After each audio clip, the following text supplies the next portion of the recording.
On va commencer. Hello, we will begin. Bonjour à tous. Hello, everyone. I am Rita Tritcher, senior writer and columnist at the Globe and Mail.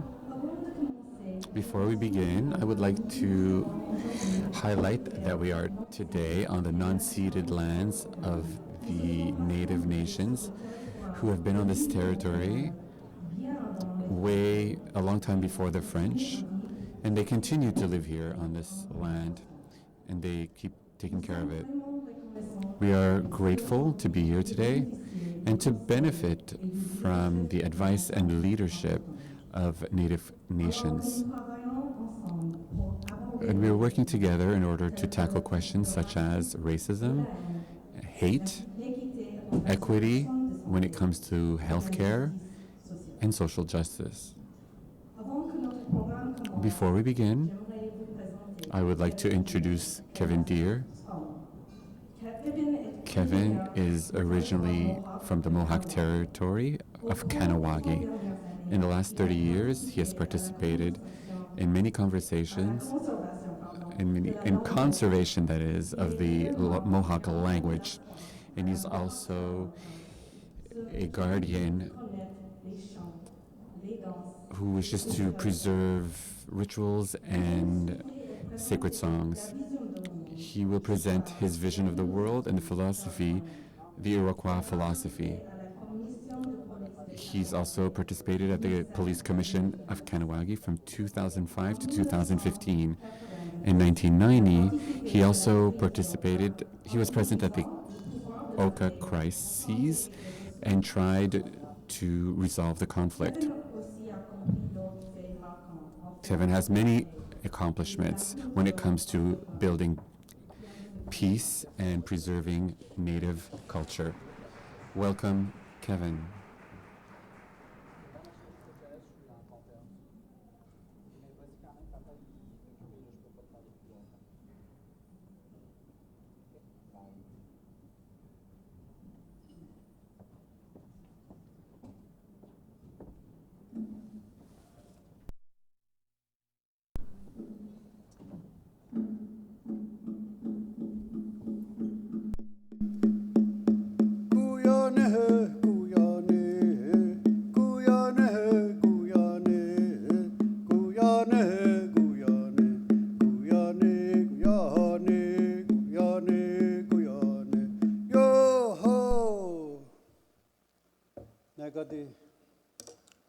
Zenitsu kan izwes uwawini zarade agwego wat kunwaradu Zenizi dakanaraje agwe skana yugunu tanyungu kuwak nyadego wat dezawada de Najigigo ostawa kawi Nadawana duki yetinistan uhudza Tanu Zenizi judaso zimzade zinyore uwawini zarade seyo got kawahaja agwego nhodi yugwatsta chadawini zarage Tani yatana jodukte.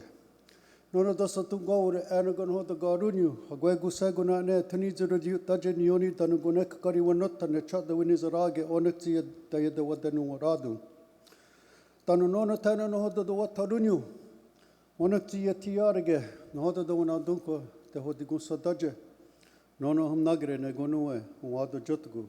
Hadi tsari ne yahun zaskats zinizi rori wizu. Wanagi wagere dokara ni wanage ne anda gatkawe zini do wayera ne ganu sesne no gwadi hondo zinyore tanum dari watandi wagere tugadi ni jant kadaso ekadine na yohtine no gwani guna. So I'd like to welcome each and every one of you that are gathered here today. As I'm looking around, we're all seemingly in good mind, good health, good spirit. And when we ask ourselves, why is that? This snapping turtle that I carry represents my creation story. And it also says that this earth that we walk upon is our mother. And from the beginning of time, she gives us pure, unconditional love. And all she asks in return is that we have an attitude of gratitude, that we thank the water, the fish, the corn, the beans, the squash, the deer, the moose, the caribou, the trees, the forests, and the birds. And when we finish with that and we look up, even that is extended family. The the four winds that give us that sacred breath, our grandfather, the thunder beings, our elder brother, the sun, our grandmother, the moon, the stars, the star knowledge, the star stories. Then when we go beyond that, we go now to the source of life for all life. We go to the ancestor realm. We go to those ones that come in our dreams, and then the enlightened ones that came to remind us as people when we got off the beaten track about how we are supposed to remember who we are. Now, you heard a song, there's water in this drum.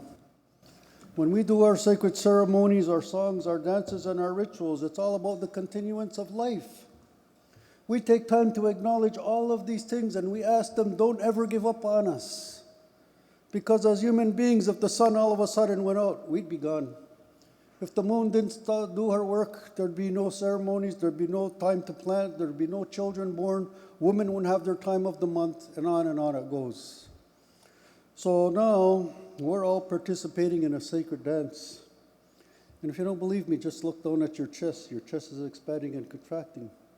Look at your heart muscle. It's expanding and contracting. The snow comes, the snow goes, the snow comes, the snow goes. The ocean goes up, the ocean goes down, the ocean goes up, the ocean goes down. Go look at any body of water and you'll see those little small waves. Or go to the ocean and you'll see the bigger waves. When that drumstick hit that skin went up and down. Even the sacred act of conception requires this sacred dance. So now when you get it, we, the two-leggeds, are all sacred beings.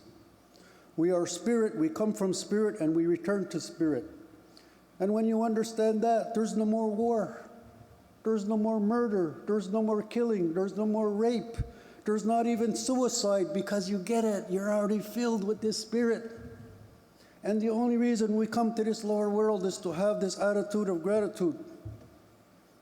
Yesterday's history, tomorrow's a mystery. All we have is the power of now. Everybody in this room is in a sacred treaty agreement, whether you understand it, wherever exposed to it or not. Because our ancestors, when your ancestors came to this land, our people said, what do you want? Oh, they said, we want to have access to this land. We said, what else do we need to know about you? Oh, they said, we're coming with God and his son Jesus. We said, tell us that story. And when they got done, our people said, hey, there's only one source of life for all life. In our language, we call it Dara Yawagu, the holder of the sky, and our ancestors. So we're going to travel this river of life as brothers and sisters. Us in our canoe and your big ship. And if ever we have a problem that is disturbing our minds, we're going to sit down again. You bring Jesus and God. We're going to bring our ancestors. We'll smoke the peace pipe, and we'll resolve this. And this treaty is going to endure as long as the sun shines, the grass grows, and the water flows. But our people did not know that Pope Nicholas V and Pope Alexander VI decreed the papal bulls, which told the early explorers, when you get to the New World, if they're not the same religious belief as us, get rid of them. They don't matter. And now we have to just look at the 500 years of what happened to us. But now, because of global warming and climate change and all of this confusion and all of that, our ancestors, our mother, the earth, all of this stuff has reawoken us. And we're now in the time of the indigenous spiritual resurrection. We're picking up our language, our creation stories, our songs, our dances, our ceremony, and our history. And we're saying to all of you that are in this treaty relationship with us, you know what? We better start seeing different. We better start hearing different. We better start speaking different. And together, we better start doing different, because if not, we will all be gone in a very short period of time. The scientists have already said that we're entering the time of the Anthropocene, which means human extinction. And this time, it's man-made. We have a responsibility as the two-leggeds that whenever we gather in this sacred fire, in this council, that in our talk and our deliberation, we will always remember the future generation, the unborn nation whose faces have not come out of the earth yet, that when they will be born, they will inherit a happy, safe, clean, beautiful, peaceful, loving home. That's our responsibility to them, because that is their birthright. Greta Thunberg says, you adults who run the world, your home is on fire, you're acting like as if it's business as usual. The data says I won't be around to be an old lady. But even though the data says that, we, the indigenous spiritual people of this land, we know that we could get intervention from the ancestor realm. It all depends how serious we are about putting our minds together and changing this direction. So I was asked here to talk a little bit, sharing some of my indigenous wisdom, knowledge of this great turtle island. As I look around, we're all seeming in good mind, good health, good spirit. I hope that what little bit I shared inspired you, made you feel good, because we're very fortunate in this land, let me tell you. And we shouldn't take it for granted. And we should try to learn from this indigenous wisdom of this land, because for too long it's been suppressed. But now we're in a time that if we, like the scientists say, adopt some of this knowledge and wisdom, then there is hope for the future. And I leave you all with that. Merci beaucoup. Thank you very much.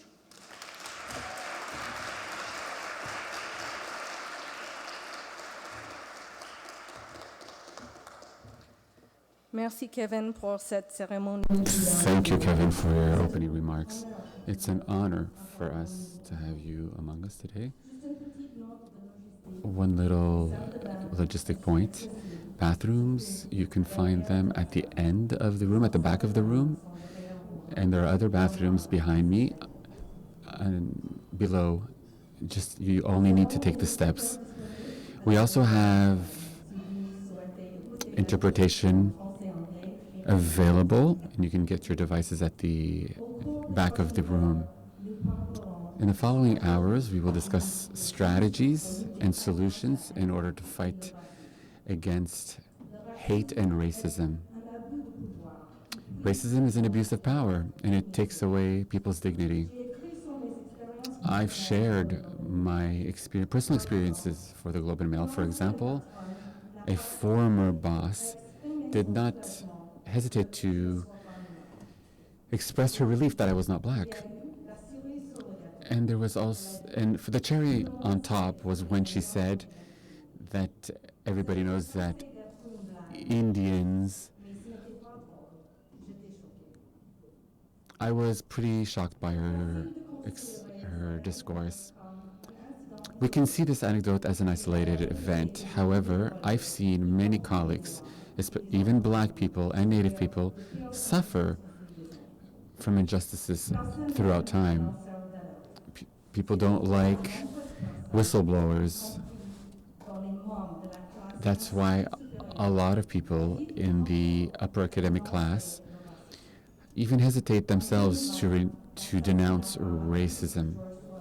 In 2020, George Floyd's assassinations raised awareness, social awareness. CEOs, Canadian CEOs, have made a pledge to eradicate racism within the workplace and society in general. 4 years later, however, we see very little progress. Many initiatives in favor of diversity have garnered very negative reactions. Today, more than ever, it is urgent to find a common ground. There's an excellent series of participants and moderators who will join us today in order to tell us how we can do so. In the name of Globe and Mail, I wish to thank the Canadian Peace Relations Foundation for this event. The foundation has worked to build bridges and to fight racism and hatred. And they've also helped to build community. This is the first event in a series of national events, and we are very happy to be working with the Canadian Race Relations Foundation. That being said, let's welcome Mohamed Asham, Executive President of the Canadian Race Relations Foundation.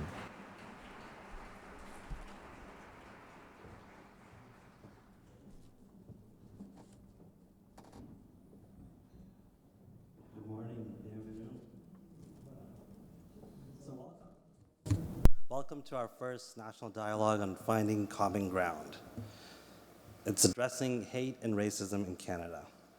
Today's spotlight is on social cohesion in polarized times. This is the first of 3 conversations that we're having across this country, and we're happy to be starting it off here in Montreal with you.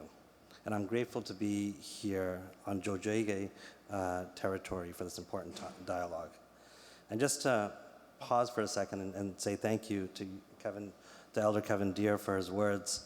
You know, I think we often forget what we're working for, but the imagery of bearing the responsibility for the unborn nation is one that I think resonates with me and for all of us when we think about, you know, how do we act today in order to ensure the unborn nations will have something to live for and to live with and live in. And I think that's a really important reminder, so thank you for that.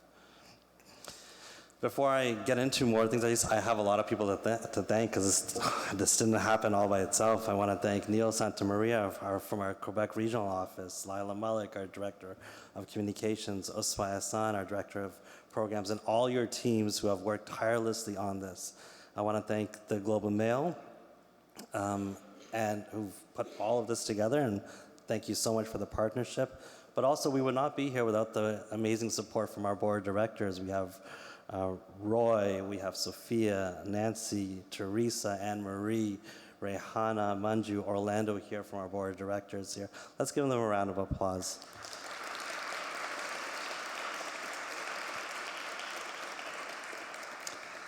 I also just want to recognize the Chagnon Foundation, as well as the Government of Canada who have sponsored this event, so thank you to them as well.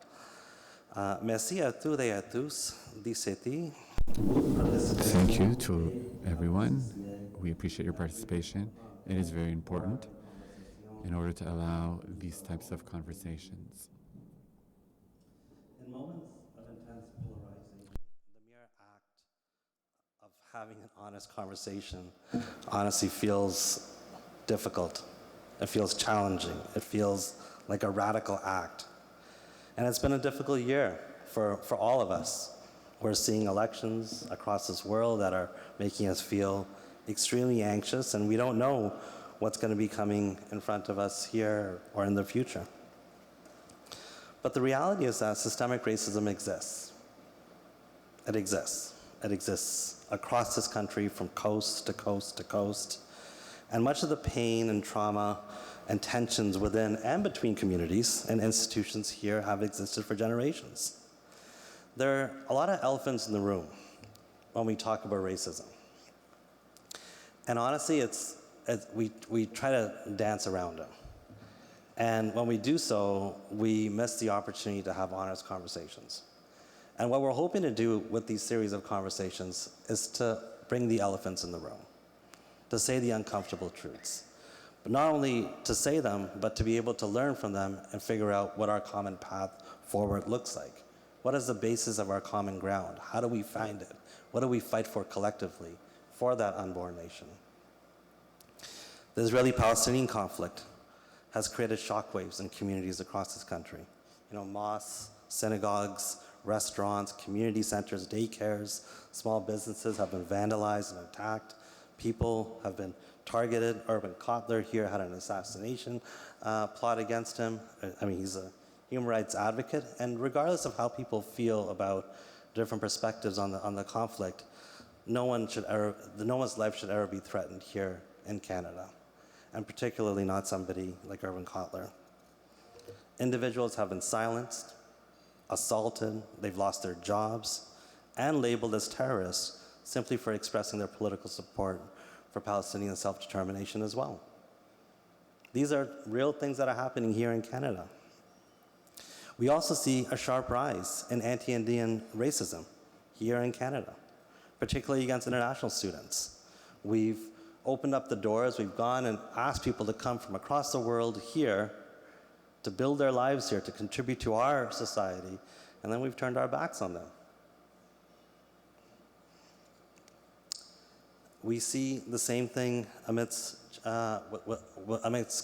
difficult conversations about foreign interference and the impact on Chinese communities. You know, many Chinese communities are feeling vulnerable, invisibilized, and abandoned by the Canadian government. We've stalled. And have failed to move forward on reconciliation. Through the Reconciliation Commission gave us 94 calls to action. I think about 11 of them are done. We have a long way to go. And it's been 8 years since that report's been been created. And it would be impossible to mention that report without mentioning the incredible contributions of Murray Sinclair, who recently passed away as well. None of what we're going to talk about today is new, to be honest.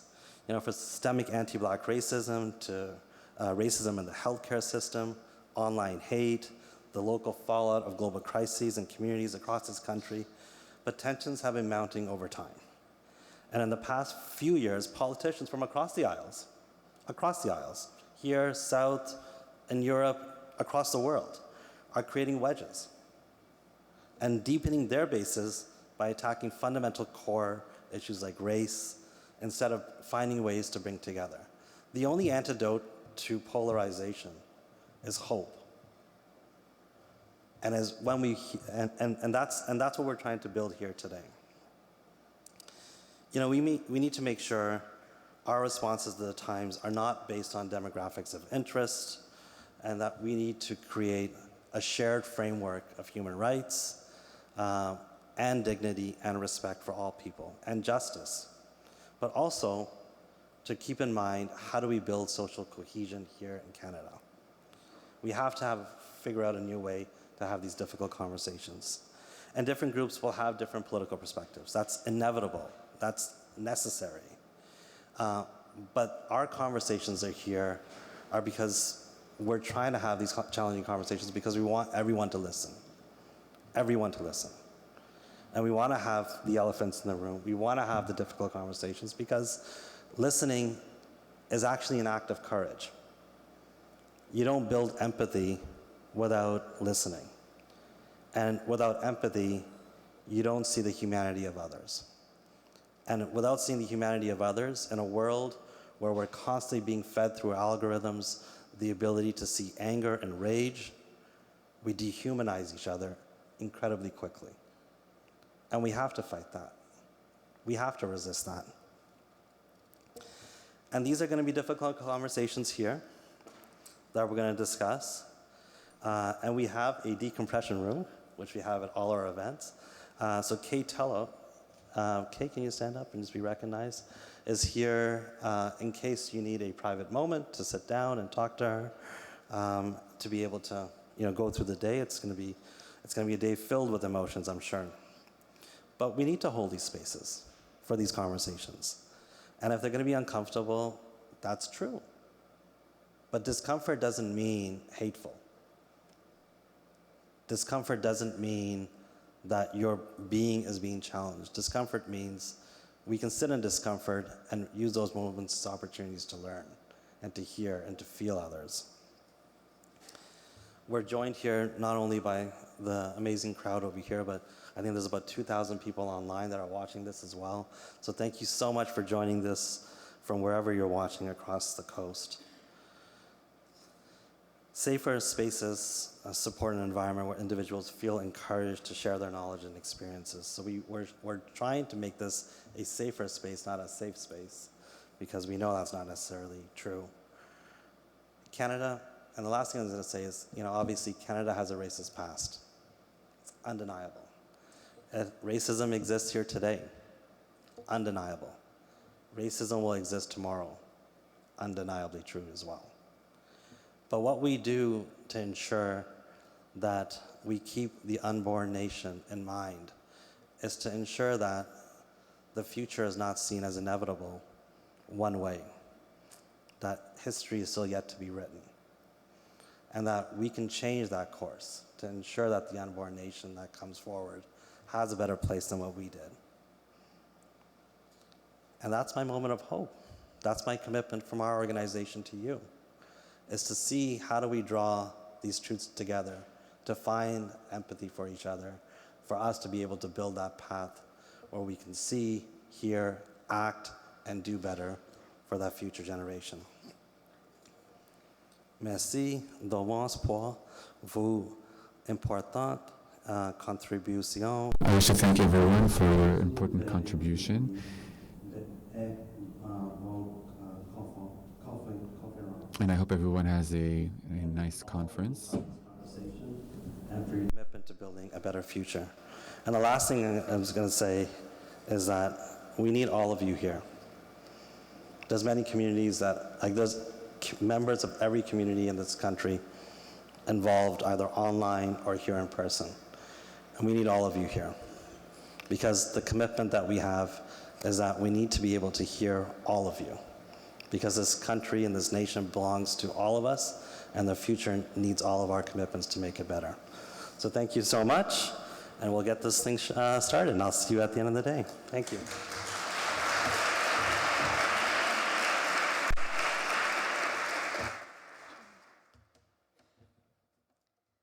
Merci, Mohamed. Thank you, Mohamed. Now, I have the pleasure to welcome on stage Leila Savik, who will be moderating our first discussion. Leila is the editor-in-chief and founder of La Converse, a bilingual community media that serves marginalized communities through dialogue journalism. As a woman born in ex-Yugoslavia, the misrepresentation of her people in the media have encouraged her to pursue a career in journalism. We're delighted to welcome you on stage, Leila.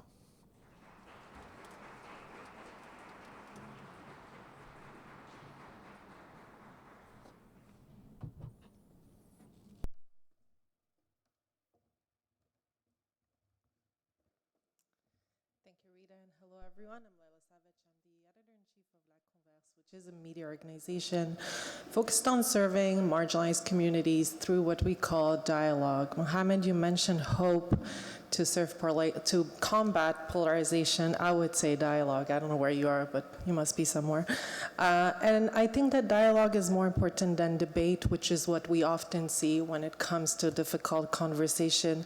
It's about fostering understanding, building connection. So where debate seeks to win, dialogue creates a space for listening, empathy, and shared understanding. And that's what we strive to do every day at La Converse, that I try to do deeply as a journalist and both a publisher. Today, I hope we can make space to have an important dialogue on topics affecting Canadians that come from communities that are too often marginalized. We will begin with a conversation focused on anti-Palestinian racism, anti-Semitism, Islamophobia. On October 7, 2023, approximately 1,200 Israelis were killed in an attack by Hamas. In response, the Israeli government launched a large-scale military operation in Gaza, resulting in over 43,000 Palestinian deaths today and more than 100,000 injuries as of today, not to mention the deaths and attacks in Lebanon. Here in Canada, effects are seen and heard not only through protests, through attacks, and to tense conversations, but also amongst Palestinian, Israelis, Jewish communities, Muslim communities who have loved ones in the region and who have recently arrived here and seek safety. This reality has heightened emotions and tensions across communities. Many are avoiding difficult conversations, and when they do happen, they often turn into divides, but today we're joined by two individuals who insist on having them. Please join me in welcoming Amal El-Sana Al-Hajouj and Brian Bronfman.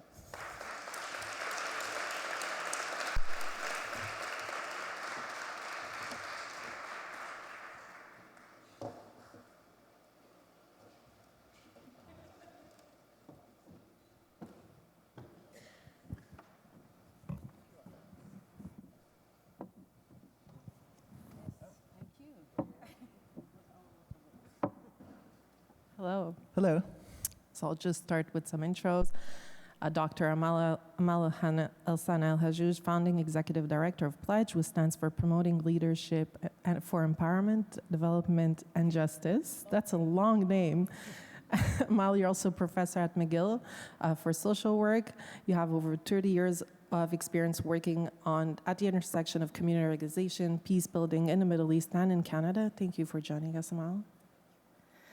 Brian Bronfman, you're the president and the co-founder of the Peace Network for Social Harmony, and for over 15 years, Brian has leveraged the power of collaboration to unite stakeholders in the field, helping them achieve more together than they would individually. Welcome, Brian.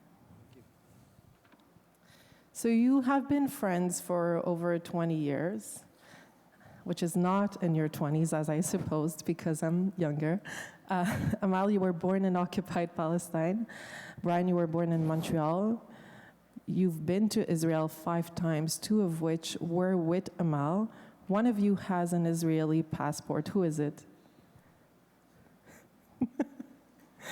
So some of you might say your relationship is, kumbaya, excuse the term, but I know you insist on having difficult conversation. How did your friendships change over the past year? Over the past year specifically. I think the past year, it's been obviously an awful year on so many levels. I don't even need to get into it. And it affected Amal very personally in ways that she may describe. But I guess the impact of the past year is that this friendship, which evolved over 20 years, and especially over the past 10 years, we met 20 years ago. And here was this person from a religion I didn't really know, background, like Islam, a background, a Bedouin person I didn't know. It was, for me, it was something very new. And I thought it was fascinating, and just from our very first conversations, it was like, oh my goodness, we share the same values, we share the same objectives. We're working for peace and for social harmony and for understanding between people, these elements that I'm sure we're going to be talking about today. And that gradually at first emerged into a connection that turned into a friendship as we started to invite each other to family events. We taught together at McGill in 2016. We're teaching there now, actually, and we'll explain that to you as well. But I'd say I'm mentioning all of that because we became friends just naturally, just because we had this connection. She's just such a wonderfully dynamic and loving person, and I learned so much from her, and I've had so much fun and fulfillment and growth thanks to this friendship. But in the past year, that's actually become almost a strategic tool, because unfortunately it's so rare. It's so rare from what we've seen. And again, this is why, it's not why we became friends, but suddenly we see ourselves in this world where a Jewish man and a Palestinian woman, it's unusual to have that kind of level of trust. It's unusual to be able to talk about everything and anything. And so given that, and given that close relationship, and given how Amal and I talked post-October 7th about how there were impacts in our communities that were utterly unacceptable. What's happening in the Middle East, of course, is like beyond unacceptable, but we're not really intending to talk about that in too much detail. What we're talking about is the impact in Montreal. And those impacts within our own communities, we thought were something that we could directly work on together. Given our relationship, given our positionings, given that she has Pledge, I have the Peace Network, and so You share an office. Absolutely, we share an office. We keep getting closer and closer on all these levels, and so that close relationship, that friendship, and that work as colleagues, which also has existed, as I mentioned, for like 8 or 10 years at least. Became something that we could work with in order to actually make a difference on the ground. I'm sure we're going to talk about that. But that's where the past year has really taken all of that and supercharged it so that we can do our best to make a difference here at home. Yeah, I would say that the fact that we became very close friends are because of the reason Brian was open to be challenged as a privileged white man. And when you get to that level of allowing yourself to be challenged is where you build trust and build that ground that absolutely is a ground that you can, from their departure with different ideas and perspectives. And as someone who grew up always in the discomfort zone, I have never lived in a comfort zone in my life. I just feel reaching out to someone who's different, someone who's, in my case, belongs to a group of people that confiscated my land. It's really challenging. At the same time, it's really courage, because you want to talk, you wanna explain, you wanna expand your horizon. And it's only because of the reason that I was willing to throw myself in that discomfort zone that I was able to expand my horizon, open my heart, especially during very difficult times. And this is because we both were willing to be challenged and also challenge ourselves, and to understand that there are issues that we disagree, but not only to say, okay, we agree on 30%, we disagree.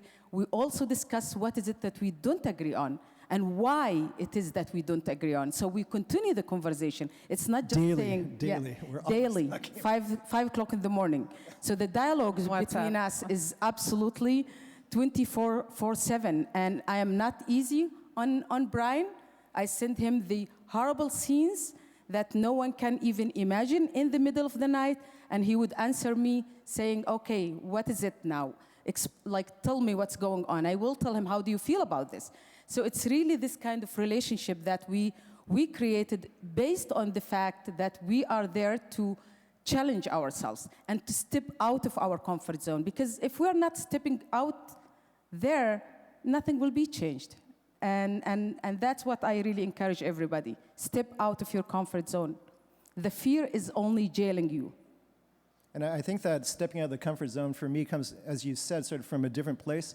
You came out of the comfort zone towards a Jewish male despite the pain and the experiences that you lived when you were in Israel. For me, there's no specific pain. There are stereotypes, I guess, which I was not willing to buy.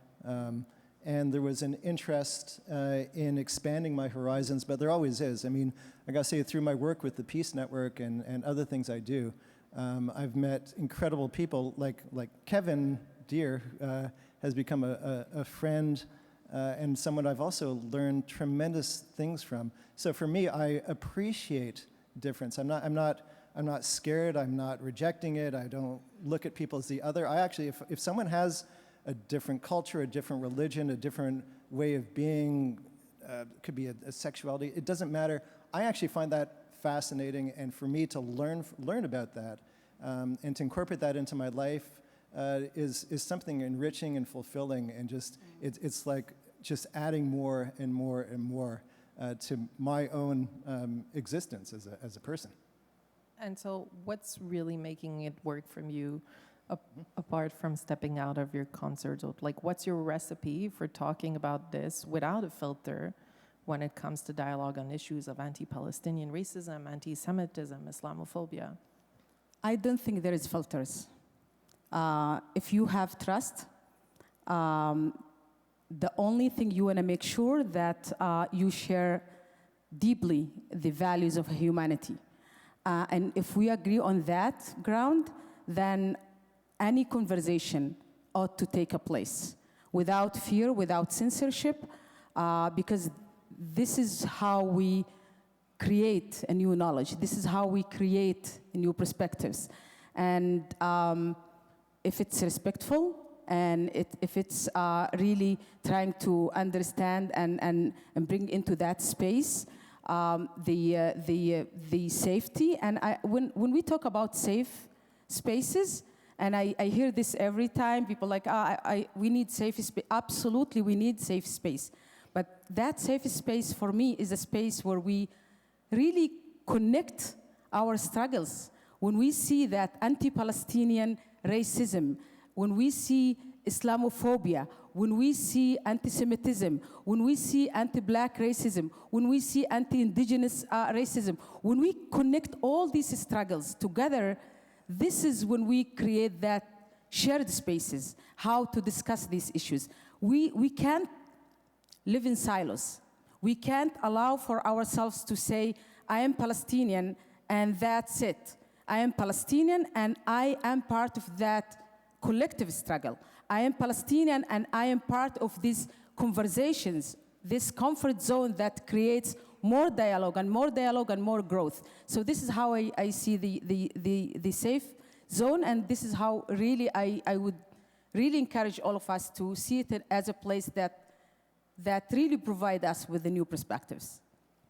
Yeah, I think the friendship, as we described it, is sort of a microcosm for what you can do in a larger context, which is what we do with the Solidarity Dialogues.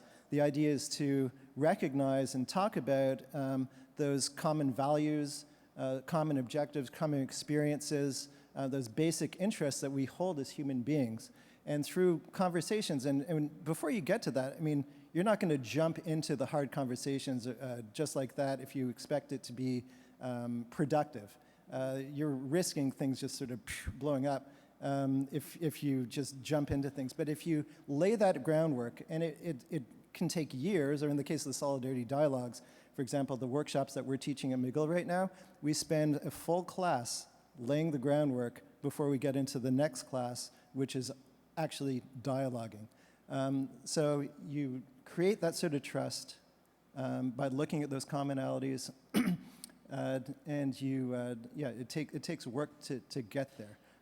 But again, the way that we connected can be the way that other people connect. They just have to be open. They have to be open. They have to be listening. So in a sense, you're trying to recreate your friendship across diverse communities through the Solidarity Dialogues by really trying to build a foundation for these conversations that are not always happening. What do you do when people don't want to have that dialogue? Yeah, well, it's when the idea started 8 months ago, more than that. It was that moment when I felt I am sinking into pain. It was that moment when I wasn't able to really think clearly, and I felt my heart start shrinking, and and harden. I didn't want to be in that place. As a social worker, as someone who's teaching social work, and as an indigenous Bedouin, this is not the way I grew up. And always my grandmother said, stand up. Pain is gonna pull you down, but hope will pull you up. And that's my name in Arabic, Amal, hope. And that was the moment when I contacted Brian, and we said that the true leaders are for these moments. If leaders are not stepping out from their comfort zone, if leaders are not showing us the way, then we don't need leaders. We need leaders in these tough, trying times. Leaders who have courage, leaders who are brave, leaders who have empathy and committed to justice and committed to humanity. That's what we need. And that was the idea when we trained first cohort as leaders from Montreal, from academia, civil society, and faith institutions, and experts in dialogue. And we brought them together, and we were really surprised by the idea of having them coming for 4 full days in the summer. Or everyone said to us, no one will come, it's summer, forget about, but we get the first line leaders coming joining. That tells you a lot about the need for leaders to lead and really create that space for our communities, because they are waiting for the leaders. If the leaders are not stepping, what is it for the communities? So that was the idea. And now we have 8 initiatives are taking place in different communities in Solidarity Dialogues, and part of them are going to be really put in academic courses in Concordia and McGill. And from our 8 sessions that we already had with our student at the School of Social Work at McGill, like, students are brave. We project the fear on them. Students are very respectful when they have the safe space. They respect, they talk, they step out of their comfort zone, and we should respect them and trust them that they can lead and they can do it. And that's part of what I feel sometimes like, oh, we can't give the space to the young generation. It's their space. We need to be there to guide them. It's their future. If they don't have a say, then who has the say on that future? So it's really very important, the work we do with the students, and it shows that they are capable of engaging in difficult conversations in a respectful way, and in a huge empathy towards each other. And they share their pain, and that's what really encourages both of us to continue these solidarity dialogues with our students in different campuses. And they also have a natural propensity, as probably everybody does, but certainly these students, they're amazing, to know what it takes to create the sort of open, honest, at least it can be discomfort, but at least comfortable enough that they can share the sort of dialogue, the sort of conversations that will allow really deep exchange, as we talk about it, difficult conversations on divisive issues. So I wrote down sort of, as part of the initiative within the Solidarity Dialogues with the students, we ask them to come up with a list of what it takes to create sort of open and honest dialogue. And I think their keys are amazing. They came up with things like curiosity. Yeah, we have to be curious, and that's what made me so interested in learning from Amal and learning from Kevin and learning from so many amazing people. Listening is huge. Listening to understand also.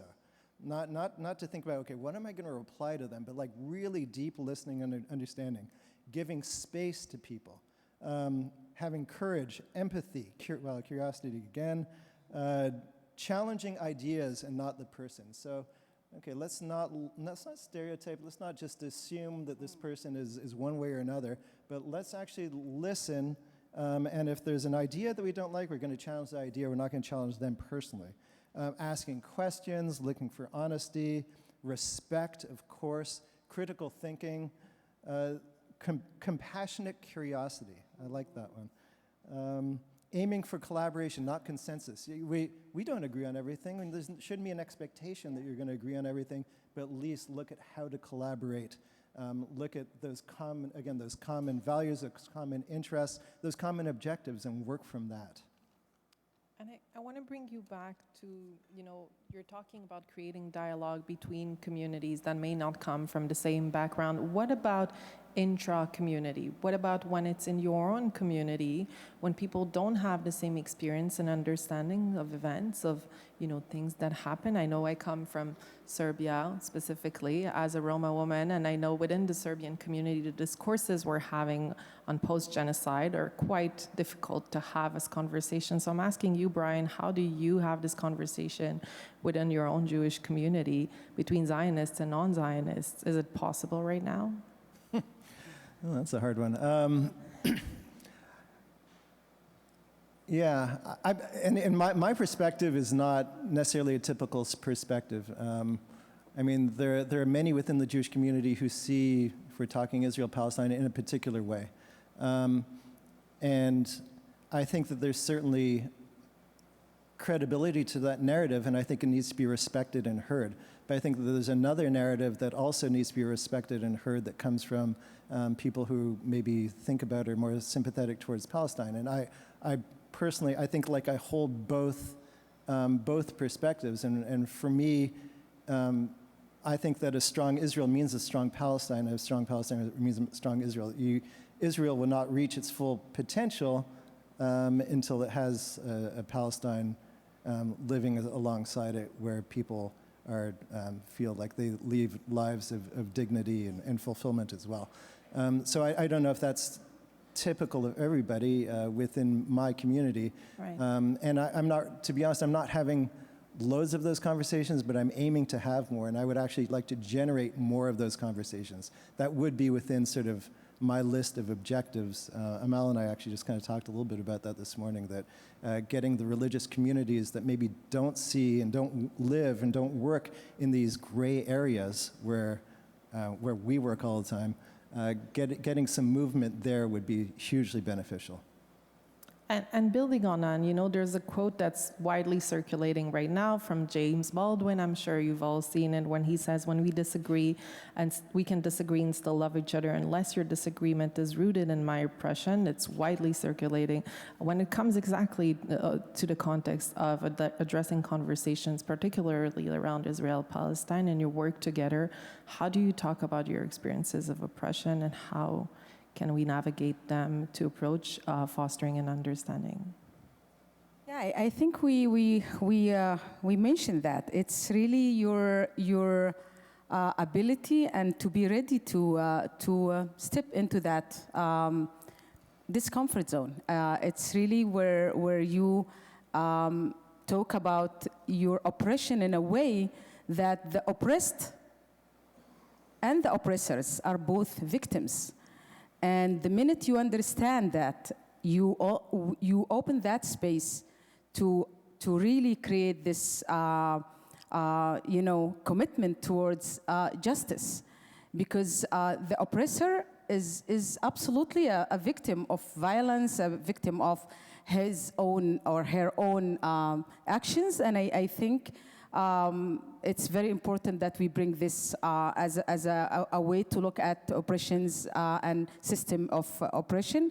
And I think also that many times it's really people avoid because they think that dialogue is a process that takes from them. And when you are engaged in dialogue, you give up on your identity, but that's not the case. Dialogue is a space where you strengthen your identity. Dialogue is a space where you become more aware of your own perspectives.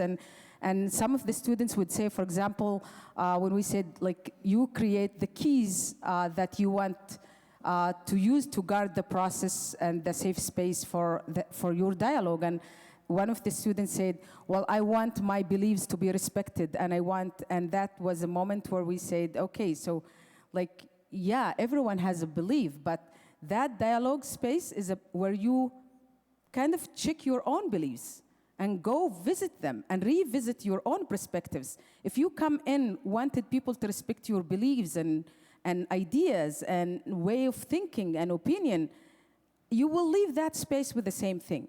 So when you go to that dialogue space, you are ready to make sure that your beliefs and your perspectives and your ideas and bringing up all these things are there to be discussed with in respectful way. But if you are going there just, I want to say what I think and go, that's not dialogue. What about when in situations when the oppressor doesn't see themselves as an oppressor? So you'll see the situation, for example, in Quebec, like when the French-Canadian community doesn't necessarily see themselves as an oppressor. And, I'm sure many Indigenous people could speak to that. And yet, they see themselves as oppressed. I've seen this in journalism classes where my prof would say, les Québécois sont colonisés. I'm sure you'll see the same thing, right? So how do you have a conversation when the oppressor doesn't see themselves, sees themselves as an oppressed minority? Well, one thing I believe is that you won't get there by yelling at each other. You can maybe assert certain rights, but you're not going to change, I believe you're not going to change people's hearts and their beliefs through power or through rights. It's a matter of getting down to interests. It's a matter of having those venues, those opportunities to exchange, to understand, to listen to each other, and to see those, well, at times those commonalities or even those differences, but to be respectful and to be open, and to recognize that there can be multiple perspectives and multiple narratives that have credibility. So the people in power positions, they have a legitimate voice in their own way, but that voice needs to be one that sort of gets tempered, or that is open. How do you change their perspective? I mean, yeah, it's by appealing to their hearts, appealing to something within them around that shared humanity. Maybe you have some ideas of how to get to there. Well, I think, Leila, this is a big question. I know. This is not an easy question because most of the oppressors are oppressed in one period of history. Mm-hmm. And always, as someone who is teaching the liberating approach in social work, we talk about these things. How you teach anti-oppression. yeah, Go ahead. right? You go for it. Yeah. So how do you liberate yourself in a way that when you have the power, you are not oppressing the others? So it's all about the liberation process that you go through it as an oppressed. So when you gaining power, you are not using that power over people, that using that power with people to empower other people, other oppressed people. But the problem is, if you look at the history, most of the oppressed are the oppressors, people who were oppressed. And this is when I look at the Jewish history and I ask the big question. People who went through the Holocaust, the horrible event in history, and the world was silent, the world was watching what's happening. And that's what we are seeing today. That's exactly what we are seeing today. So the big question is, how do we create a situation in 20 years from now, inshallah, when the Palestinian people are free, that they are not going to oppress others? And that's what I pray for, that we are liberating ourselves in a way that we are not oppressing the others. When I fight for my rights, it doesn't mean that I exclude others from their rights. It's not on the expense. Rights are shared by everyone. All people share the same rights. There is rights for everyone. The planet is a place that we all can share. But these greedy leaders, this is the world that we are living, the capitalism, all these systems that we are all playing the game within these systems are the system that we ought also to change and say, we don't want to play the game. We want to change the game. And this takes time. And I have faith in the young generation. And just to add to that, and I've heard you say this, I thought it was interesting that within that system, it favors debate, and it doesn't favor dialogue. It favors people clashing, looking out for number one, of course, being me. Well, I think that we, at least in Canada in general, look more towards community, towards family, towards sort of the greater needs of society. And it's that sort of openness that the way that, yeah, everybody has rights. Rights are something that are shared, and there's enough room for empathy for everybody too, and for other narratives, and for that kind of openness that lead to society that experiences solidarity. There's a reason why we use the word solidarity for our project. We could have said the unity dialogues, because we sort of bring people together, and unity is wonderful. But solidarity implies a responsibility for each other. It means that we're going to stand together, we're going to work for each other's well-being, we are unified and beyond. And so that's what we need in Canada, and that's what we're working towards. We are working towards this greater solidarity.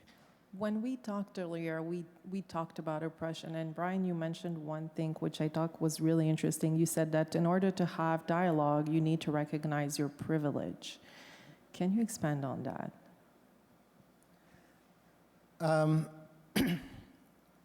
Well, I mean, I'm not exactly sure why I've always been open to that recognition. I mean, for me, being in a privileged position, it never made sense to me that having more money or whatever would add to my well-being. It was never an objective.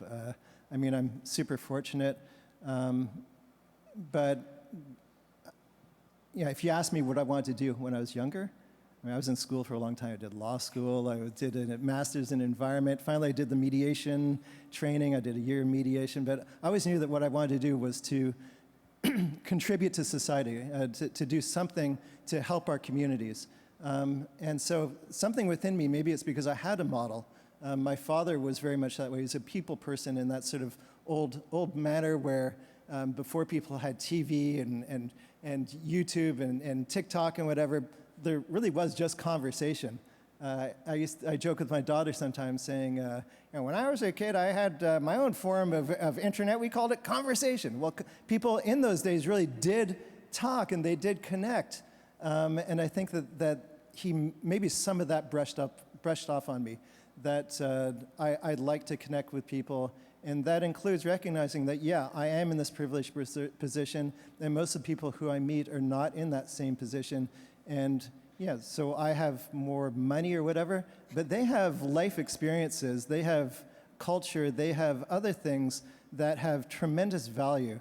And the world, life is not just about your bank account. It's not just about money and the things you have. It's just so much more. And the things that provide real fulfillment and a real sense of purpose are those things. And so I cherish those things in my life far more than anything else. And I'll end on this on my side. Maybe we'll take one question from the public. When is dialogue not an option? When people are not in agreement on the very basic thing, which is our humanity. When someone who is seeing a child slaughtered and still want to think about it, that's when I say, and it's really difficult when people lose their humanity and not able to communicate. But for me, that's when I'm not saying I won't take responsibility. I will try to bring these people because that's who I am. I'm not someone who would say I'm not talking with people. I will try to bring. But if someone is not seeing a child killed as something inhumane and a starved family and people who are slaughtered, these are difficult places to be and try to bring people in dialogue. But there is something that I really also want to mention, Leila, which is the media, the dual power of media. And I, as a Palestinian, I would watch the news, especially in Canada and in America, and I would see how the media is dehumanize people and humanize other people. When they, just for example, we're talking about the massacre on Nusayrat camp. Killed, Jewish are killed, Palestinians are dead. And that by itself can create tension and mistrust. So I look at the media and I really want them to really understand that reporting in such a way is really creating divisions in our own communities. How do you want the Palestinian to watch the news when we are only numbers and others are killed and we are dead? And this is something I see very often in the media. And that dual power is also when the media decide to take the lead on these things and really do honest reporting and a reporting that provide the full picture of a humanity of all sides. That's when media can really help us as civil society leaders. If we can work for like 20 years from now, day and night, and media is not there to help us shape the narrative of togetherness, anti-racism, and the media continue to really have like this headlines that fuel the tension, then our work is not going to be enough. Our work is going to be always, there is something that's threatened by the media. So I want to make this clear to ask the media people, please reflect, please read your report twice before you go on air. Please check with yourself if you are representing people equally. Please, if you have your humanity when you talk as a way to think of this community, this neighborhood in Montreal, and they are listening to what you are saying. How would they hear and listen and get what you are saying? That's what I want the media to understand. They have a role, and they have to play it in a way that they help us. And this is one of the things that we, for many reasons, I reject to be interviewed by the media, because I know by the end of the day, they will cut my interview, they will use whatever they want, because they have that point that they want to focus on, which is not fair. And that's usually what media do with marginalized minorities. When they talk about Black Lives Matter, when they talk about indigenous people, mostly the people that we don't have the voice, they create the voice, the narrative that they want to create. So media people, please, this is a great responsibility. Please.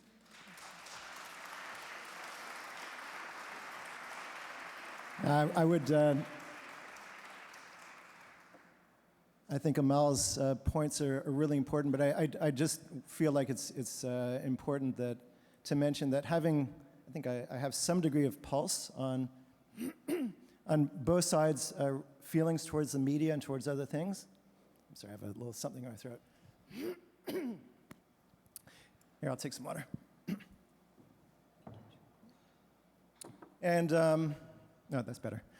And you know, I hear complaints from, and I hate to even use these terms, but like the pro-Israel and the pro-Palestine sides.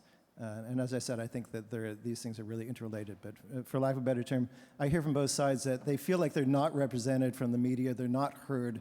It's true, they both feel not recognized, not supported by government. Each side has that same strong feeling that that they're not being respected, that they're not being heard, that they're not being supported. Now, whether that's fair or not, and Amal makes a strong case for what she said, something's not working. Something's not working to have everybody think that their ideas, their interests, their trauma is not represented.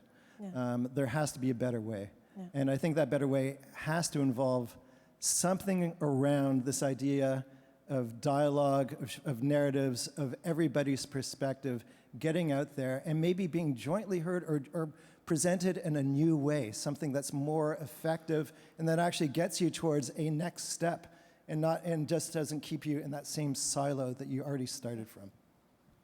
We're going to take some questions from the public, so 3 questions. We don't have lots of time, so short answers, sorry. Okay, is discussion and conversation all that's needed? No. But these are the foundations for joint action.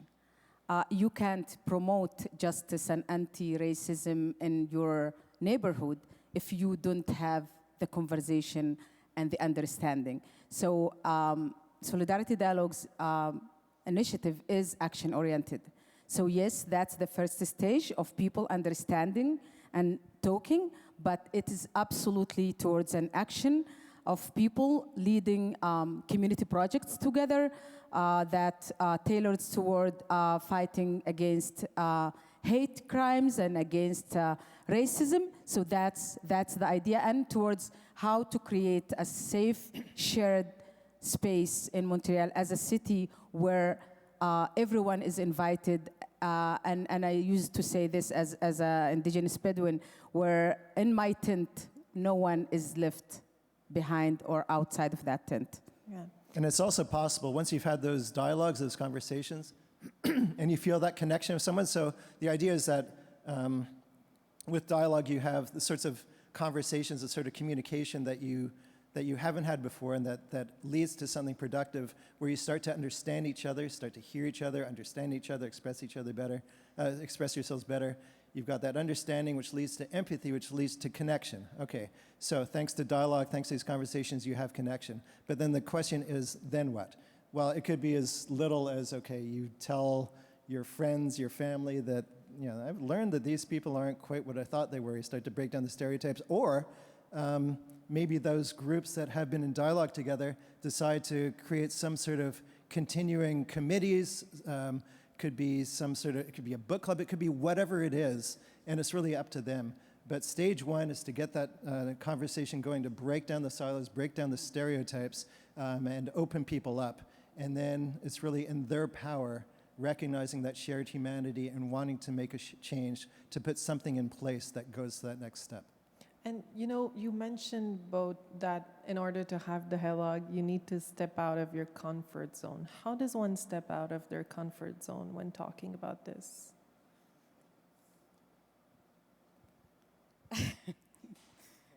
By taking risk, by agreeing that you are not going to feel comfortable, that you will be challenged, that you might hear stuff that you don't want to hear, that you might say something that people don't want to hear and they will not be happy with what you are saying. That's exactly the place. You need courage, you need bravery, and like if I would like ask everyone here, the way we do with the students, share a moment of bravery in your life, and everyone would share, but all of them would share with pride. So being brave is an idea where you get to new spaces and you absolutely grow. So when people talk about bravery, it's not just the risk, it's also the gain from this bravery. So yes, it's not easy, but the gain is huge. As I said, I have never lived in a comfort zone. All my life was in a discomfort zone. And I absolutely value that, and I encourage my kids to step out of their comfort zone every single minute, and to challenge themselves and to challenge their values and perspectives, and that's what we teach our kids. But when we grow up, in some ways, we became more close-minded because it's the job, it's the system, it's this. We need to go back to our childhood when we were ready to jump into these spaces with courage, so we gain new skills. Without jumping into new spaces, you don't gain any new skills and you don't grow. Brian, you mentioned as well, like how does that work for you? Because, when you come from an oppressed minority, like you said, stepping out of your comfort zone, you're never really in it. But you mentioned your privilege. So how were you able to step out of that comfort zone in conversations with Amal? Well, I'm sure she's challenged you over the past. We have talked about everything. You named the controversial issue, we've talked about it. Yeah. We haven't necessarily agreed on it, but even if we haven't agreed, I think I've broadened my perspective, and I think there's value to that. So the last one is a question that will make you may step out of your comfort zone. What happens when lobby groups create a loud echo chamber meant to dehumanize Palestinians, and how can Canadians understand the truth of the situation? Just dropping the bomb for the last one.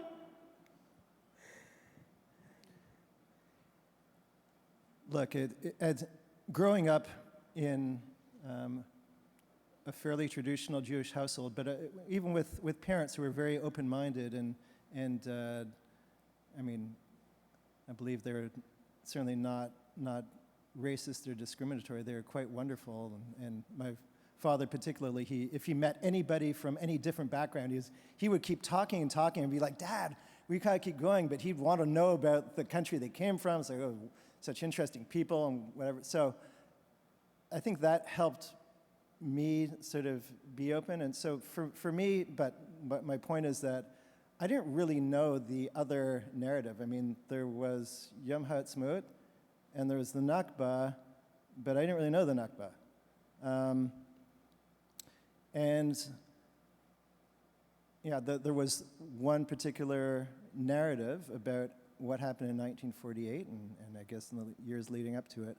And I think there are elements of truth, and Israel's an amazing country. I mean, it has accomplished so much, and it is generally democratic, and it's hugely achieving, but it has one big problem, the way that Canada has its history of residential schools and horrendous racism that, frankly, I'm ashamed of, and I think all Canadians should be ashamed of with respect to Indigenous people. Well, Israel has this really black mark on it that is massively problematic, and that it took me a long time to learn about. Having learned about it, I mean, I guess I could just reject it as being too threatening. I could embrace it and say that would become my only narrative because I'm just so ashamed and I want to work against it.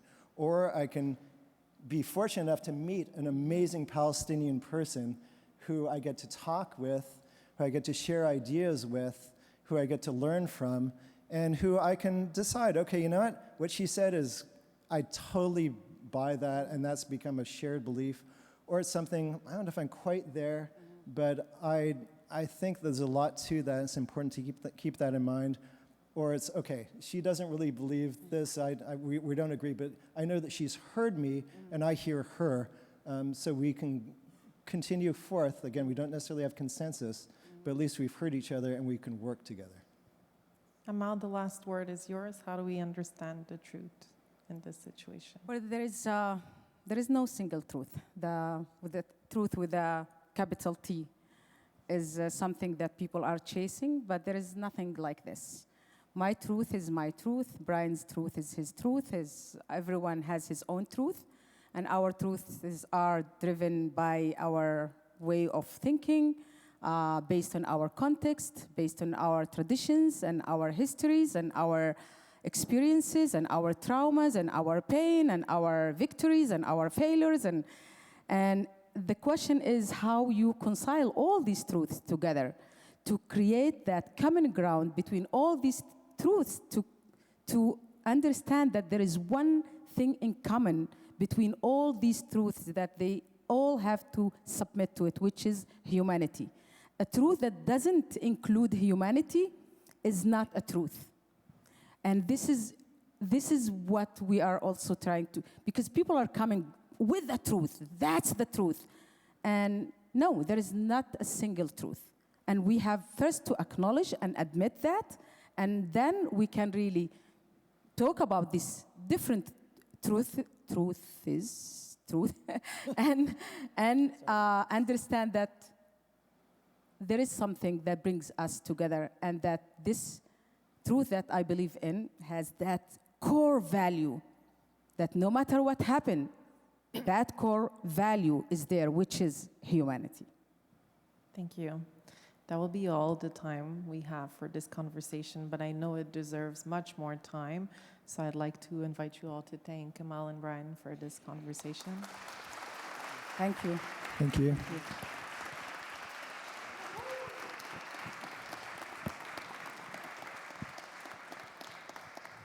And I'm just going to give us a quick minute to debrief, maybe talk to your neighbor, try to get some water, stand up if you want to, because this is a heavy topic, and then we could take it back just in 1 minute. So maybe get a glass of water if you want.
This was not a break time, so I'm going to ask you all to kindly come back. It was just a little minute. So we're going to take it back. So next we're going to have a discussion focused on anti-Asian racism, hate, and discrimination. The COVID-19 pandemic was a significant driver of anti-Asian sentiments in the community, leading to an alarming surge of hate incidents. Well, okay, I'm going to wait for people to get back, maybe 5 minutes.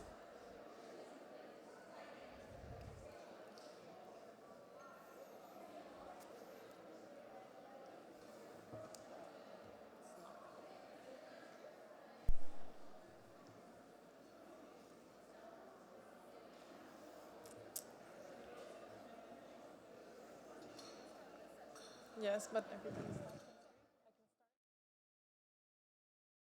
2020 alone, police police reported hate crimes against East Asian and Southeast Asian, East and Southeast Asian communities across Canada, with an increase of 301% compared to 2019.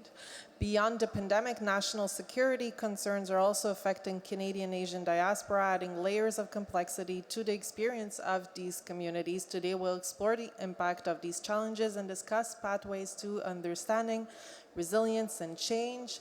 I would like to introduce the panelists who will talk about what they're seeing and what we could do to address the alarming rise of anti-Asian racism. First, we have Karen Cho, the Chinese-Canadian filmmaker known for her social justice documentaries.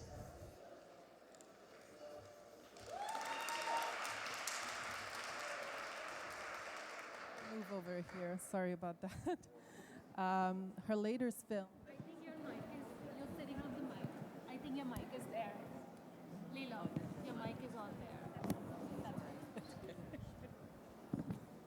So picking it back again, sorry for the chaos. We have Karen Cho. Karen, you're a Chinese-Canadian filmmaker known for your social justice documentaries. Your latest film is called Big Fight in Little Chinatown and looks at community resistance and resilience in the fight to save endangered Chinatowns across North America. Welcome, Karen. Next, we have Xiaobei Chen, professor of sociology at Carleton University.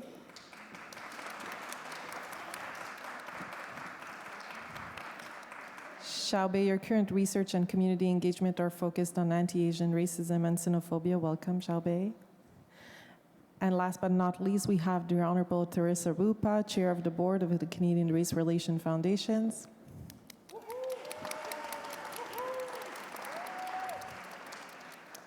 Teresa has dedicated her career to promising civic engagement and volunteerism, social inclusion and cross-cultural understanding, and anti-discrimination awareness. Welcome, Teresa.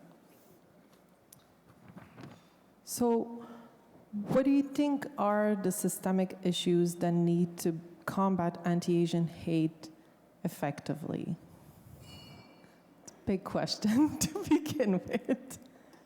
Probably something you've talked a lot about and you've looked a lot at, Xiaobei, so I'd like you to maybe start off.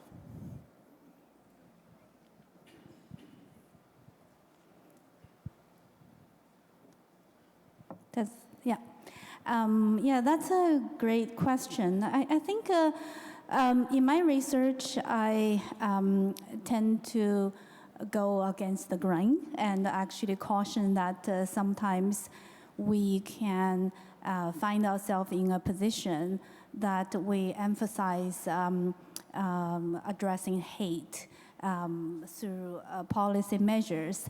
While I think it's important to certainly address hate, like the recent initiative launched by the federal government, but at the same time, as a sociologist, one of my insights is that when we talk about hate, our attention is drawn to individual perpetrators and who are easily dismissed as a few nutcases or a few bad apples, right? And also, I think this is something that we learn from Black Lives Matter, that it's not necessarily a good thing to have law enforcement as the only solution, right, as the main solution. So when we talk about hate crime, then we also draw attention to law enforcement and the criminal justice system as the primary solution. So I think, therefore, it's really important to look at the systemic racism, to understand that the hate incidents, crimes, while horrific, are just the very tip of an iceberg of systemic racism. And we need to understand how that has come to be, right? That huge iceberg. And we need to understand that how actually media institutions all have a responsibility in sustaining systemic racism. Yeah, and What are you seeing in terms of anti-Asian racism in Canada? What are some of the drivers? You mentioned it a little bit about that tip of the iceberg. So what leads to that today? Yes, talking about the anti-Asian racism, I think the common sense is to say that it's caused by the COVID-19 pandemic.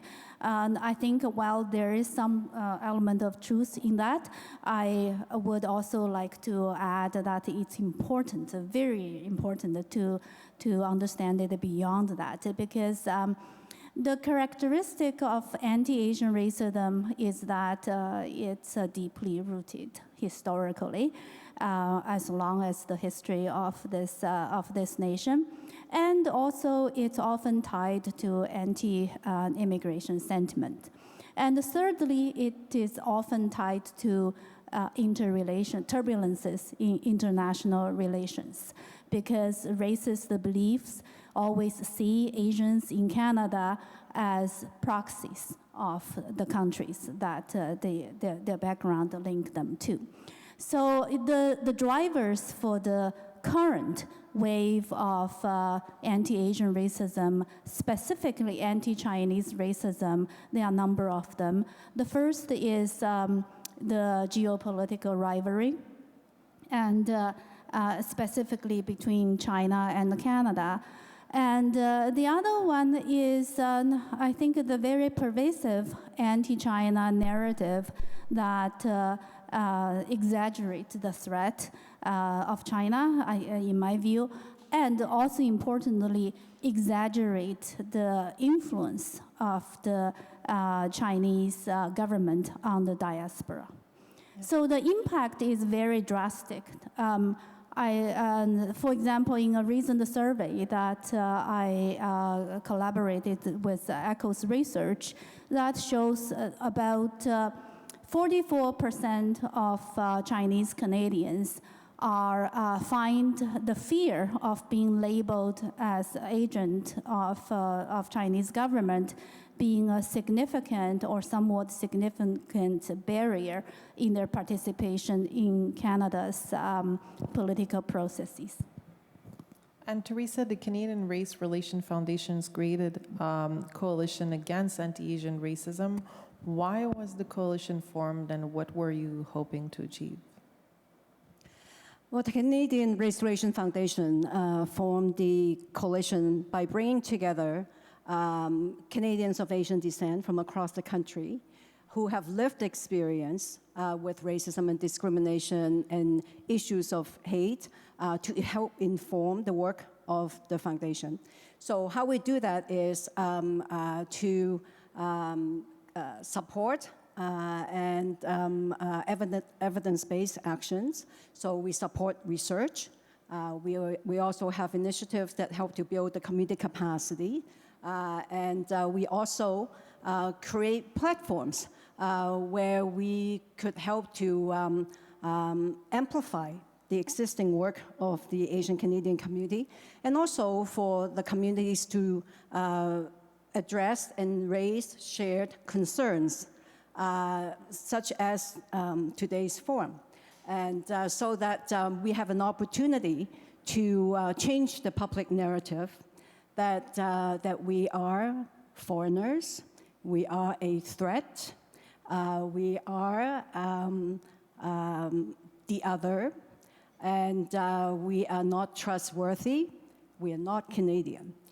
And and of course, anti-Asian racism, it has a long history, it's ongoing in this country after the presence of over 150 years of Asian Canadians on this land.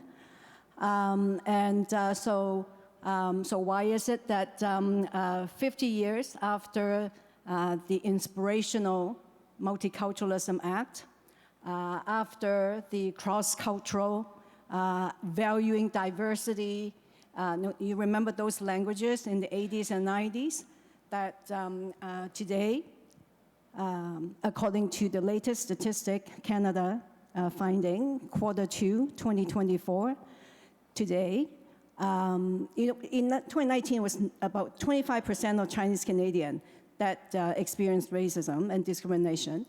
By 2020, at the onset of the pandemic, it was 40%. So 2024 is over 55%, higher than any other racialized group in this country. And yet the community do not feel that anyone care to talk about this, care to understand why and what's happening to these Canadians of Asian, Chinese descent.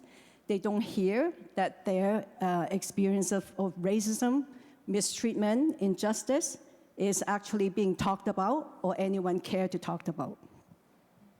And Karen, I'd like to bring you next. You're a filmmaker and your latest project was Big Fight in Little Chinatown. We have a short clip to show the audience. Let's take a look.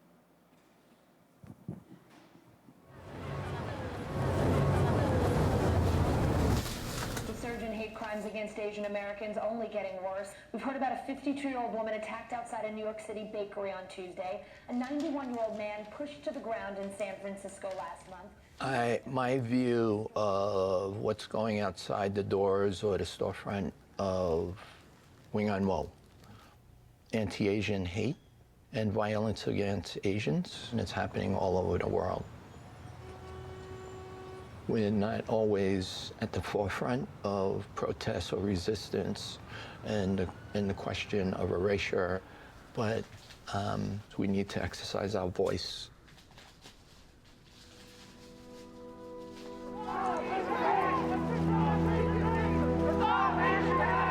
You have noticed the hashtag #StopAsianHate trending on social media today. And that's because hate crimes against Asian Americans have skyrocketed this year. 8 people, 6 of them Asian American women, were gunned down in Atlanta last week. Breaking news now, a racist attack in Chinatown. Here in New York City tonight, police are searching for a suspect wanted for attacking an Asian woman with a hammer. This past year, like a canary in a coal mine, Chinatowns across North America gave us the warning signs of the anti-Asian hate that was coming. Starting in January 2020, Chinatowns everywhere began to empty as racist rhetoric linking COVID-19 to the Chinese stigmatized the neighborhood. Karen, why did you decide to create the film? What was the objective for you when you decided to take on this journey? Well, initially, Big Fight in Little Chinatown, like it started as, it was a film talking about the gentrification and active erasure of Chinatowns all over North America. But of course, as I was filming the film, COVID happened, and Chinatowns really became this kind of flashpoint of racism, where, you know, where all the racism bubbled up. So these were neighborhoods that weren't were not just going through the regular things all of us were going through, concerns with health, businesses shutting down and all of that, but they were also having a double burden of being stigmatized and blamed for the COVID-19 pandemic. So what started as a film, you know, about these communities in active erasure, there was a kind of urgency to the storytelling because so much of the roots of Chinatowns, which were essentially neighborhoods founded on racism here in North America, all of that anti-Asian racism just bubbled up to the surface again. And so much of it is these systemic things of, you know, our narrative here in the country. How are Chinese seen or Asians seen? What, you know, we're enemy aliens, we're perpetual foreigners. We are constantly immigrants to a place that we actually helped build. You know, I'm 5th generation Chinese Canadian and Chinese Quebecois. But my father is constantly asked where he comes from. And he was born just down the street, or his mother was born just down the street here in Montreal's Chinatown. Do you feel like that term Chinese Quebecois is something that, you know, is deeply heard enough when we talk about the Asian diaspora? I've heard Chinese Canadian. First time I'm hearing somebody say Chinese Quebecois. Tell me more about, you know, how that identity is being received. Well, I mean, I think I'm saying it on purpose. Like, I'm assuming my Quebecois identity, right? Because the narrative we paint of ourselves, like who is a historic Canadian, who is a real Quebecois, what do they look like, what do they sound like? They often don't sound like Chinese or you know, English-speaking Chinese in Quebec. So part of that is kind of breaking these pre-assumed stories that we tell ourselves about who is authentic to a place and who isn't. Thank you. Shabe, we've heard a lot about how, since COVID, the community has faced a lot of hate crimes, but you said it's important to differentiate between hate incidents and systemic anti-Asian racism. Why do you feel this distinction is so important? I just feel, as I mentioned earlier, I think when we just look at, if our attention is just on hate incidents, we really cannot, well, first of all, we cannot, we are losing sight of some very negative impact on Chinese Canadians. So some statistics that I will share with everyone here and online is that 44% of Chinese Canadians feel that the fear of being labeled as a foreign agent affect their willingness to participate in Canadian political processes. And the other is that I think this impact is also felt in Canadians in general. Another survey done by Echo's research has shown that Chinese are the least welcomed group in Canada. Only 15% of Canadians, according to a random sample, would welcome Chinese into the neighborhoods, followed by Iranians. Only 16% of Canadians would welcome them into the neighborhoods. Those are the least welcomed two groups, right? So I think if we only look at hate incidents, like a fist, a spit, or a verbal abuse at a grocery restaurant that can be reported to the police, we are losing sight of this pervasive, widespread impact on not just the Chinese Canadians, but also about the changes in discriminatory attitudes of Canadians in general. Yeah. And Teresa, while we talk a lot about representation, I want to talk to you more about policy. How is it essential in grassroots initiative in creating that change? What are some examples of community efforts that I think are making a difference in shaping policies differently on anti-Asian hate? Community initiatives? Yes.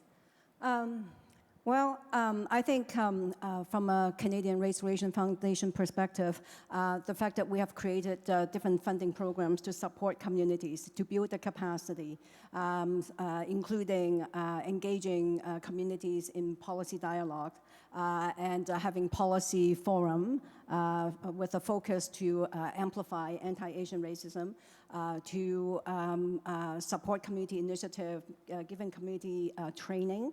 I think the communities are able to participate more and raise awareness about systemic racism. I think what I also like to say is that, when I was preparing myself for today's dialogue, I think in the last session, we talked about the need still to create safe space for the impacted, the racialized community in Canada to have dialogue, to contribute to systemic change. Now, this is my third EDI round. So when I say that, I guess some people would say, oh, so Teresa's an elderly person. But on the other hand, I think that perhaps it is also time for us to reflect and think about why is it that after, say, like I said, 50 years of Multiculturalism Act, 4 decades of trying to address issues of understanding and diversity and change, it's almost half a decade since we started this round of talking about anti-racism systemic change, because the dialogue, this round started in 2020. It's almost 2025. It's almost half a decade. And why is it that Asian Canadians, Chinese Canadians, and many other racialized Canadians do not feel safe in our own country to talk about our experience? So I think that it calls for our institutions, when you talk about systemic change, and it calls for our institutions to really critically reflect and examine their attitudes and beliefs and values that drive how they do things, how they talk to the community, how they interact with community on a daily basis, through their decision-making, through how they communicate, through how they design their programs and services. So I think those are work that have to be owned by our public institutions and by our public entities, and not necessarily the community. We need to build the capacity of our community to engage in this and feel safe and have the courage to share. But it is actually, why is it our institutions are not demonstrating the expected competency and accountability to create safety, to change the needed policies and practices that we have been talking about for half a century in this great country? And Karen, I want to bring it back to you because you've worked a lot, obviously, on media portrayals through your documentary. So how do you see media portrayals of Asian communities contributing to the problem, or maybe helping it address it? Yeah, I mean, I think that especially with the latest, all the anti-Asian racism during COVID, like the media has to bear some responsibility also for what went on. The first COVID case, I think, in New York City was someone who had returned from Iran. But of course, the New York Times ran with a story that showed Chinatown of Flushing. So not even on Manhattan, but they showed a picture of Chinatown. Here in Montreal, every single time there was some news report about the amount of COVID cases in Quebec, there was a picture of our Chinatown where there's barely any residents because of all the expropriation that happened, but also the seniors were scared to go out of their houses. There were no cases of COVID in our Chinatown. So it's these kind of perpetual imaginings of our community that feed into the kind of racism that happens, how every time there's a story of somebody being accused of being a spy or being told that they're a foreign agent, the media is all over those stories. Whereas here in Montreal, for example, in Brossard, before even prior to that awful story of the family in London, Ontario, the Muslim family being mowed down by that driver, there were 3 Asian folks in Brossard here. It's a suburb of a suburb on the South Shore. 3 people of Asian descent were also mowed down and killed in the street by a driver who went from block to block to block. They weren't even standing beside each other, these people. Did we hear about this story in the media? Did we ask if it was a hate crime? Did any of those things happen? No, and I blame that squarely on the media and also on the police for not following up on the case. But of course, the month after, when some other resident of Brossard was accused of being a Chinese spy, we heard all about this in the media. So, the media also bears a responsibility for perpetuating these kind of stereotypes in our community. But I think for Asians in particular, one thing that's different, I guess, about our community is this kind of stereotype of the model minority and how that has really both internally and externally caused issues within our community. People of my father's generation, it's put your head down, don't say anything, just work hard, and the next generation won't have to deal with all this hatred, right? And then likewise, the model minority is used to drive a wedge between us and other ethnocultural communities. It's like, look at the Chinese, successful, working hard, doing fine. What's your group's problem? And then we have this kind of wedge driven between communities who really should be working to uplift each other. Instead, we're kind of pitted against each other. So these are some of the things that get, I guess, processed again and again through the media, really not having a critical eye and thinking about what they're covering and what they're not covering.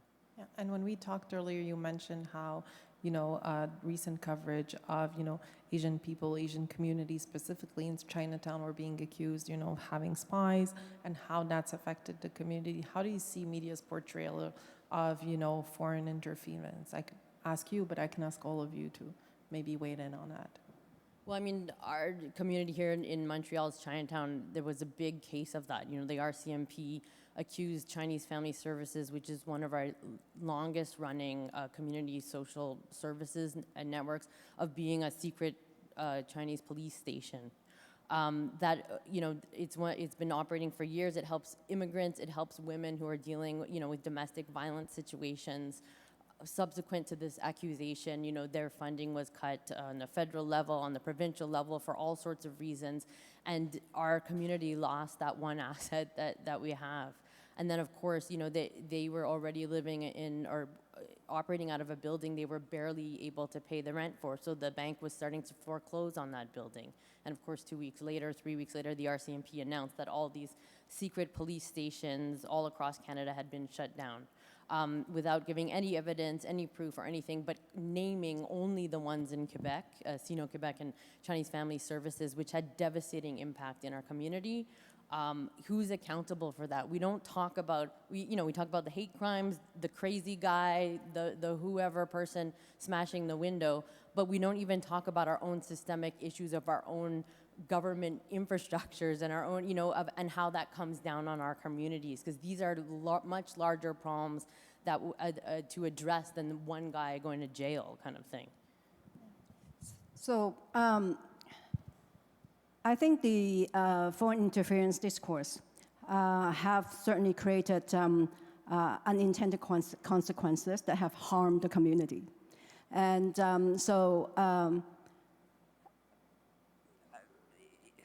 So as a Canadian of 52 years, like any other Canadian, I'm concerned about foreign interference to our democratic institutions. Now, but our public media, with the exception of periodic statistics or informed information, there was a period of time when I was actually organizing the national remembrance of the centenary of the Chinese Exclusion Act, that day in and day out, it was about China. So the whole issue of foreign interference was just China, China, China, every day. And no distinction was made between the Canadians of Chinese descent in this country that have lived here and contributed to the development of this country for 160 years, and the people of that ethnicity in Asia. So, which actually, we have institutions that have the mandate and responsibility to create inclusion and equity that actually ended up perpetuating some of these stereotypes, that those are the others, they are the foreigners, and they are the threats to our country. So, so in 2020, an Angus Reid survey of 550 Canadians of Chinese descent identified 85% of the people surveyed, they feel that they share the values and belief of Canadians.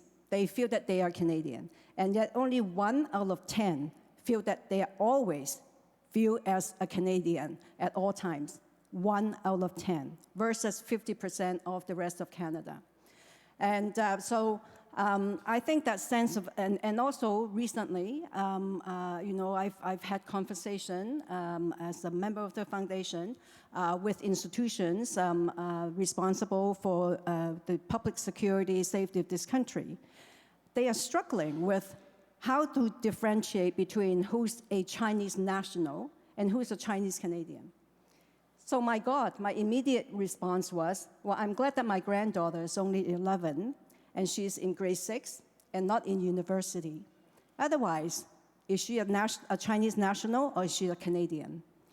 And so I think that without critically examining the role of our public institution, how they are implicitly, explicitly perpetuating the stereotypes that we have been talking about for 50 years.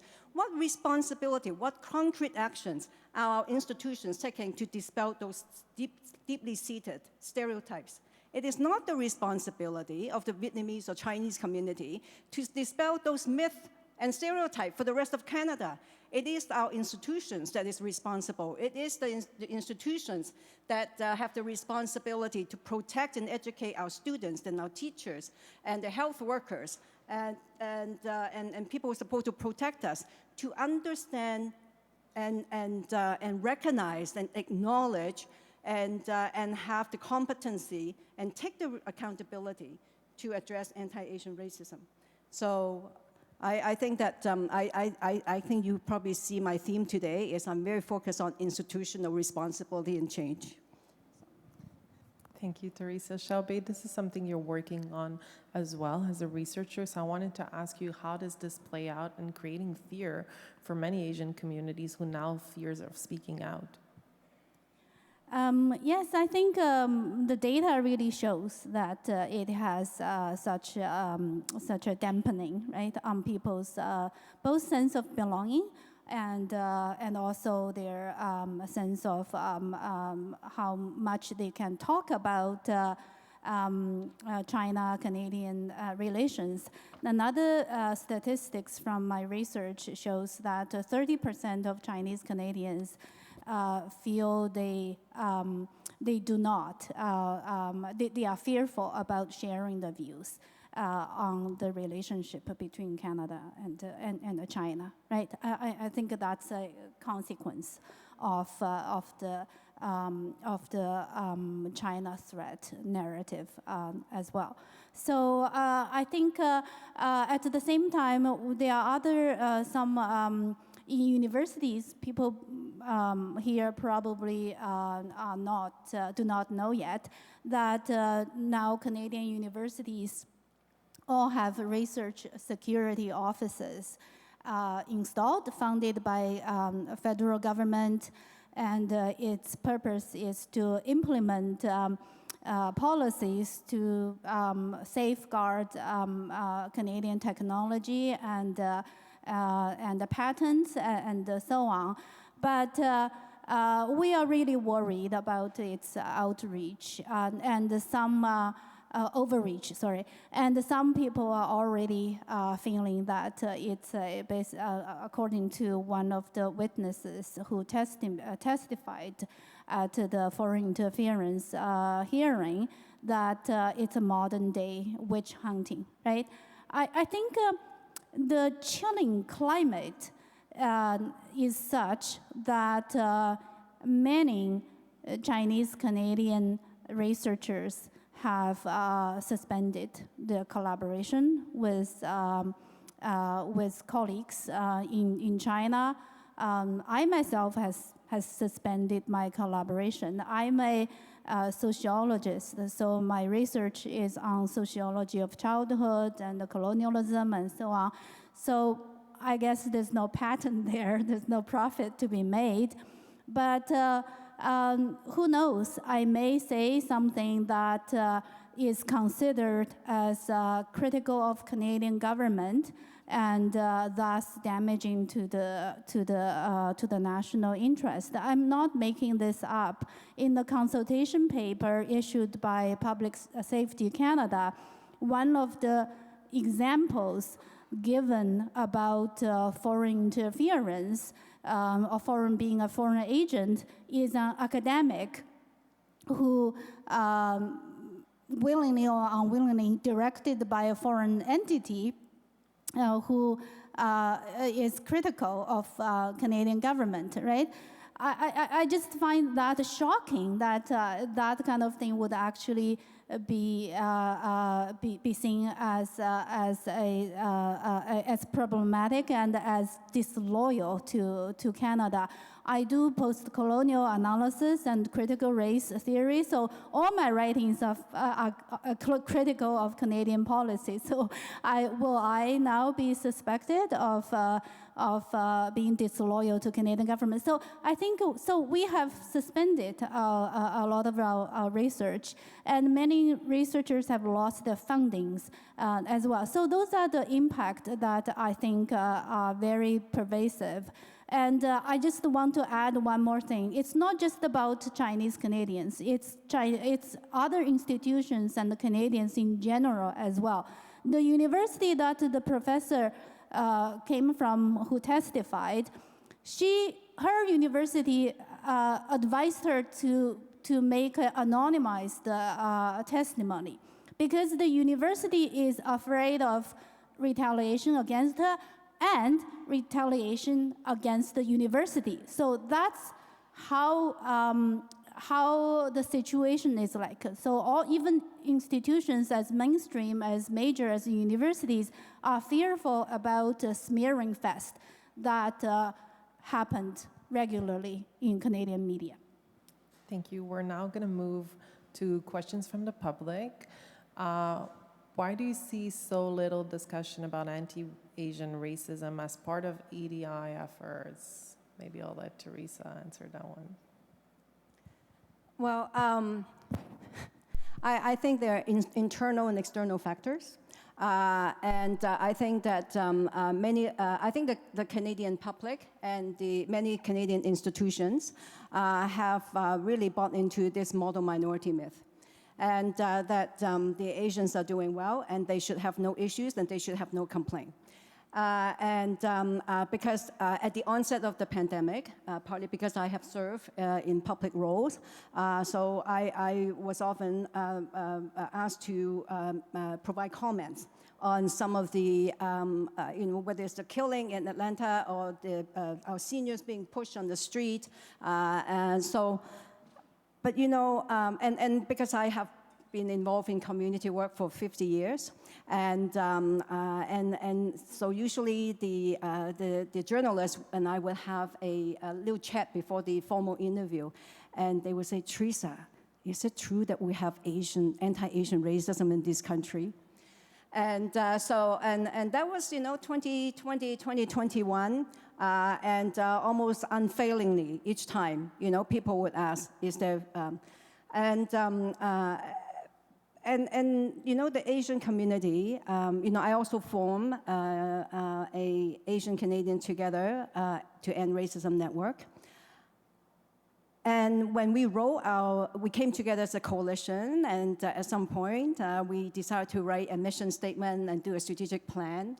And in our mission statement, we acknowledge anti-Indigenous racism, we acknowledge anti-Black racism, and acknowledge that we need to be good ally.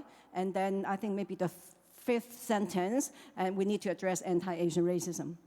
And speaking of the coalition that the Race Relations Foundation formed, it took us 6 months before we say, I think we should give ourselves permission to actually focus on ourselves. So it is the Asian mentality, is embedded in us that we should not put ourselves in front. We should not address our own need first. We should always address, the others. And it doesn't work well in Canada. So, and then externally, we have people that have, we have this deeply embedded stereotype that we are, in fact, I saw last year during the commemoration of the Chinese Exclusion Act, a real Canadian textbook that actually have a chapter with a picture that shows Chinese are only visitors and foreigners in Canada. So that book was used in our schools, right? So, so we have some internal issues that we have to address, how to work effectively in the Canadian society, and then we have also external factors. So I think that I have to go back. What was your question? Why do we see so little discussion about anti-Asian racism in right. EDI? So, and that's, I think I answered your question. You did. But I think I remember why I asked you the question, because I have one more point to make. After 4.5 years, being Asian Canadians, trying to be part of this dialogue, and we participated in racial justice conference. I participated in anti-Black protests. When I was 62, I should not be there during the pandemic. I was there. But, I'm hearing increasing frustration and concern from the Asian Canadian community, especially from the younger people, that they're feeling omitted. Their experience of discrimination, injustice, and mistreatment is omitted by the Canadian public and communities. And so I think that the community, it takes the community a little bit, because we have internalized the model minority myth ourselves. So I think it have taken the community a few years to actually, and waiting, to address other people's oppression first before we talk about our own oppression. But then the young people especially are getting very concerned and frustrated being omitted. That will be all the time. Thank you for this, and let's hopefully deconstruct this at this very own conference and in conversation and talk about, internally as racialized communities, how can we also break silos? Thank you very much for this time. We're going to leave it here. Please join us in thanking Xiaobei, Karen, and Teresa for sharing their time and making space.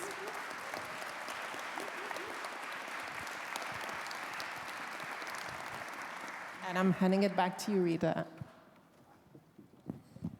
Merci, Leila, pour ces deux discussions éclairantes. Thank you for these very insightful discussions. And thank you to Brian Amel as well, and Karen and Teresa and Xiaobei. So now the next step is the break. We'll be back at 2:30 in order to continue our discussions. Thank you. I welcome everyone back, and I hope you've all appreciated the break time. The next discussion will be moderated by two women, exceptional women. Elle, like Leila, are frontline voices when it comes to equality and the fight against racism. In very little time, we will welcome Mia El-Khoury. She is an author and a journalist she works on questions such as looking at the experience of newly arrived immigrants, equality, and human rights. And I have now the pleasure to welcome Carla Nove, a social entrepreneur and a tireless activist for social justice. Carla has been working for over 5 years in the promotion and representation of marginalized people. Welcome, Carla.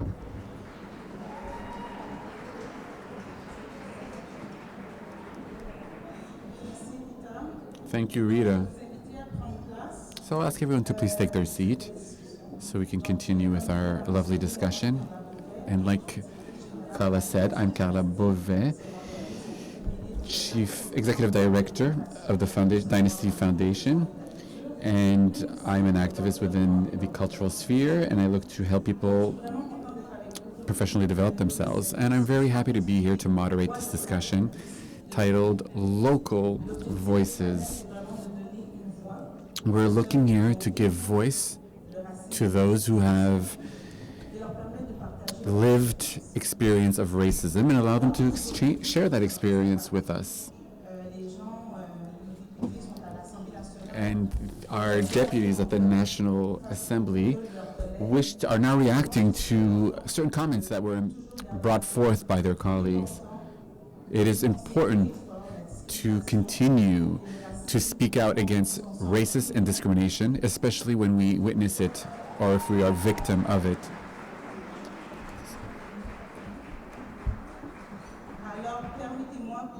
So please allow me to welcome Maïté Saganash. She is an activist for human rights as well as a columnist. She's also an information officer for social and health services at the Bay James. Welcome. And then we have Mamedzi Il-Farah Kamara, radio frequency engineer, and has become the symbol, sadly, of social profiling. Welcome. Finally, I would wish to welcome Dalida Awadda. She's an activist, a lecturer, as well as a sociologist.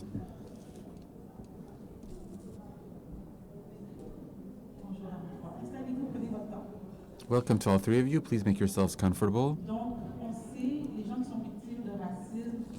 So we're aware that people who often witness or experience, that is, racism, have a hard time sharing their experience.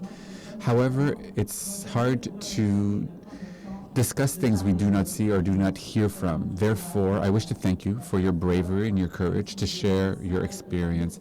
Because every time we take the opportunity to share what we have lived, this can help people through problematic issues.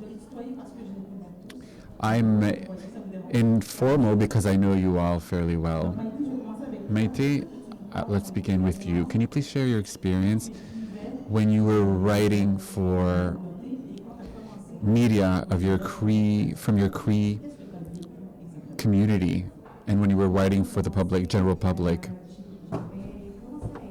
I began writing for the Metro newspaper here in Montreal in 2015, I believe. At the time, we had approached me to do so. I was very young at the time, and I was just very happy to have the opportunity to write in a publication and to have a platform finally where I could address issues that we see between the Native community and the Quebec community at large. I feel like the treatment of people here, I was happy to be able to comment on it. I was very young at the time. I was about 20, 21 years old.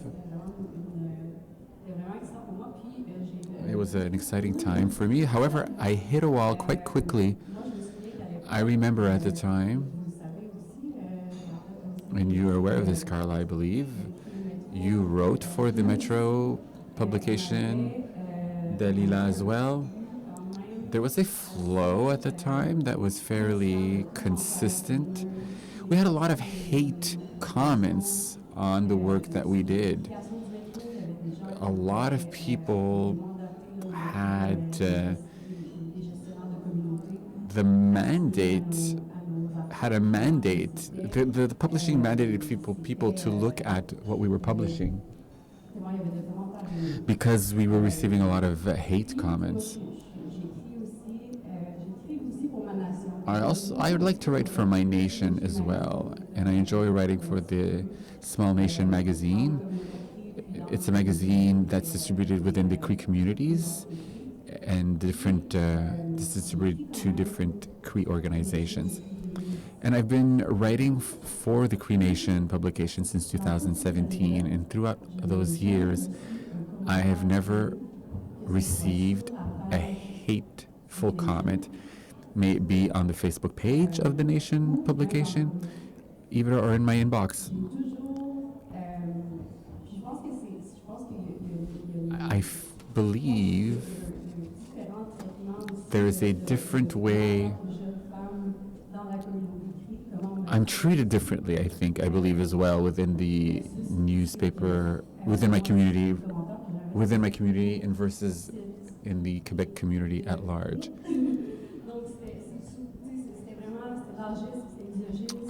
I felt targeted by ageism, sexism, many layers. However, a lot of people within the Cree community see my voice as a young woman, they see it as a positive thing.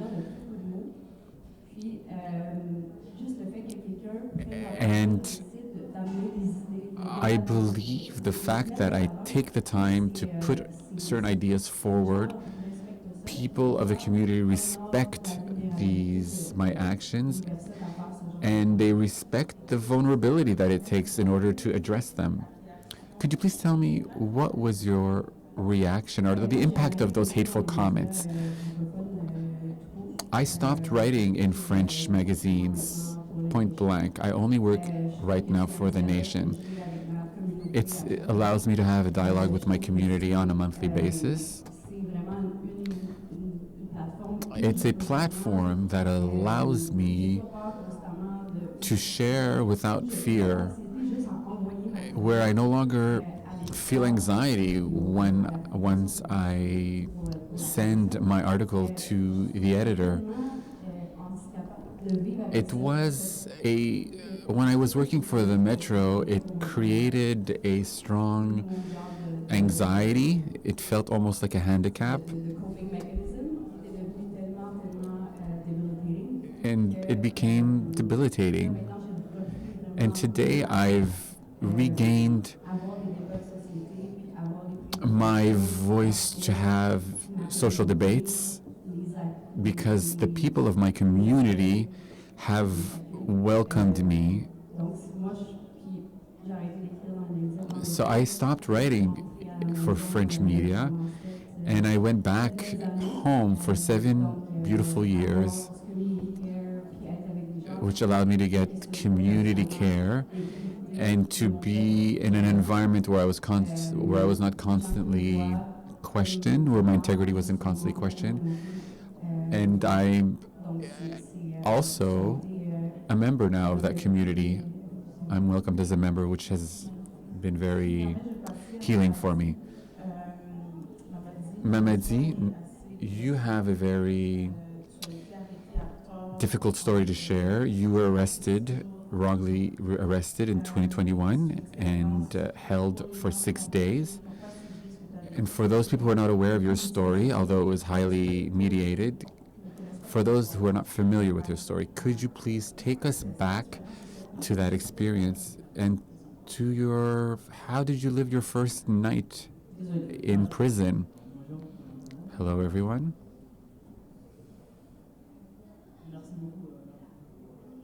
Thank you for the organization. And I believe it's a good idea to have these types of discussions here today. So yes, it was in 2021, in January 2021. I was peacefully heading home when I was living in Park Extension. This is not a neighborhood. It's not Westmount, for instance. I was a student at the Polytechnique and I was also giving classes at the time.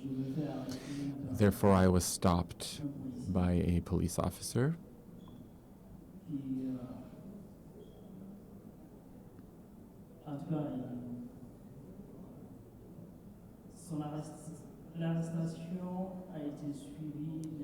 The arrest was then followed.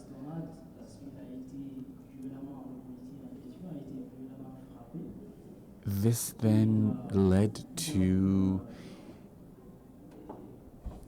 assault, which then gave me the opportunity to leave. Shots were fired during the arrest. And this then made me want to leave. I don't feel like I offended anyone at the time. So before I even arrived home, I heard sirens. There were hundreds of police cars in the neighborhood. I remained in my car at the time. I didn't believe I did anything. I remained in the neighborhood and I was violently arrested. And therefore the conclusion was I was the violator, the aggressor. Even if they gave me the opportunity to express myself, they never believed what I had to say. And therefore, this cost me 6 days of my life in prison.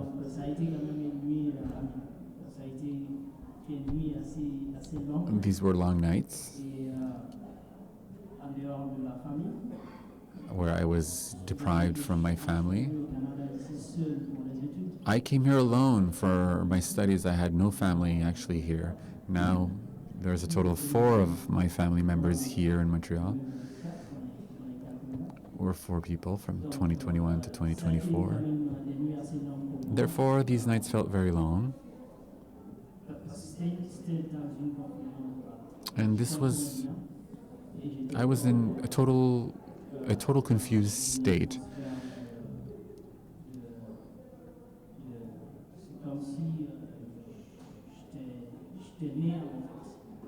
I felt like I hit oblivion. And this was shocking to me. I thought I was in Canada, a country that was supposed to be, that embrace diversity. I was shocked to be treated in the way I was treated. When it comes to talking about the journey of a black man within this country, does it leave any consequences upon you? We often mention statistics, but behind these numbers, these statistics, there's an individual, there's a family, there's a community. Therefore, the impacts are very important. I feel Canadian today.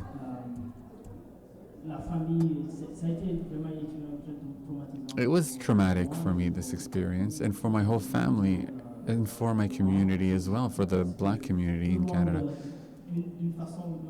Because one way or another, people start feeling like involved in this situation. It could have been anybody. That evening there were other arrests. There was even a lawyer that was arrested. And this was very mediatized at the time. The experience was fairly traumatic for me. Dalila, as Maite said,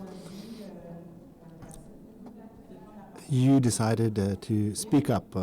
You would write on difficult topics. You would write your experiences on paper. Was it so important for you, knowing the consequences and the impact this could have on your life? Let me take a step back, because the decision to speak out publicly is something that just came naturally, because people that experience racism know this. When we experience racism, discrimination, hatred, we look for tools to assert our rights and to defend ourselves. So that encouraged me to speak up. I had some catalysts in my life that brought me to that. After 9/11, it was a difficult time for people that were identified as Arab or Muslim. They became the public enemies number one.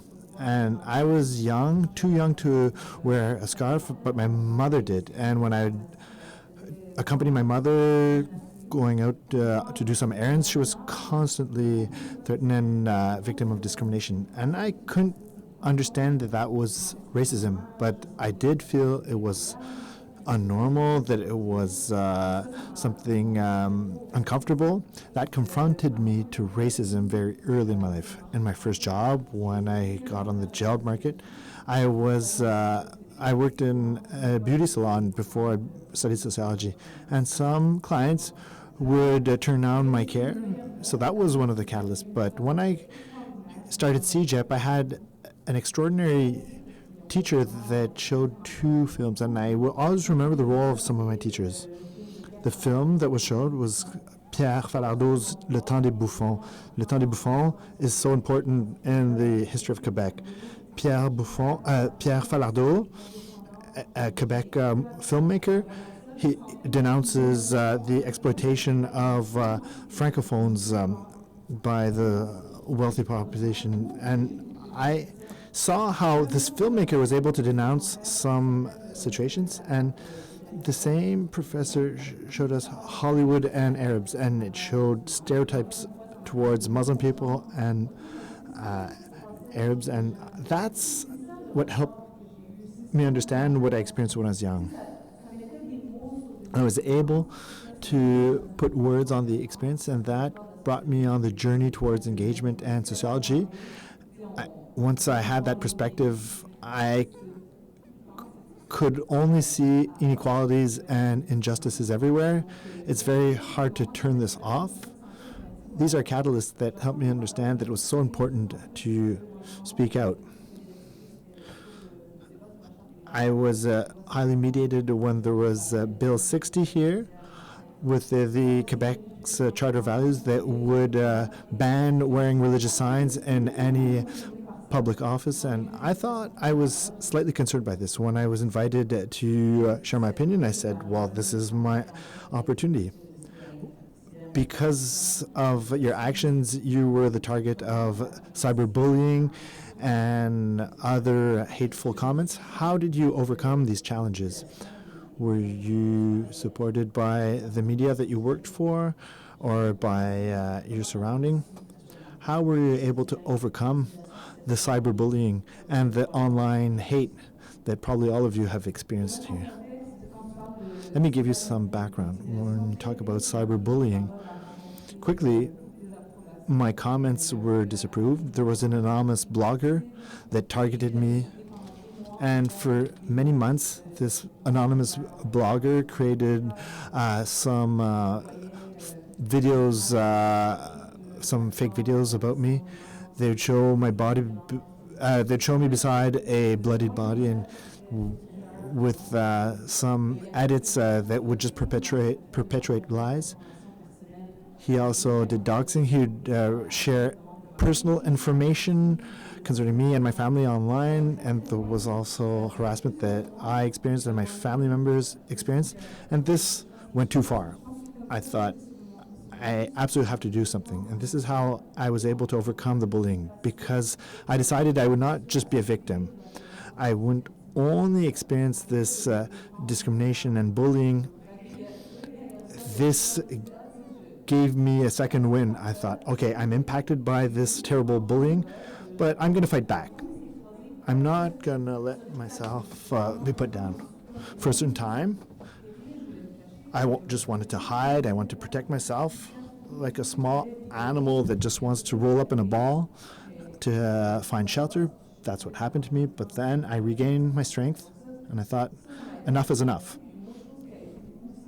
Another thing that helped me to overcome the challenges was to try to move a step back. Maybe I was targeted, but I shouldn't take it personally. I was defending ideas and ideals, and anybody else in the same position would have been targeted the same way. So I took a sociological perspective rather than taking it personally. That helped me to see that the challenge was beyond me. Let me come back to Maite. We hear a lot about different efforts for truth and reconciliation. The recent passing of Marie St. Clair was another opportunity to talk about these challenges. What is your perspective on what Canadians can learn from reconciliation with Indigenous people? When I wrote in the newspaper Le Métro, I would write on residential schools because my father is a residential school survivor. He spent 10 years in the residential school experiencing this cultural genocide. I wrote about the UN Convention Against Genocide and the forced displacement of peoples that can be considered as a genocide act.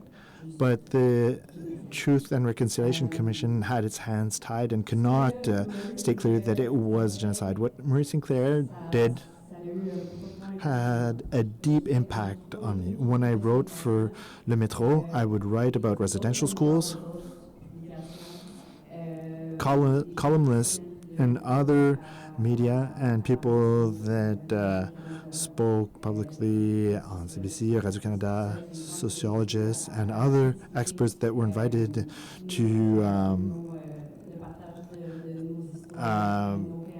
speak about their opinions on how our histories are shared and would present their opinion. I was accused of being a revisionist.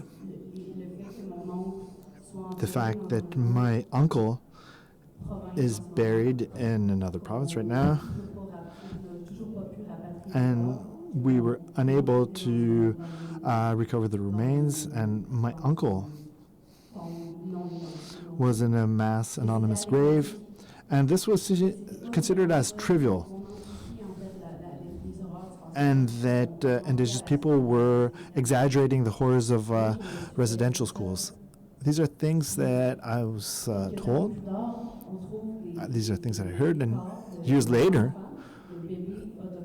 different remains of indigenous people were found in different anonymous graves. And I never got a single apology from people that really enjoyed criticizing me on social media or in their media platforms.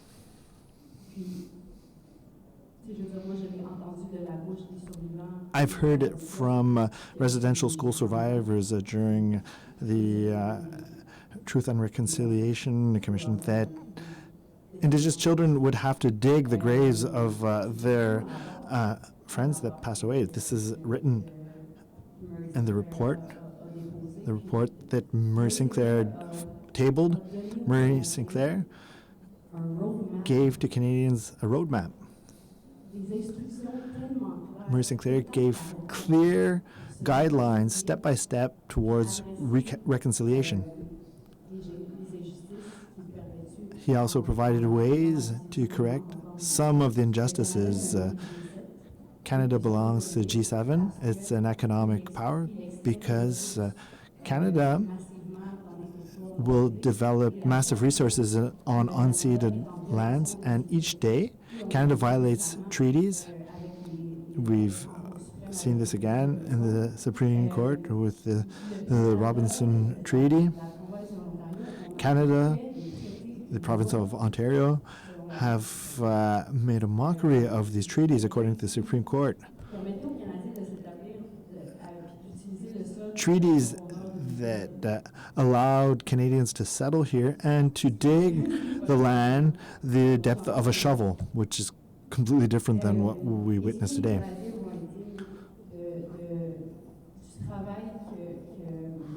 Will Canadians live up to the prior work that Murray Sinclair did, and will they be able to honor the voice of the survivors? The survivors are fed up with having to share over and over their stories. And it can be tiring to try to convince mainstream society of our humanity and try to convince mainstream society to believe in our stories. I think we have to change the narrative. We have to change the narrative on the conditions for non-Indigenous people.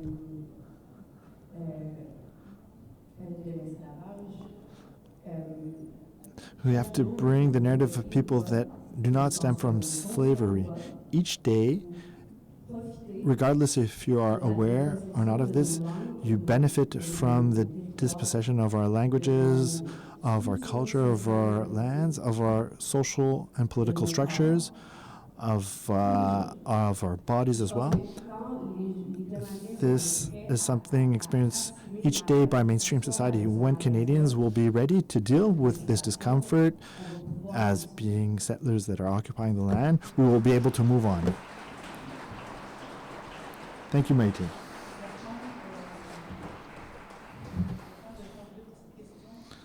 I have two quick questions, and then we can take questions from the audience.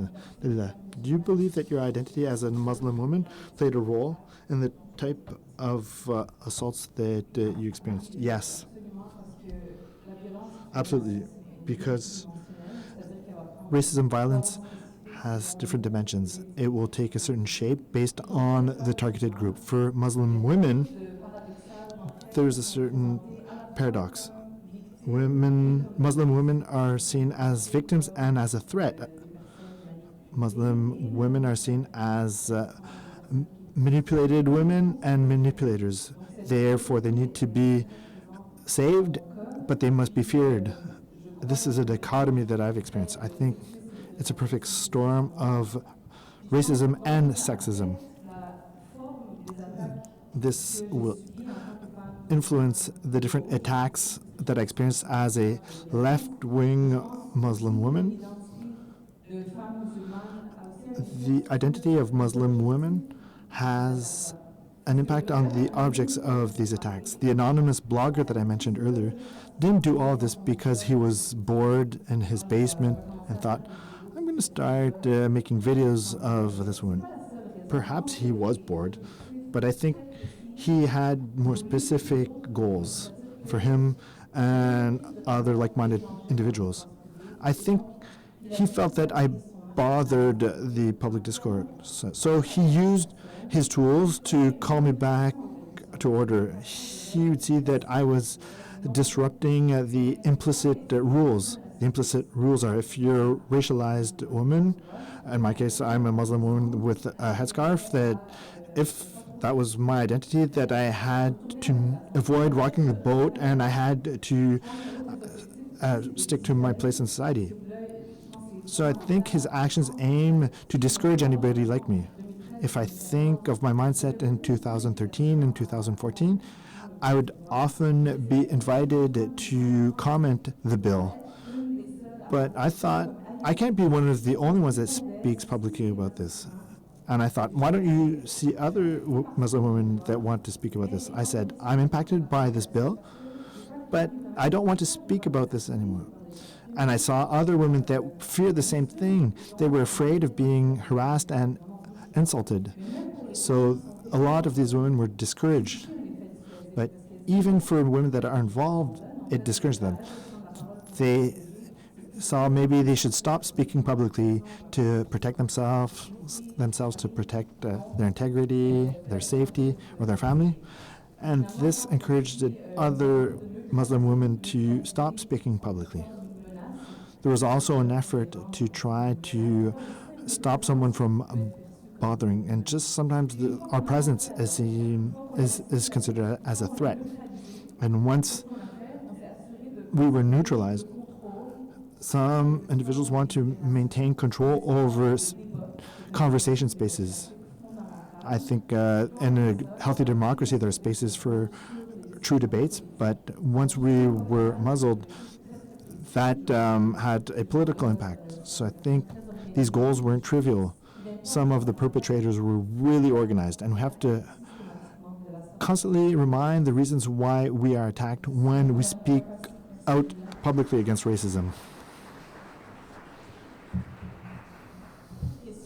All right, let's take questions from the audience.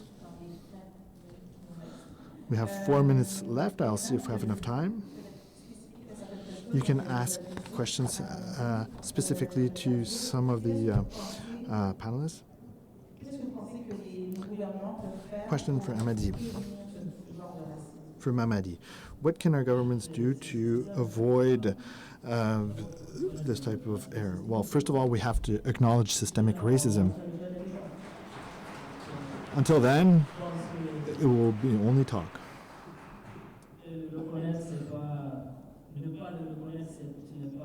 And not acknowledging systemic racism is not a way to consolidate the electors. So after acknowledgement, then we can move on to the next steps, like strengthening institutions. Our institutions have a lot of systemic racism, clearly.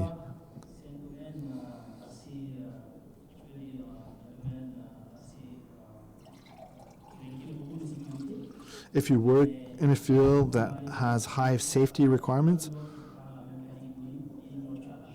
well, if you're from a racialized background, you'll be considered as having an opportunity to be in that sector. So we have to address some of those issues. So the first step would be acknowledging systemic racism. Maite. We've been calling out the media this afternoon. How can we make media responsible of creating and exacerbating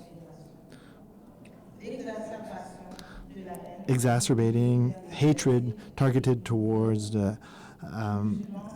Asians, Muslims, blacks, and other visible minorities, as well as indigenous people, given the individual, community, and collective impacts?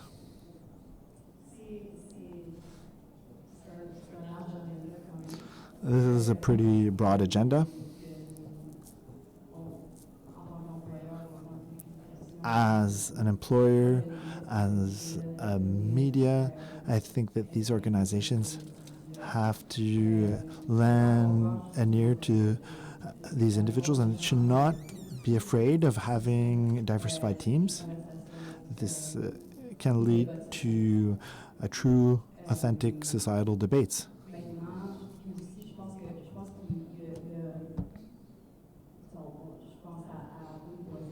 I'm thinking about the whole controversy around Arun Boisy, the MNA from Québec Solidaire. He said that he could see the construction of the other, and then this created a big controversy at the Quebec National Assembly. We have a premier who regularly in media scrums will blame societal issues in Quebec on immigrants. He does this constantly for the housing crisis, for our healthcare issues. And he knows very clearly that it's not true, that we can't blame all these issues on immigrants. I think this can be amalgamated with hate speech. Sometimes we become complacent with some individuals and we let it go too far. Some people on the radio said, well, Arun should have said things differently at the Quebec National Assembly. But why is it always up to people from visible minorities to have to temper our speech? It's always up to us to have to carefully choose the words to avoid saying things the wrong way, and whereas the Quebec Premier could say anything he wants in media scrums day in, day out. I think that sometimes we bear too much of the responsibility. We are human beings after all, and we will progress as a society. This is also something that concerns Indigenous communities. When you meet Indigenous community members that are experiencing homelessness here in Montreal, when you speak to them, when you smile at them, when you address them, when you're going to work, regardless our social, our economic situation, or our ethnic background, each individual deserves safety and dignity. Each individual should enjoy basic human rights. These Indigenous community members are entitled to dignity.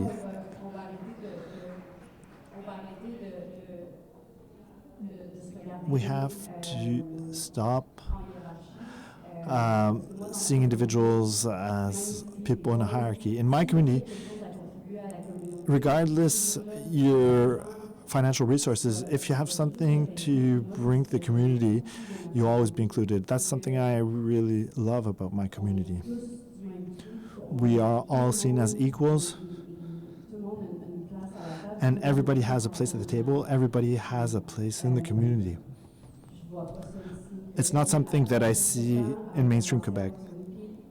After I spent 7 years in Waswanipi, it was very difficult for me to see these inequalities here. Maite, you'll have the...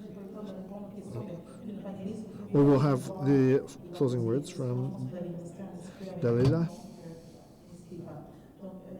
So Dalila, violence and hatred led you to stop speaking publicly. How can we keep calling out all these injustices if no one dares to speak out? We often talk about the cost of speaking up. It's very high, but I think the cost of silence is even higher. And this is one thing that motivated me to re-emerge and to try to rise from my slump. I think it's even worse to stay silent.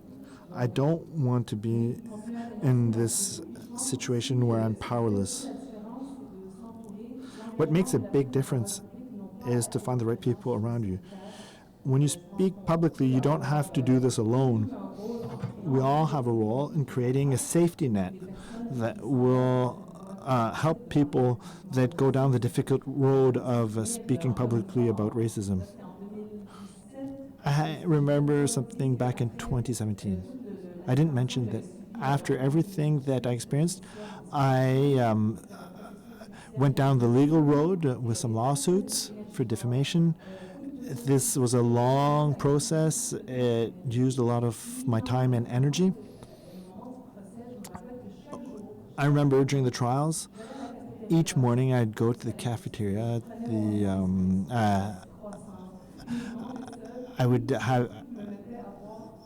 I was at the courthouse, and I would have my coffee and croissant. And people that I know told me that they would be there, in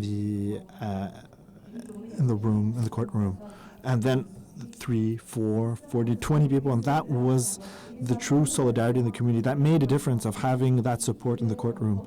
It felt like this burden was carried collectively. So we have to be there to support each other, and we have to act as a safety net for other people that speak publicly. And for anybody who works in fighting against racism, it's important to have solidarity, because we will be facing difficult times. We need one another. Thank you very much. Please join me in thanking Maïté, Mamadi, and Alida. And we will have Rima El-Khoury, who will be leading the next discussion.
Thank you, Carla. This was a very interesting panel.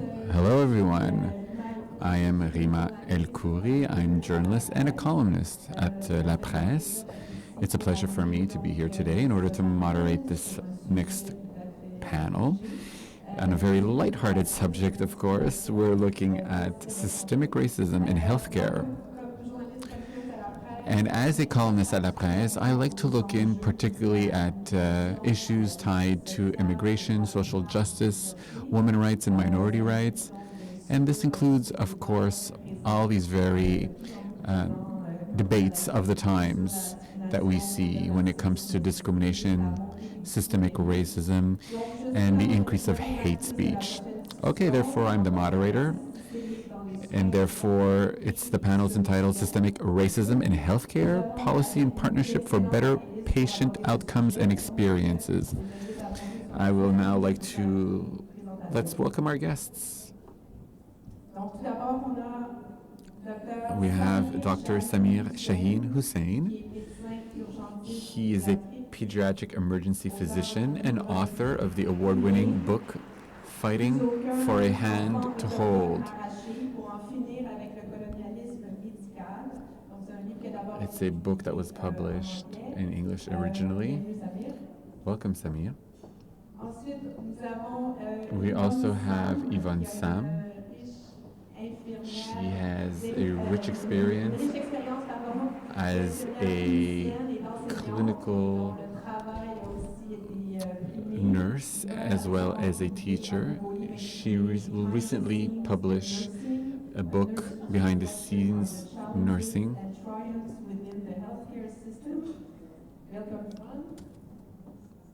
Welcome, Yvonne. We will also have Sylvain Baudry joining us. He's an Indigenous Health Center. He's an outreach worker in an Indigenous Health Center of Tutiatiki. And since 2004, he works with the indigenous community within the broader Montreal region, and he works and helps counter the propagation of STIs. Sami, I would like to begin with you. Therefore, this panel will be both in English and in French.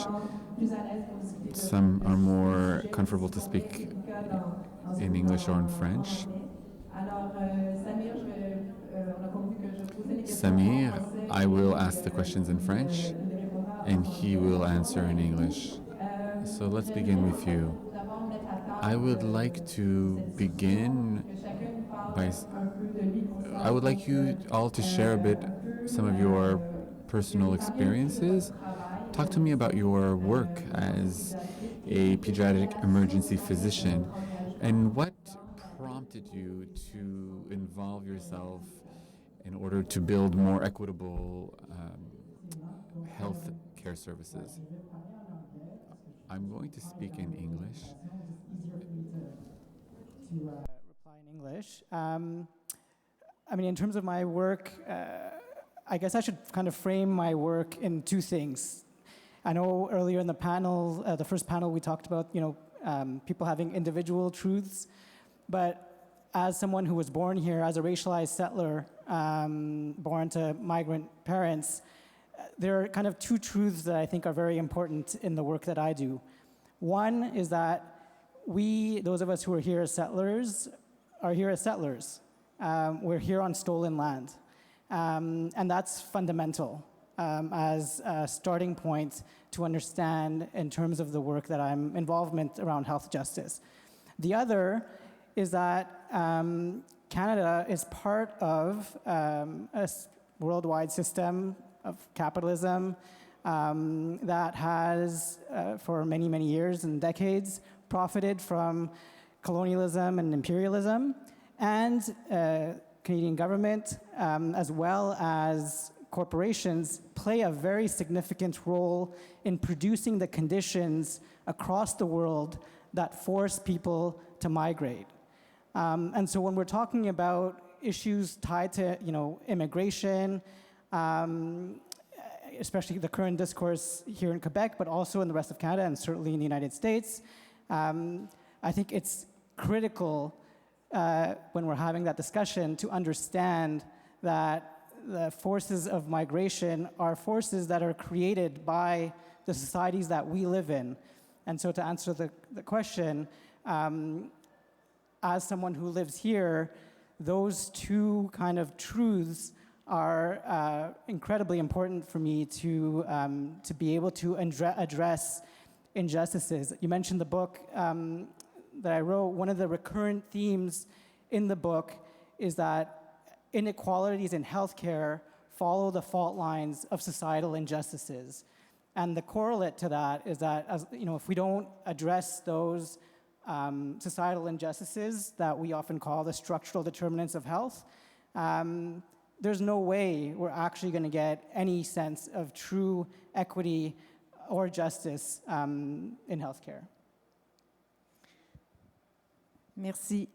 Sylvain, j'aimerais vous poser un peu la même question. Est-ce que vous pouvez juste nous parler un I would peu like to ask you the same question. Can you please share the type of work that you do with the Native community, the Indigenous community here in Montreal? Therefore, I've been working for about 20 years now in community centers that work with HIV issues. I've worked with natives. I've done a lot of community research within the Indigenous communities here in Montreal. And for the last few months, I've been working at the Indigenous Health Center of Tutiaki. And I'm working in prevention within the communities when it comes to STIs. And therefore, I recommend testing, healthcare testing, in a more regular level, at a more regular pace within the center. Please just tell us briefly about your background and work. I don't know where to start, actually. Okay, I was trained in England. I'm a British trained registered nurse, midwife, and psychiatric nurse. Then I migrated here to Canada and completed my degree and my master's at McGill. Where do I start to situate it? Being a nurse for me has been a lifelong commitment. When I arrived here, I worked in New York. I lived in New York City for a while I did my nursing license there when I came. Didn't quite like New York because America and London are two different countries, and trust me, I mean different. So I came to Winnipeg, Manitoba when I migrated from England. But boy, I was in for a shock at the climatic conditions there. Boy, everybody asked me, why do you come here so cold? So when I left New York, I came to Montreal in the midst of the linguistic miasma that we had going on at the time, but I stayed here. When I look back at the healthcare system that greeted me here and compared it with that of England, two worlds apart, really, really worlds apart, because I always held fixed the belief that the wealth of a nation is judged by the health of its population. I believe in that, and I struggle for that. When I came here and I realized that racism was so rife here, especially in the healthcare system, I sprung into action. And that has been my goal from since, oh gosh, I hate to say that, but don't need to age me, but over 20-something years I've been fighting this battle in the healthcare system. I can now say with some degree of satisfaction that we've seen some ground now, but something as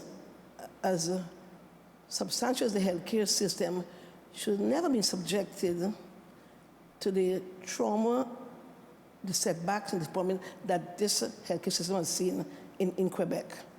It took the pandemic, and I was shocked, to let the government realize how valuable nurses are.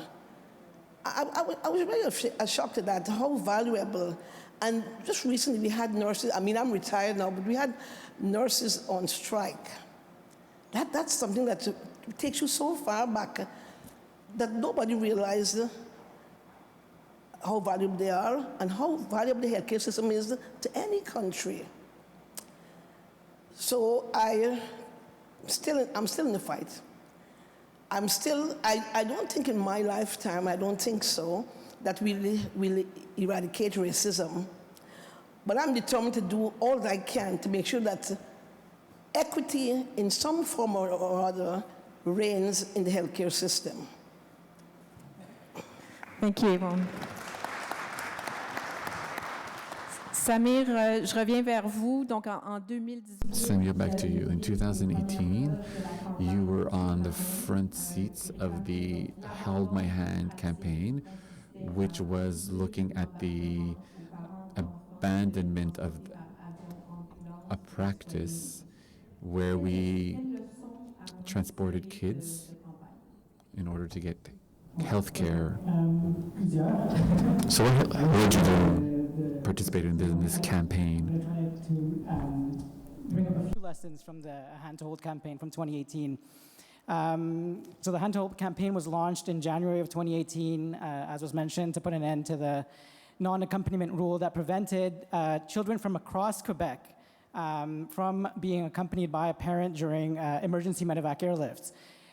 We noticed at the Montreal Children's Hospital where I work that Indigenous kids from northern Quebec, so Ewe and Inuit kids, were disproportionately impacted by this practice.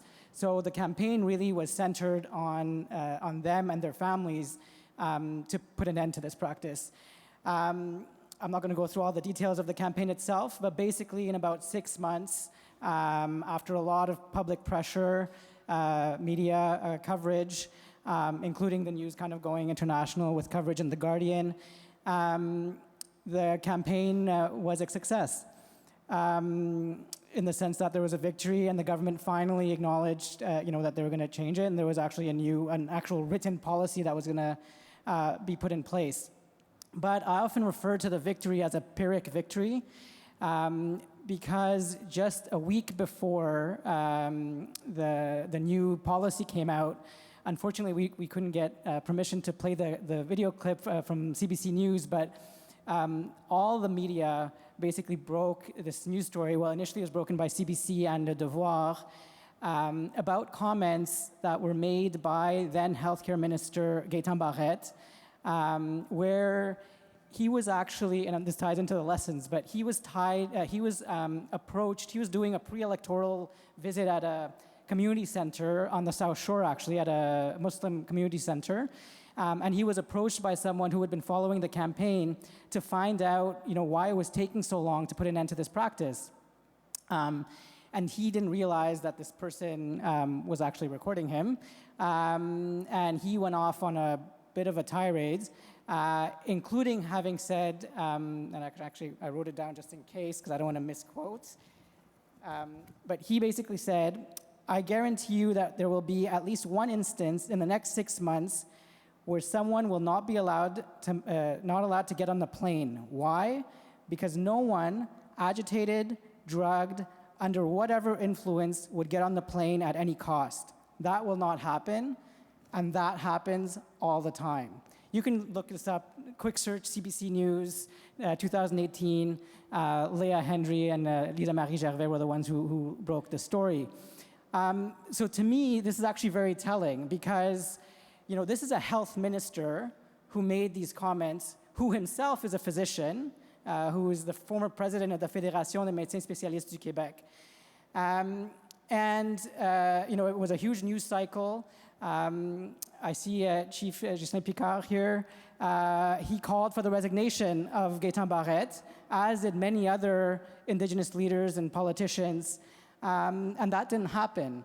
And this is really important because, despite health unions, politicians, different movements calling for his resignation, he stayed on board, he completed his term.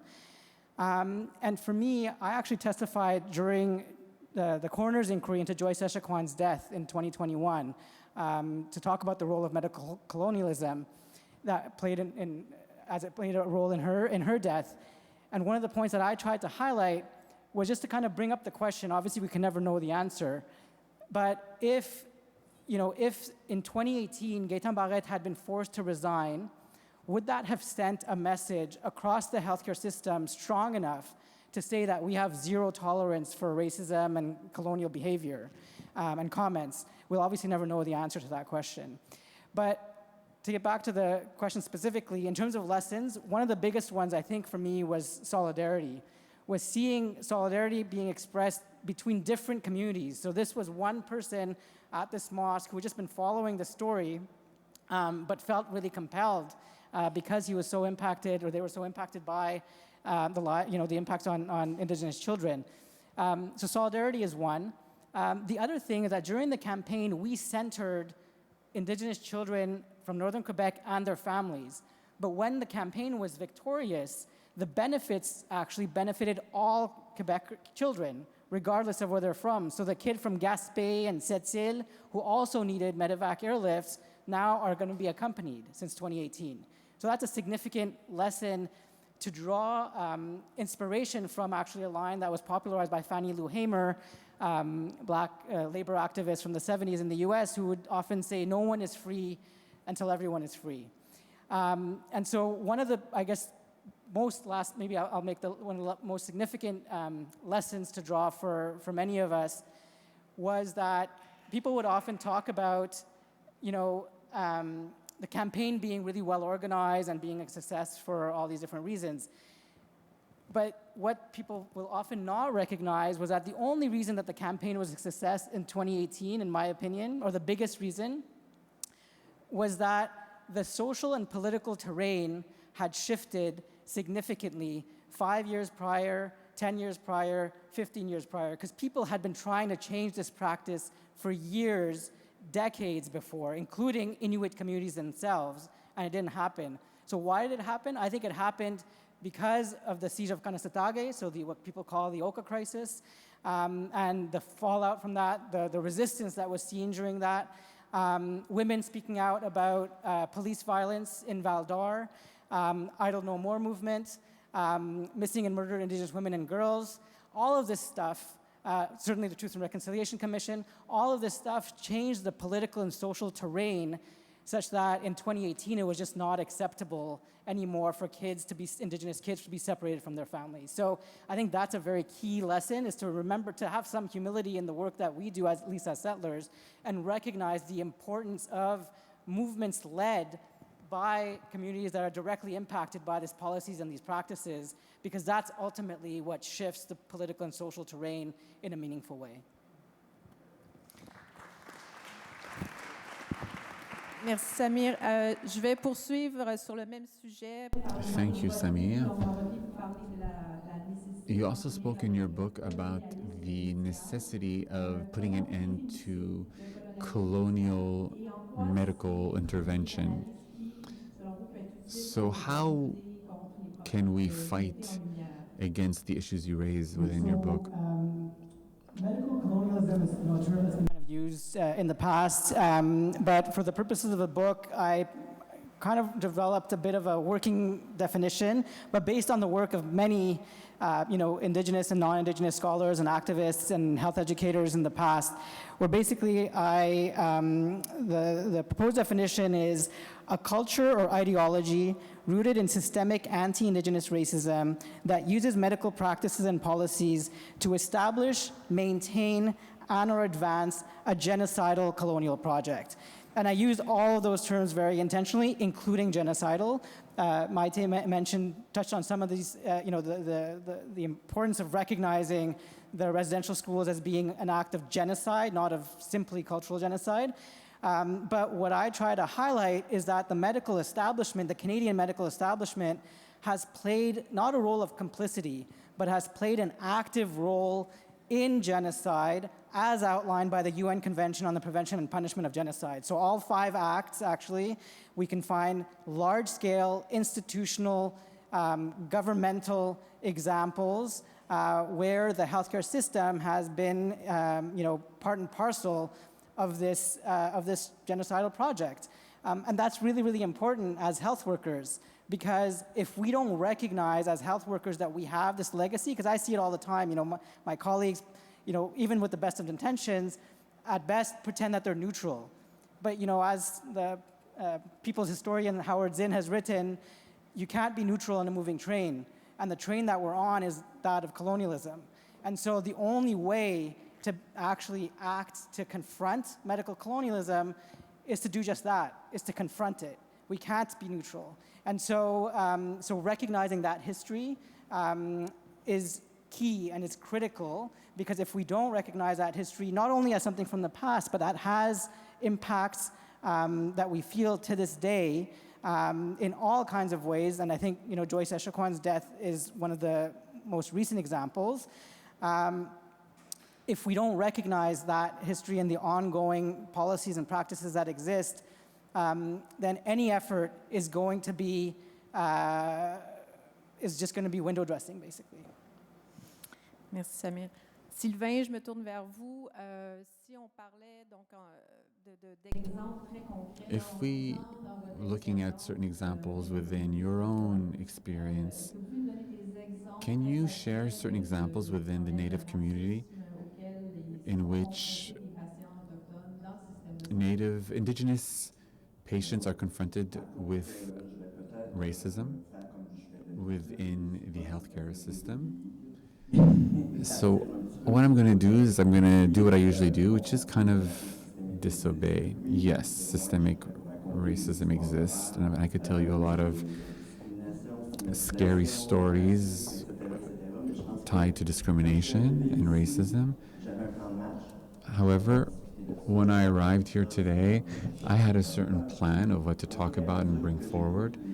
However, as I'm listening to my colleagues here on this panel, and as I listen to the previous presentations, I think we're at a point now in our life where we recognize that there is racism and there is a systemic racism in our nation. And so I want to know is, what do we do about it? That's where I'm at personally.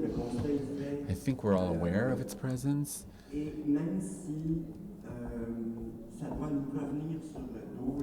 And even though a lot of us have to carry that burden, that responsibility in order to provoke change, it has to be done, and we have to do it now. I think one thing that we need to do is recognize healthcare navigators, native indigenous navigators, in order to provide a form of healthcare access that is not always accessible in indigenous language, when there's sometimes interpreters or translators are not present. So we should have native navigators within the healthcare system that help in these situations. But this work is not recognized, or this issue that is. So therefore, it's people from the community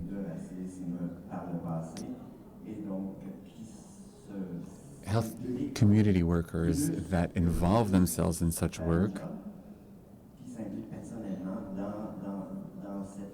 and that get involved in this type of fight in order to fight to preserve the rights of indigenous people within the healthcare system.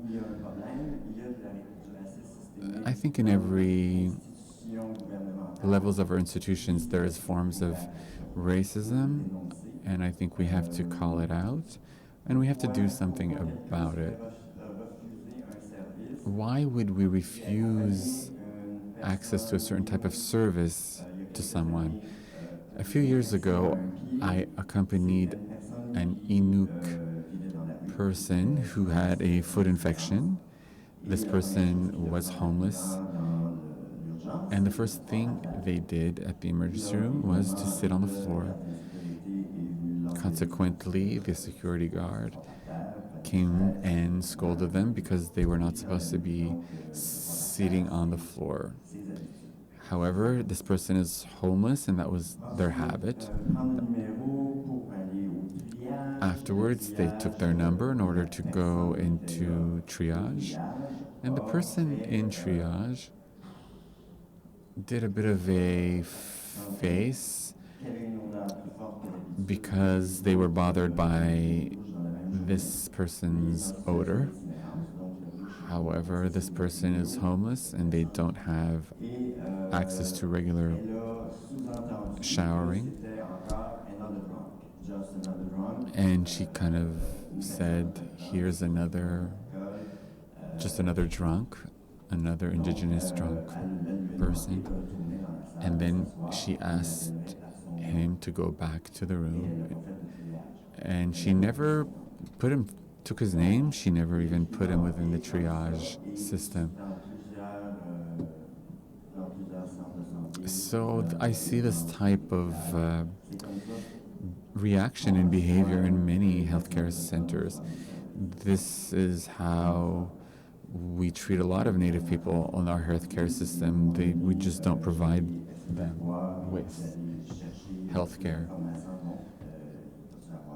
And therefore I went back to the triage nurse asking for assistance. And then the person finally I was assisting just left the waiting room. I would say that the bond of trust is broken, that it is no longer present, which is why I think implementing a community center, healthcare community indigenous center is necessary.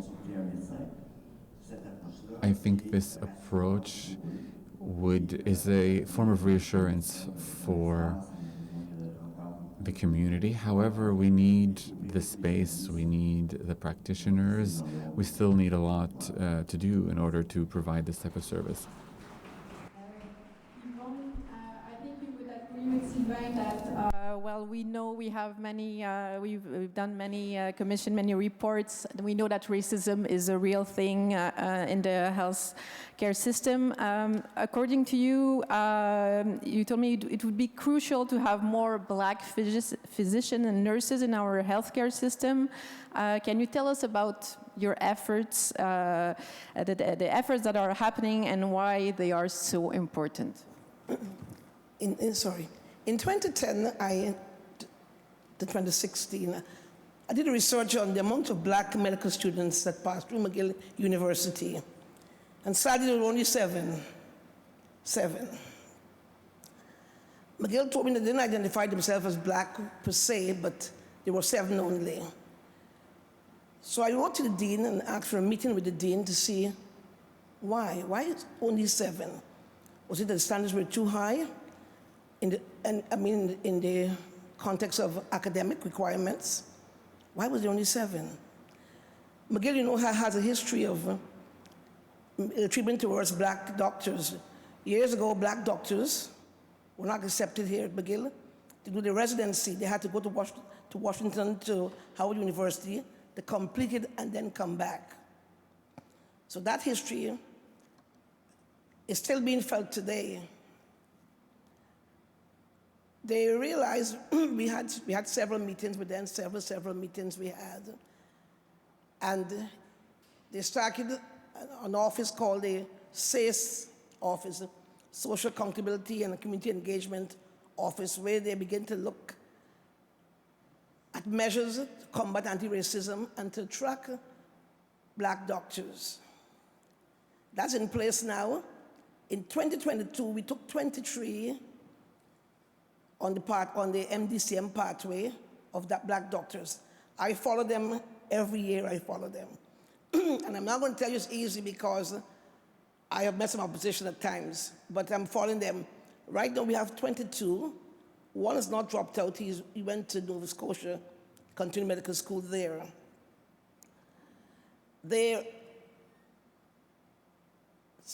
It's not as easy as I'm making sound, that the fact that they took 22 in, because the students have told me that there's a little bit of, I don't know if the word hanky-panky would fit in well there, or a little bit of undercurrents of underhandedness.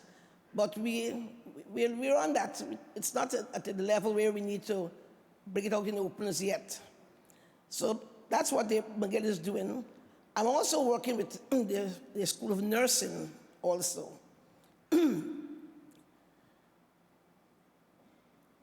McGill needs to make more space available for the history of other people. As a head nurse, I had many students come on my floor to do the midwifery stage.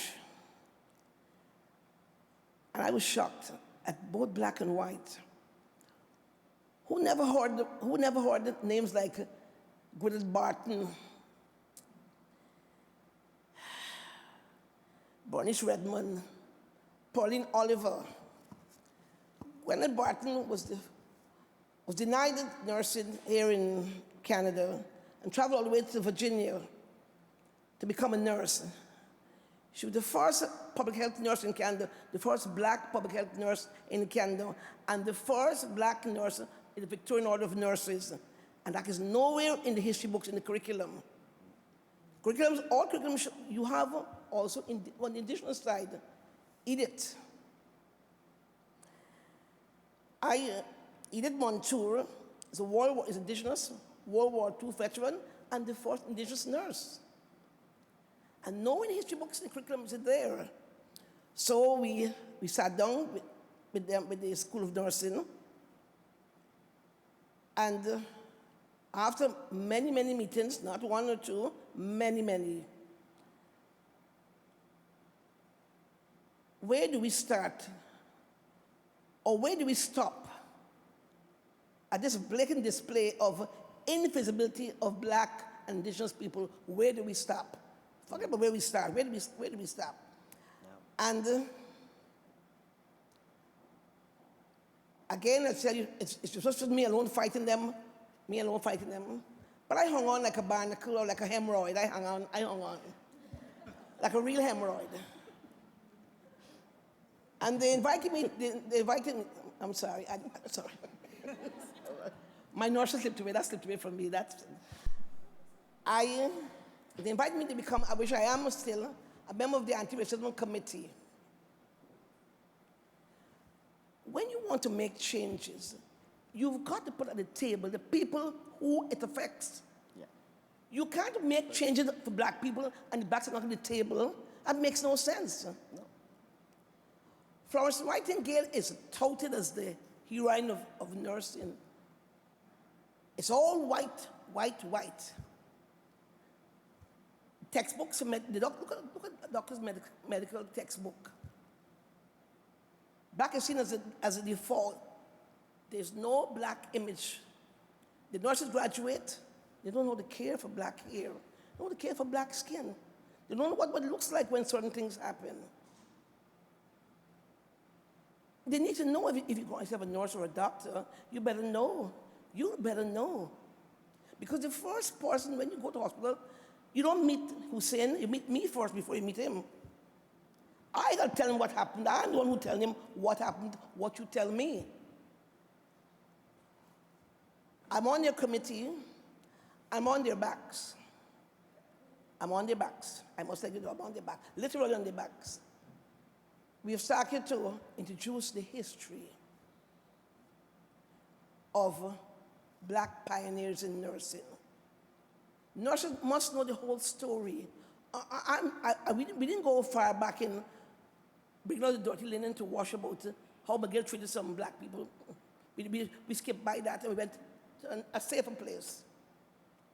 We're working on that now. So the new nurses will get, in case studies, you look at doctors' books, you don't see black patients except when you see indigenous, they're either drunkards or drug addicts.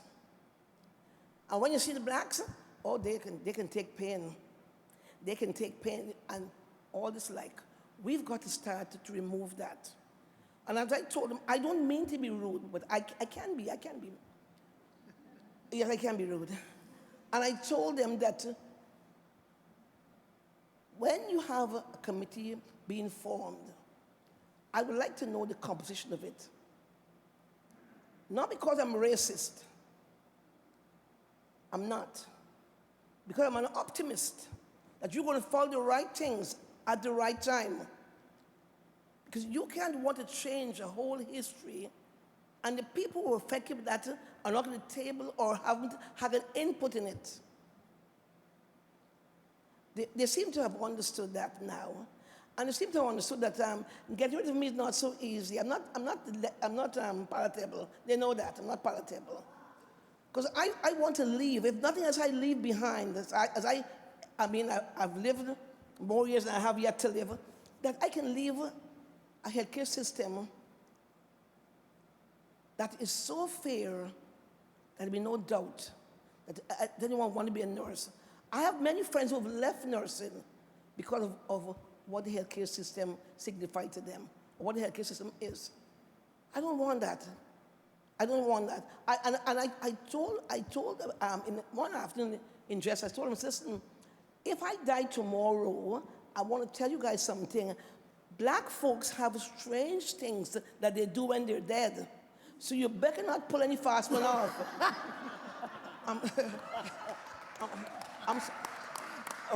I'm sorry.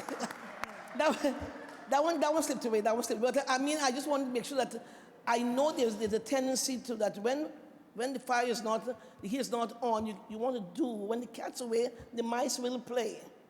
So I want to make sure that I may not be present in the spirit, but be careful. Maybe not the spirit might take over.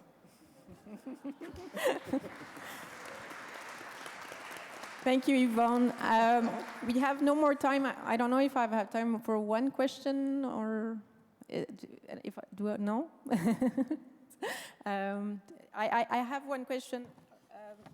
Peut-être une dernière question. Perhaps one last question. There was one question for all the panelists, but I will ask this question specifically to Samir. I know you want to speak about Joyce's principle. I don't know if this is going to be the answer. The question's in English. Policy transformation initiative that needs to happen to address medical colonialism and racism in healthcare. Yeah, so you answered the question. So I think Joyce's principle is important, but for different reasons, for different peoples. And so just for people to know, I just wrote down the actual principle. So Joyce's principle aims to guarantee to all Indigenous people the right of equitable access without any discrimination to all social and health services, as well as the right to enjoy the best possible physical, mental, emotional, and spiritual health. So that's what people will often hear when people talk about Joyce's principle. But the other component of Joyce's principle that's really, really important is that it requires the recognition and respect of Indigenous people's traditional and living knowledge in all aspects of health. And you know, a few years ago, after the book came out, but after Joyce Echaquan's death, I was interviewed by, I can't remember if it was CTV or CBC. Anyway, I was talking with the camera person, kind of off record, and he was saying, you know, I understand things like Joyce's principle are important, but you know, it was a white camera person. He was saying, you know, my mom was hospitalized and she was treated really poorly in the hospital. You know, that's also an experience that many people have, unfortunately, in the kind of public healthcare system that is, you know, has been constantly being dismantled by the forces of privatization and the governments for the last 20, 30 years. But to me, my kind of reply was that it's similar to the campaign. You know, when we talk about the campaign centering Indigenous children and their families, when the campaign won, it benefited all kids across the board. It's the same thing with Joyce's principle. Joyce's principle, of course, centers Indigenous peoples and communities as it should, but the reality is that the medical culture that is so rooted in various forms of discrimination, including anti-Indigenous racism, but also anti-Black racism, anti-migrant racism, discrimination against you know, queer folks, people with disabilities. We can kind of go on. Yeah. The reality is that the shift that's going to happen, the cultural shift that will happen if Joyce's principle is implemented both from bottom up and from top down, will make sure that the healthcare improvements that are going to come from that are not only going to benefit Indigenous peoples as they should, but it's actually going to benefit everyone because it's going to infuse a certain level of basic human decency and dignity into healthcare provision that can only you know, benefit all of us.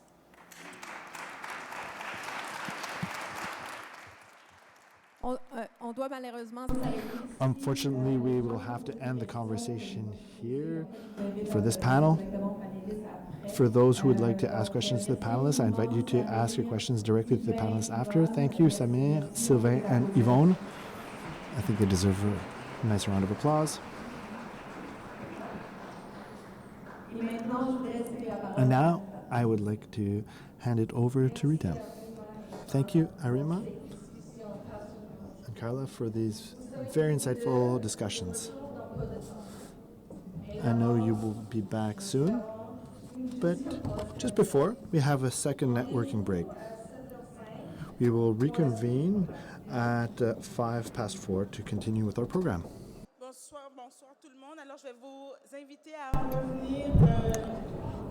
I invite you to take your seats. Please take your seats. We are ready to continue with our second to last discussion.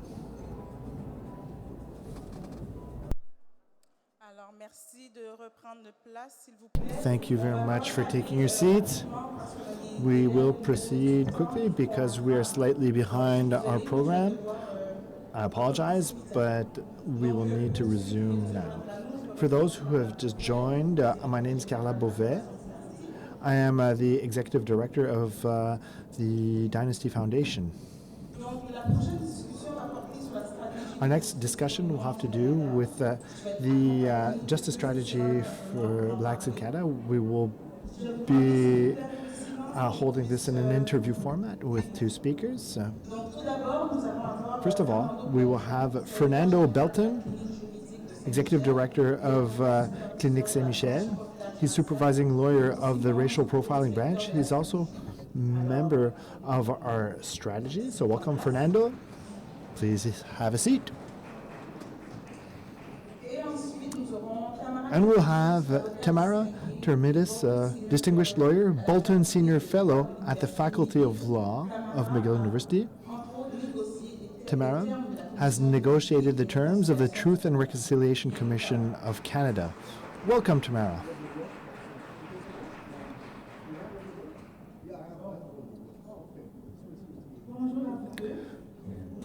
Good afternoon to both of you.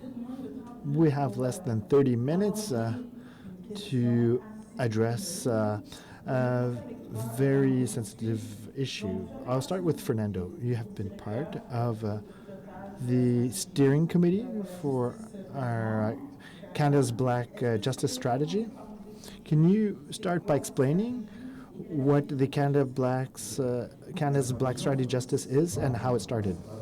The strategy started with some commonplace observations. That is to acknowledge systemic racism, especially in the justice system.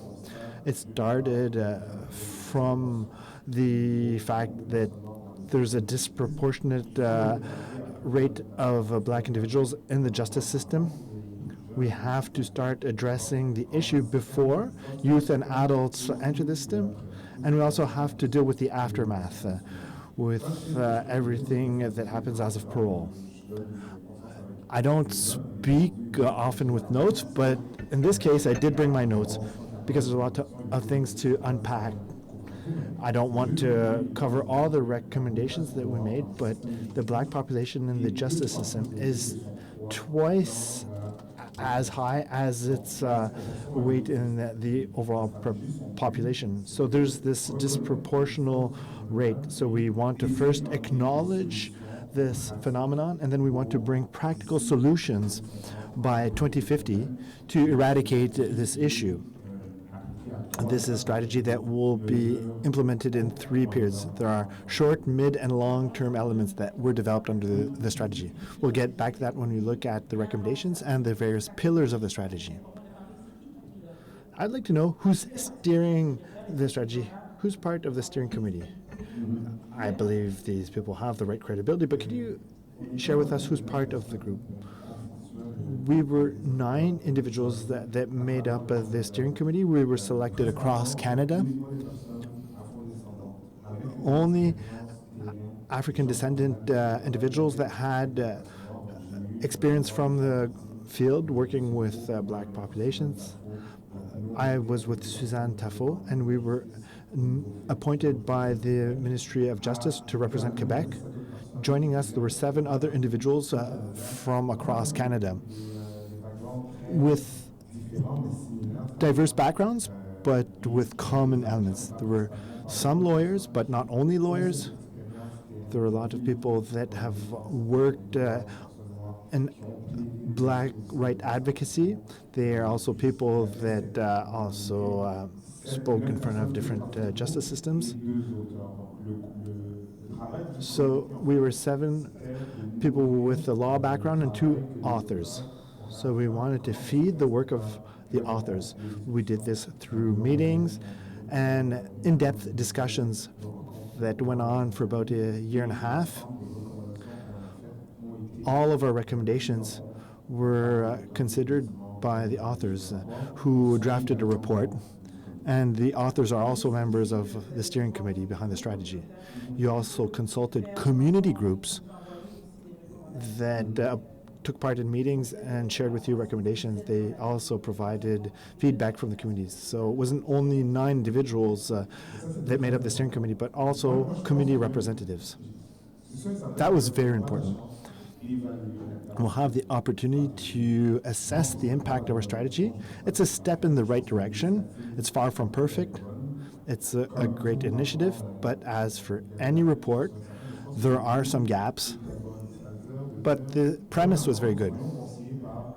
First of all, we wanted to have some advice with people with strong credibility, but we also had to turn towards communities.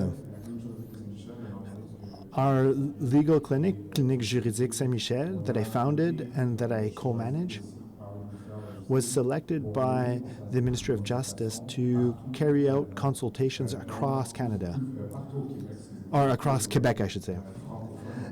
For the French-speaking portion of the strategy, we have DESTA, another organization that was in charge of the English consultations. Out of the 10 Canadian provinces, 2 organizations were selected the same way that were contracted to consult communities. All of the material was collected. We got condensed versions of all the consultations carried across Canada. Naturally, this fed our reflection to build our final recommendations. Let's talk about those recommendations. The document's about 70 pages with 114 recommendations, divided in 5 pillars. First question. Do you believe it's realistic to have so many recommendations? I know these span until 2050, but is it realistic? We won't have time to go through the 114 recommendations today. If you could highlight the most important recommendations, in your opinion, and those that will have a real impact. I do believe it's realistic to have so many recommendations because we needed to take the time to identify the issues. We had to identify the challenges. When we look at the disproportionate rate in the justice system, we look at the social and economic determinants. The reason why there's a disproportionate amount of black people in the justice system, it starts before any criminal act. It starts by decent housing with good employment and integration. When families are settled here and children cannot develop appropriately because they don't have sufficient housing, I think these are conditions that can lead to having more black people in the justice system. So we took the time to identify issues, and I believe this was a necessary process. The next question. I don't think that the implementation of these recommendations only relies on government action.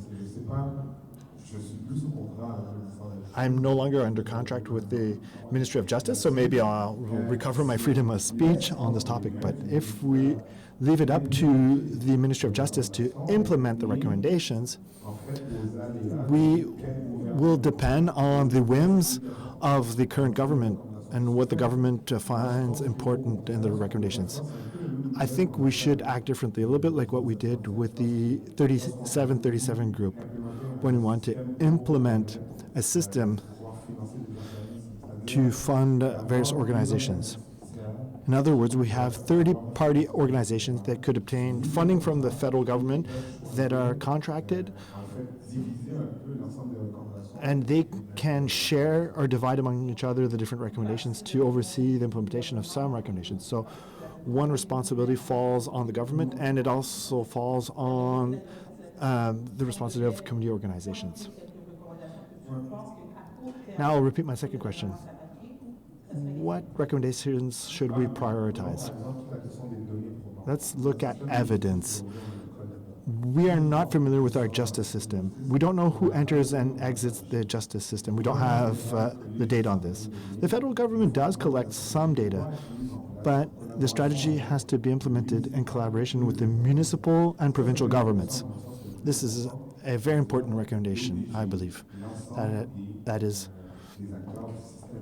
to mandate the different actors in the justice systems. We have a provincial justice system and a federal justice system. If we talk about a disproportionate representation, we have to see exactly what we mean. We should have a better idea. There was the Harmony report, which was the result of what we felt. We knew that there was a racial profiling issue. We would share these stories among our community, but we were able to come up with real numbers on the issue. And with the numbers, we were able to implement real solutions. Thank you, Fernando. Now we'll move on to Tamara. Tamara, we had some very interesting discussions leading up to this interview. I'm skeptical about some recommendations in the strategy. But before we speak about the recommendations, because I spent the afternoon here, I was thinking of Audre Lorde, and I looked up her poem. It's Litany for Survival. I will read the last line because I'm not here just to recite poetry, but I will read it nonetheless. Yet even in silence we stay afraid. So it is better to speak and to remember that we were not supposed to survive. Thank you. That's a great way to honor the memory. Tamara, I know you're highly critical of the strategy.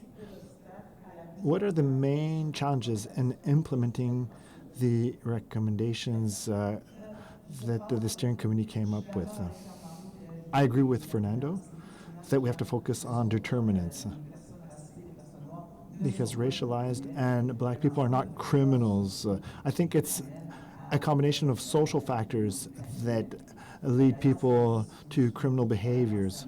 And this was pointed out by Samir when he's talking about the health social determinants. Another challenge has to do with the social context. When we look at the social determinants, there are many of these determinants that are under provincial jurisdiction. If we talk about this province, Quebec, the government does not acknowledge systemic racism. We asked for intervention on social determinants of health after COVID. These were declined. Therefore, we have to see how can we obtain a coalition a year before the end of the term of the current federal government in order to implement targeted policies. For instance, if we look at housing policies, how do we provide priority affordable housing? It's not an easy issue to solve because we've been trying to focus on specific groups that experience systemic discrimination, and this is where I see some of the challenges. Also, if we look at the appointment of judges, representation is very important. This is the same thing for representation among law enforcement. We have to look at effective representation or symbolic representation. When I talk about effective representation, that is having people that have a critical analysis of the situations people are in and to understand that law is not neutral. Law is a political tool, and we'll see this probably during the Trump era to what extent law is a political tool. But justices have to have a critical analysis of systems and to see what are the consequences of different rulings. Representation, yes, but effective representation and not just tokenism or symbolic representation. The fact of having more judges from our communities in the system could be tokenism. How can we make sure that these are effective nominations? Well, we could do testing. We could double check the skills and understanding. It is not because we're racialized that we understand the ins and outs of the system. Often these are expertise that are developed in law, in the field of law and sociology. The judge appointment process has to be reviewed. The Ministry of Justice under Lametti started opening the process to have a better representation in the different judge selection panels, but we have to work on those elements. For instance, did an individual plead causes such as the camera case where there's an example where there's an understanding of racism experienced by Mr. Camera in the case, which led to an agreement and a review of some arguments. Being black is an asset, but it is important to understand the social structures and their impacts. Maybe I can expand on that. I agree with Tamara on that. The strategy has to see an overall. If we look at the representation issue, I remember when I started practicing law, I looked at the table of justices on the Supreme Court. I looked at the table of all the different justices. It was white end to end. As a young black lawyer entering the system, that's what I saw. And I started asking myself questions. And this is where I agree with Tamara. Understanding these cases isn't necessarily a matter of skin color, but it depends on having a better understanding of the challenges. In some cases, I am very careful with that. I try to understand my clients, but not place myself in their shoes. There are some cases I won at the municipal level. If I have, I know what it is to drive a luxury car and to be arrested for no reason or to be pulled over for no reason. And that's attributable to my own experience and existence. And what my colleague said is very important. It's not the only challenge. We have to look at the overall situation. In the recommendations, we talk about cultural training for law enforcement. And Tamara, I think you have some reservations about that. Can you demystify why just the fact, when we say we will provide cultural training to our law enforcement and that will have a positive impact on the overall justice system? Well, we have to agree on what cultural training is in the first place. I'm not sure what it is all about. From what I remember in cultural training, and I've been practicing law for 36 years, when started to talk about cultural training, it would be, for instance, that an Asian will not look at you in the eye. But how could that determine how law enforcers will interact with individuals? What we need is training that is based on the recommendations of the Truth and Reconciliation Commission, some anti-racist measures. And racism is based on unconscious biases, but also on some conscious biases as well. And we tend to say that racism is unconscious and is not done deliberately, and this is a way to try to avoid responsibility. But we are in the system, but we need to take a step back to see the overall situation and try to deconstruct. We'll see what are the actions that were done and what were the motivations behind the actions. I will refer to the Marin report, the Ombudsman of Ontario. The Ombudsman said that there should be an independent organization that oversees law enforcement, and the Ontario Ombudsman performed some research and realized that former police officers continued to carry their police officer badge of the law enforcement agency they were part of. So we have good ideas that we want to implement, but we need to learn lessons from our errors. There are some prior political mistakes before all this. At the same time, it's interesting to see to what extent BIPOC individuals have to educate the people that implemented the systems that oppress us. It's always a bit concerning. We don't have a lot of resources to deconstruct the systems. This example shows the complexity of answering the issues. When municipalities want to solve the issue of racism, they rely solely on training. I think that law enforcement training is useless, and I'll explain why. You cannot force someone to admit an issue they do not acknowledge. And I have to include all law enforcement agencies.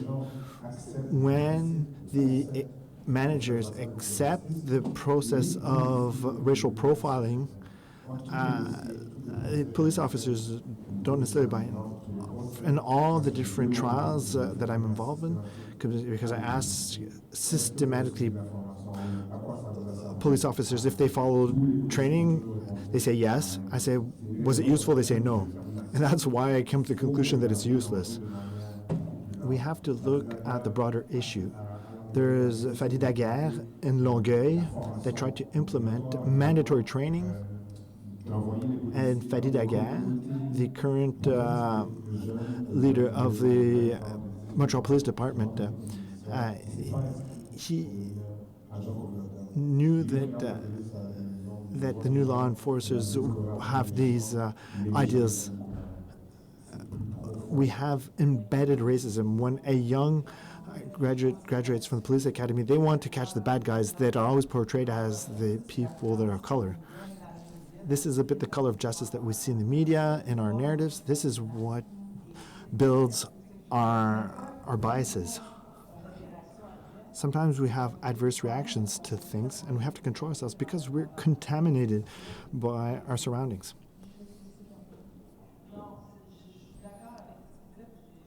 I agree with what he said, and I looked at the 2024 report from Duke, who said eradicating racist mentalities has to go beyond law enforcement, but mobilizing intellectual tools to deconstruct the deep roots of these processes of expression and language. Law will ban, will address, but will not necessarily transform people's heart. If you allow me another 30 seconds to conclude on this. When I say that cultural training is useless, but our system of police ethics does not sanction police officers. 97 to 98% of complaints won't end up at the ethics committee. So if there are no coercive measures, if police officers know that in terms of racial profiling, it's only 0.7% of complaints that will lead to some corrective measures. So when they do racial profiling, there are no consequences. That's why I talk about a group of measures. If a group of measures are implemented, they will lead to real outcomes. Let me come back to the strategy.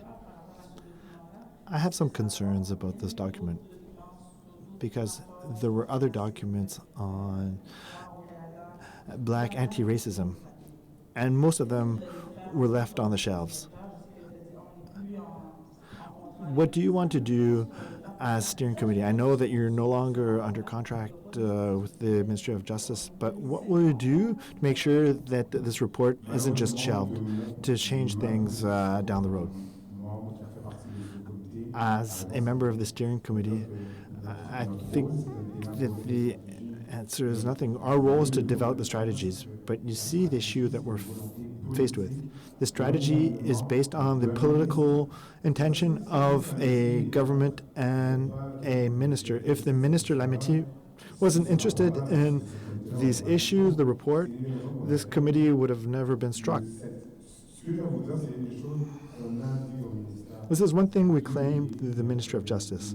We said it's important to have sustainable measures to make sure that the application of these measures doesn't depend on the government. If the government has to implement these measures, the government will change, and in the long run, nothing will change. My role as the executive director of the Saint-Michel Legal Clinic, there are different things we could do to fight against racial profiling and discrimination. There are different things we can do to make things advance. I have a question for both of you. Do you think that the minister had an authentic intention, or was it more tokenism, or was it more superficial? I don't know if people in law enforcement are aware of your strategy. Do we have our responsibility in holding the government accountable for this report and the implementation of the recommendations? Yes. In terms of Minister Lametti, I worked with him. He was really concerned with these issues after the murder of George Floyd. Fernando didn't say that the report was based on reports that have existed for 40 years. And this report is somewhat of a compendium. Obviously, there are new elements with the social determinants and the community consultations.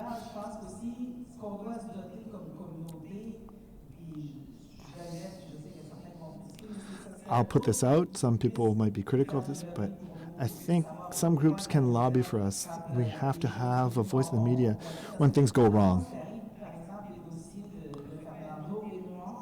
Because Fernando has to deal with some cases. He has some very interesting cases. Sometimes I will write on Fernando's actions to make this known publicly, but this awareness raising has to be systemic. We have to have a policy voice, but we also need to have lobbying efforts, and we have to have a voice to call out situations that make no sense, and we should be able to build on that.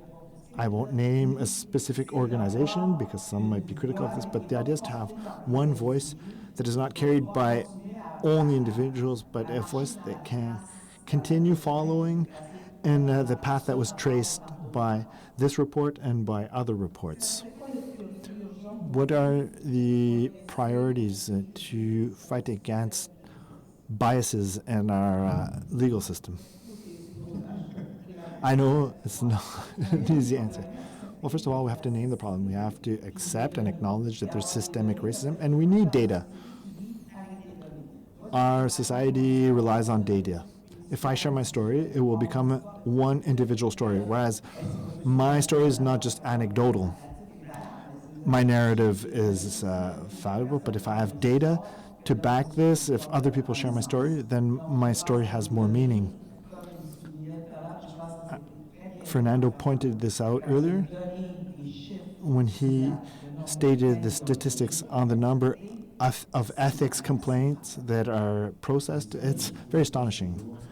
The justice system resists anything that has to do with racism issues.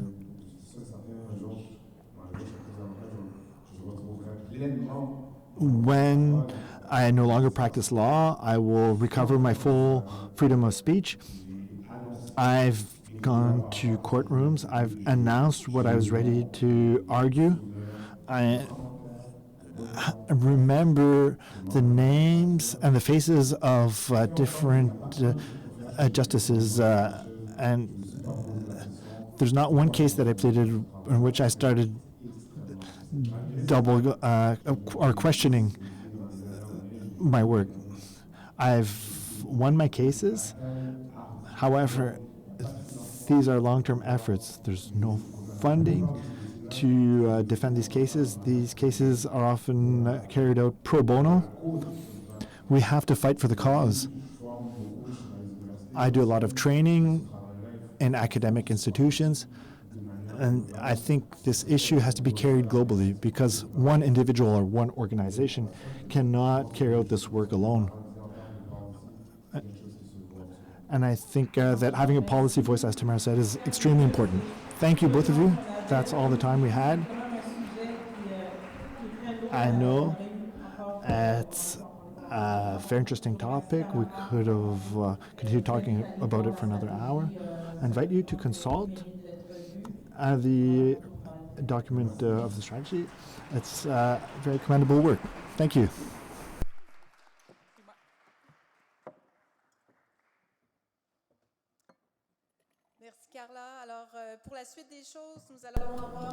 Now we're going to have a discussion on hate, racism, and discrimination online. I'm happy to welcome two exceptional women that will talk about this with me. Firstly, we'll have Dr. Raida Hassan. She's a teacher from the psychology department of the university. She's working on prevention of violent extremism. We have Émilie Nicole. She's a columnist, podcast host, and political commentator. We can see her at Le Devoir, also at Radio-Canada, at the CBC, and podcasts. Welcome, Émilie.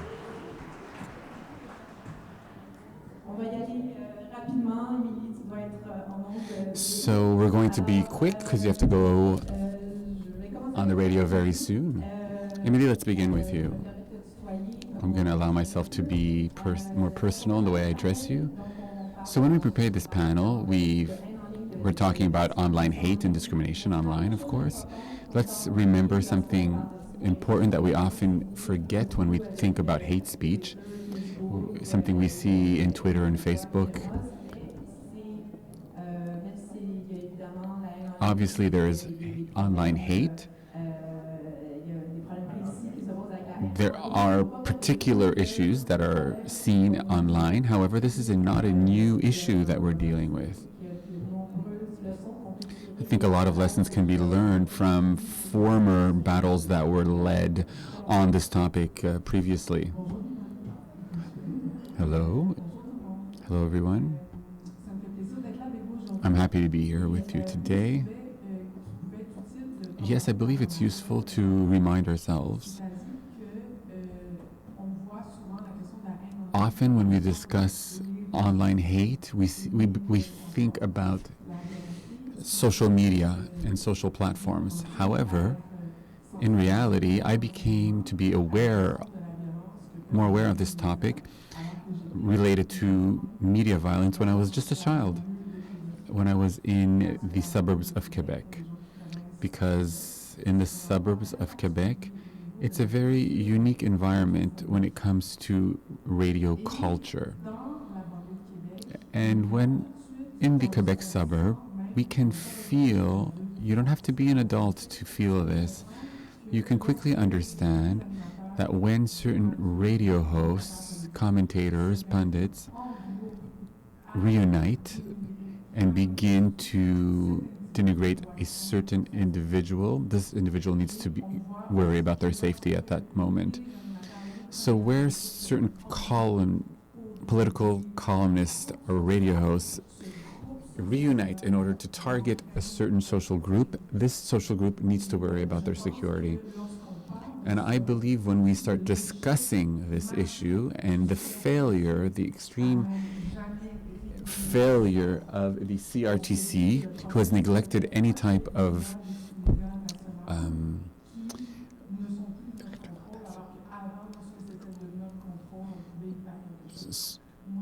my memories from my youth, I remember there was no reaction to this kind of behavior, this aggressive behavior. So let's look at what we can do today.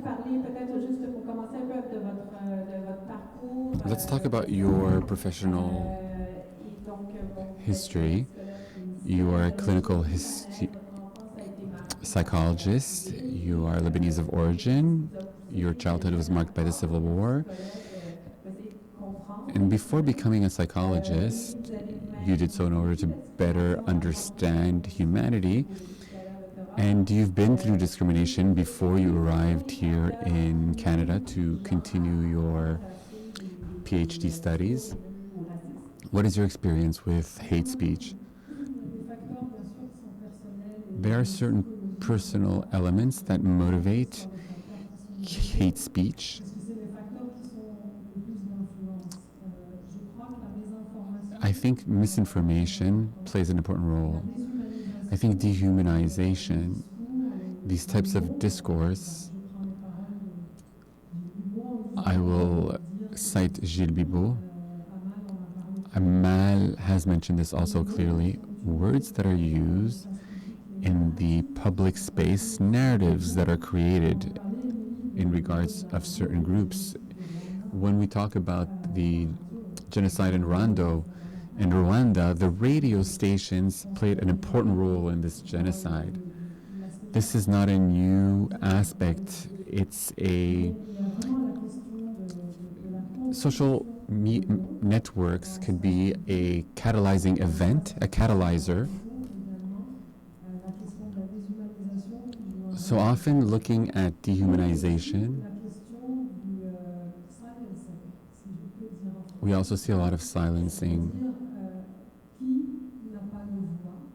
People who have no voices are unable to represent themselves on platforms in order to add more complexity to the discourse. So we have ethnocentrism. I think individually, the factor that we see more present are personal individual crises where people finally seek to find a scapegoat. We feel like we're now entering a new era of hate speech with the election of Donald Trump. So what are the effects of his interactions with these social platforms on hate speech? You're mentioning the election of Donald Trump.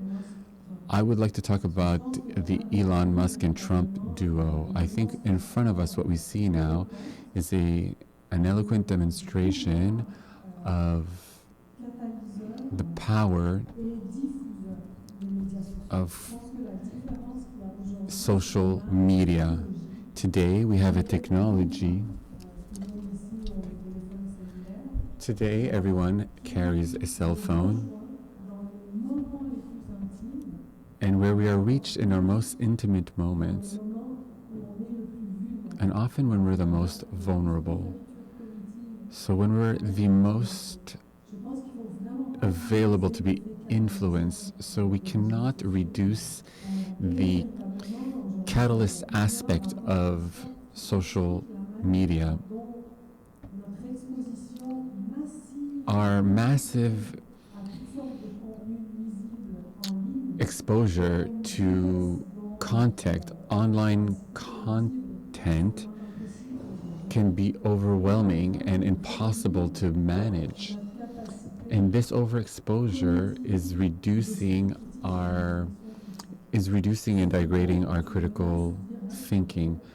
Therefore, it's a threat to social dialogue.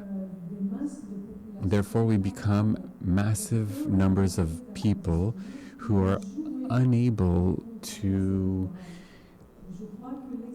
play with different discourses that impact political outcomes.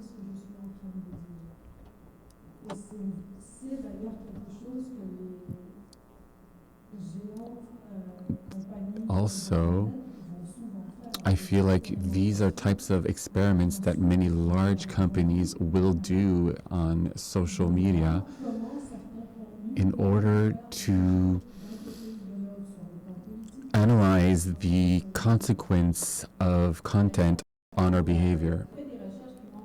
You've done research that has demonstrated that virtual violence doesn't remain virtual, that we see a correlation in the real world. Can you expand on that? Yes, I was very surprised. I want to cite an expression that I enjoy very much. Research is a process that requires a lot of effort and money in order to see the obvious. Recently, however, I've been very surprised.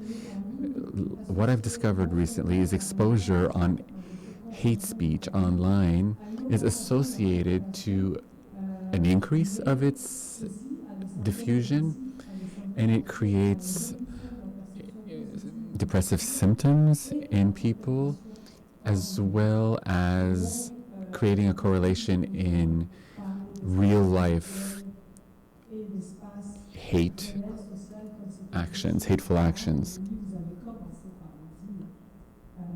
And you said this earlier. So in the past, the radio has already demonstrated how easy we can go from virtual violence into concrete physical violence. Studies have also shown that hate speech online are directed disproportionately towards women who speak publicly. Yes, are you surprised about that? Maite and Dairila mentioned this previously. So we all, I think, understand this. We don't need a study to tell us this. So this is not necessarily something that we wish to reflect on a daily. It can perhaps paralyze us in our work, but can you please give me an example in your line of work where you were, when you went through hate online? Before, I would like to begin by saying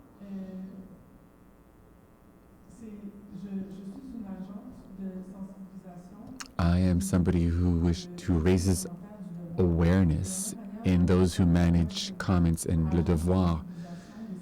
So I work as a person who raises awareness in my colleagues. Some people do not understand the intersection of misogyny and racism until they have to look at the comment box in media outlets. And when my colleagues are looking at the comment boxes, they quickly understand how those two intersect. I became active in my role in the public sphere before I became a journalist.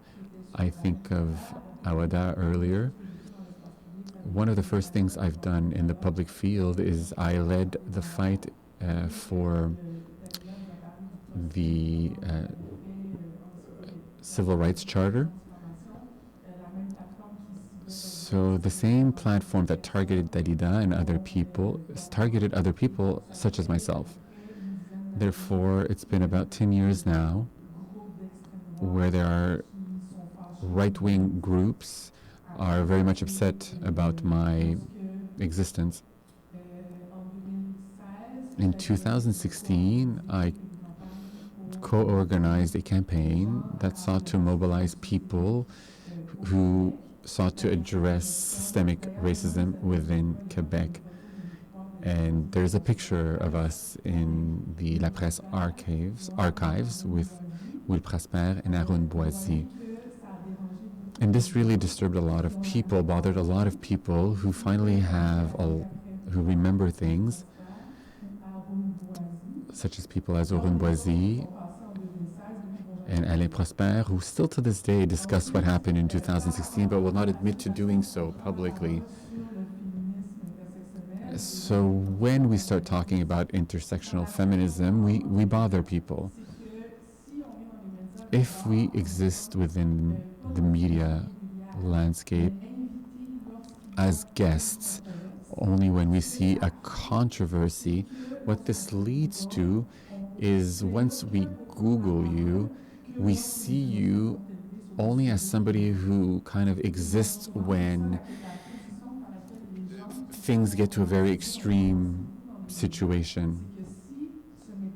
Therefore, if things aren't boiling up, it's the regular team, if you will, that's taking charge.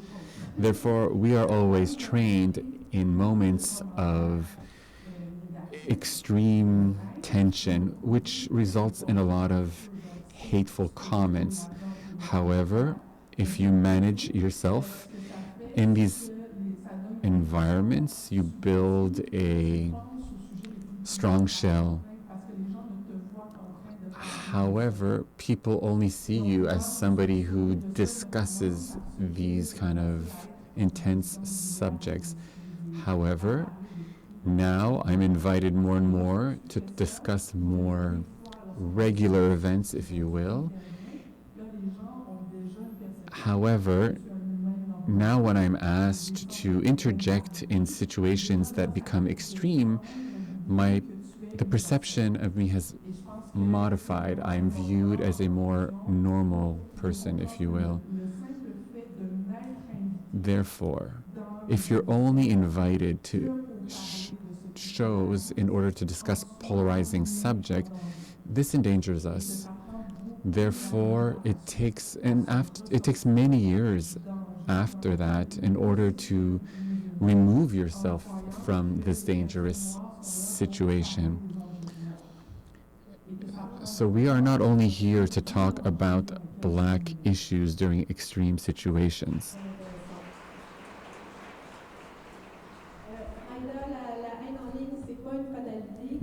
hate online is not fatal.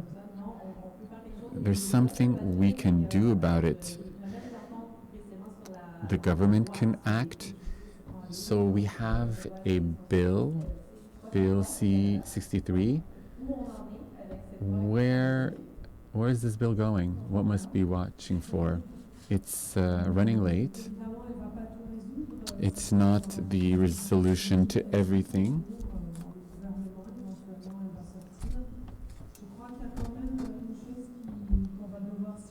I think there's something we need to monitor. That is to say, all the informations that inform the bill, which touch upon, we're trying to distinguish from freedom of speech and hate speech. So this bill wants to really protect vulnerable people, especially when we think of intimidation, extortion, and sexual exploitation.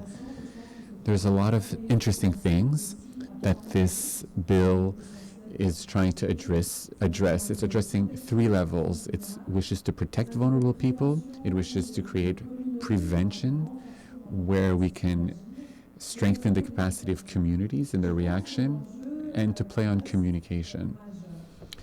And there's an issue that remains very important, and that is the tech giants of the internet. Balance of power remains in their field. In my opinion, there is an ethical fundamental issue we need to address. And if the tech Goliaths do not shift their paradigm, meaning putting human rights and ethics on the forefront of their structure, rather than look at the bottom line, they will never bring forward the changes that are needed. And governments will never be able to force them to do so. This is a very important issue, a main issue. We can resolve it in a certain way. We must understand, even though they view us as a product, we must change our own position and teach our children that they are products. The fear of these tech giants is that we will stop using their services. We have a certain power, we hold a certain power, and we must push, I believe, in order to set in place priorities. It doesn't make sense to use a tool, a main tool of communication, that does not value the security and ethics of people within its structure. I think this is a societal problem. It's a global problem. Yes, it is indeed an important and alarming problem. Emily, a question from the public for you. So, what can we put in place to protect women such as yourself? What measures have worked in the past in your workplace that have helped support you? Raida, you're also welcome to answer. I think the best solutions are the older solutions. And we can take these older solutions and then perhaps tweak them and modernize them. Since 2001, women kept themselves safe by being in solidarity with one another. It's by supporting one another. What social networks are doing they're isolating us. And that's what the patriarchy has done as well. They isolate women. So what has allowed us to get out of violent situations is to find ourselves. When we discuss racism, if we look at people who were targeted by a group of people, like I mentioned earlier, when columnists and radio hosts If we look at the last 15 years, when we see people who are victim by a large group of people, we realize that all these participants are friends. They share a common value, and there is solidarity that is created at that time. This can be a way that we can help one another. However, we can also create institutional change where people remember online hate as they grow older and can invest in certain institutions and perhaps take upon influential positions in certain spaces, which would allow them to perhaps help to abate the playing field. It depends on the position we have. If we are in media, if we are executives, we have certain things we can do. If we are autonomous workers, there's certain things we can do. If you are a member of a board of administration, such as the Canadian Race Relations Foundation, everyone here has a role to play, and therefore I think what we really need to do in order to win the battle is to remove ourselves from this feeling of isolation. I still am seated in the board of directors of Expert Women, where we wish to fight that target women who speak up publicly, where we work on research on the subject matter. The Governor General of Canada, who was overwhelmed with online hatred once she chose to address this subject. I was present at the time. I was a moderator during her last panel, where we met people from different sectors to discuss this issue. However, when you're able to unite everybody in a room, it's winning half the battle. We have to learn that we need to work as a team. Thank you, Emily and Raida. It was very interesting. And now I will let Rita speak. Thank you, Rima and Carla, and all the participants who shared their experience. You gave us a lot to think about and a lot of things to discuss. I believe we all agree that we have a lot to be optimistic for during these difficult times, when leaders such as herselves can demonstrate how we are able to find a common ground. I wish to thank all the participants, may they be virtual or present here. The following events of this series will be held in Ottawa in March, in Calgary in June. In the name of the Globe and Mail, I wish to thank the Canadian Foundation, the Canadian Race Relation Foundation, for its partnership. That said, let's welcome yet again Mohammed Hashim.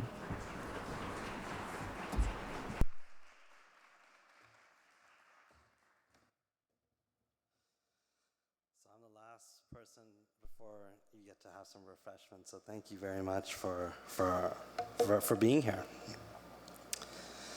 We've had a lot of important conversations today.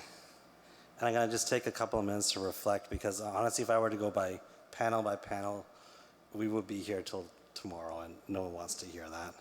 But I think there's some truths here that I wanted to just put out there, because I think that, when I started this day with you, I talked about having to hold uncomfortable truths. And that responsibility to do so fell on all of us. And particularly in this moment, because I hear this all the time. We live in a polarized time. What does that actually mean? What does it actually mean? It means that we are consuming online everything that both validates our deepest fears and loves, makes us scroll faster away from things that make us uncomfortable, and sit there longer for things that validate what we have already come to believe. It has made us close ranks as a community. We'll only talk to people who we feel safe around, because we feel so unsafe talking to anybody else. And I will only be around people that will validate that we are comfortable to deal with. And in a time when I think we've been more connected to each other than ever in history, I don't think there's been a single moment where I don't think most of us feel, this is the moment where I think we feel the loneliest, the most scared, the most fearful of the world around us, because we are living in this time of such heightened polarization. I want to zoom out and I want to talk about a few things where it takes an enormous amount of courage. And I've traveled this entire country and have met with people from small towns to big cities talking about racism, and I've seen far too much. And I think that there's a common trajectory of how this happens. Somebody experiences something. It takes an enormous amount of courage for them to say something, because, let's be honest here, the moment you say it, the world around you will say, nah, it's not that bad, it's wrong, it's not true, you're overreacting, or it's just, you will face resistance. You will face resistance, and because you're gonna face resistance, it takes even more courage to be able to stand up and say this is wrong. And that's true. And I don't think people are seeking peace when they're speaking out. We often say, we need to, as Canadians, be, thoughtful and engaging and dialoguing all the time. I don't think people who are experiencing that are feeling peace, because I don't think peace comes strictly because it's some calmness that we convey as polite Canadians, where we say sorry all the time. But I think peace comes from an understanding that justice has been served. Peace is a product of justice. People want justice. And I get that. On the other side of things, I don't think, and this is going to be controversial, but I don't think the natural reason why many of the things that are happening today, or public policy being made today, are being made with the intent to particularly harm a particular person. That's not the original intent. That's a consequence that is weighed against protecting my own. I think policymakers take into consideration the consequences of their actions, and they say, this will protect my people more, and therefore, I will do this. I want you to sit with that for a second, because I think that even when, it's not even just policymakers, you look at the testimony from the shooter in Quebec City, or the person in London, Ontario, who killed 4 family members. They wrote manifestos about, what they want, what they did. They didn't do it because, they did it because they wanted to protect their own. That was the impetus behind why they did so. I actually think that the degree of violence that happens in conflicts or on racism is a measure by which a degree of dehumanization has happened in the equation to protect our own. The dehumanization of the other. The more dehumanized they are, the more violence we can see against them. I think that's true. I think that's true. But I also think that if that was the only story, then we would be really going nowhere really quickly. But I think that there is validity in people wanting safety across the board. And that requires a degree, and this is going to be uncomfortable here, for us to be able to listen and to actually hear what people's concerns actually are across the boards. Across the boards. And I think that when we do so, we are forced to hold uncomfortable truths. Like I saw Amal and Brian today, and I was like, I actually felt really privileged to be in the company and honored to be able to see people who hold such difficult and opposing truths be kind to each other. It's not, that type of relationship doesn't exist right now in this world. It doesn't exist. It's courageous to do that, to hold those multiple truths. And it's when we hold those, and how do we get to those multiple truths? It's by listening, by empathizing, and that's really difficult. I get it. That's really difficult. I'm not saying that's for everybody. But a lot of us who have the privilege and the distance actually have a responsibility to create those bridges. I'm a union organizer by heart. That's my background. So like at the end of every strike or anything, we always know we're going to end with a collective agreement. The point is to get to a collective agreement. I actually believe, so no matter how hard we fight, we still got to go and get a collective agreement signed. And I think peace is created through collective agreements. And that conversation to get there, that negotiation to get there, is a negotiation of power, but it's one that we all can lead into. And that is through understanding, listening, creating empathy, and finding justice. That's a hard task, I get it. Not everyone's going to be into it. But I don't think that in this world that we're living in today, there's a different way forward. And fundamentally, I grew up in the kitchen of a chain-smoking Irish woman named Gertie across the street while my mom, a single mom, worked a full-time job and went to school at night. I know what Canada actually looks like too. And it doesn't need to look one way or the other. It could look many, many, many ways because there's lots of us. And I actually believe in Canadians as a whole.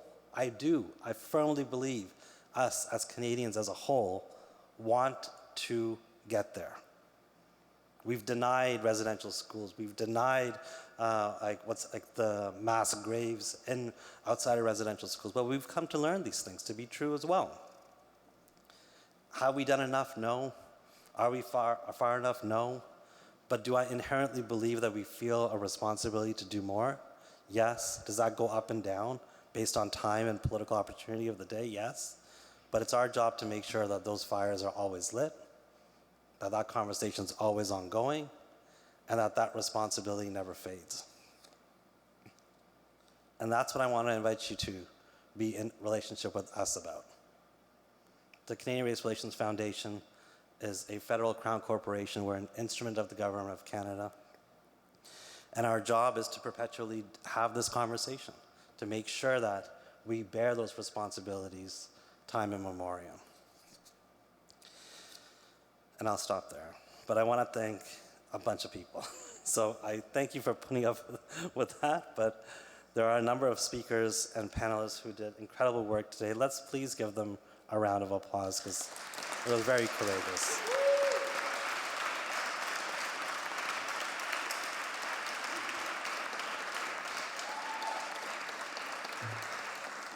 This is part one of a three-part series. The next one's going to be in Ottawa. Whew, that's going to be spicy. And then the one after that in Calgary as well. You thought this was spicy? Nah. We also know that, part of the work is because we, where is the lawyer?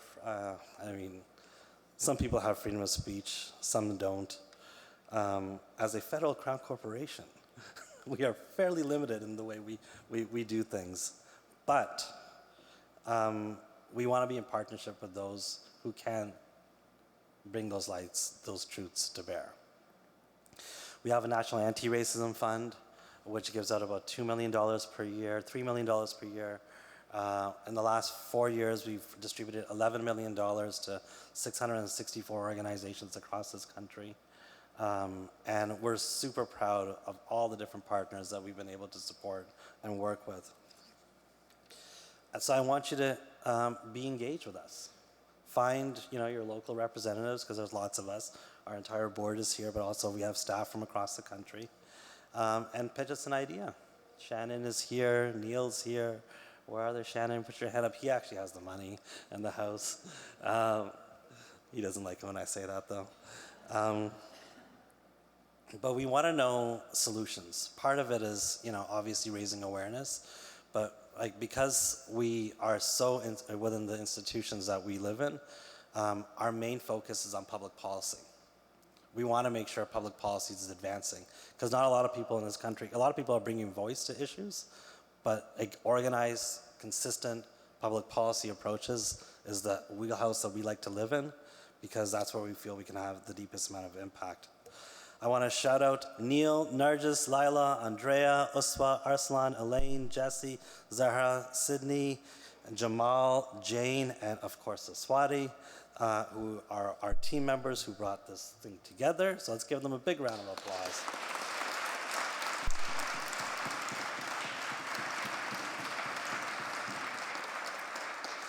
Thank you to the rest of the CRF staff who also helped in the background to this. Thank you to the Globe and Mail staff. Let's give them a big round of applause. Amy, Lisa, Linda, Debbie, and Rishika, and all the moderators, of course.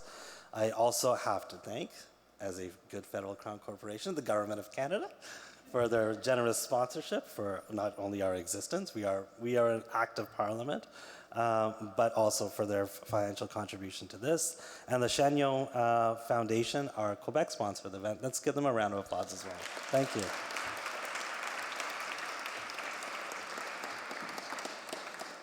And of course, obviously, thank you to you for attending this event, both in person and online.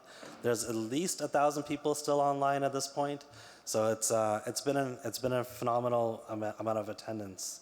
Merci à vous tous pour votre Thank you very much for your participation today.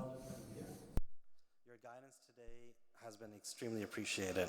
I think you made sure that we recognized the unborn nation and the real reason why we're actually doing this. I got a 2-year-old daughter and a 10-year-old boy.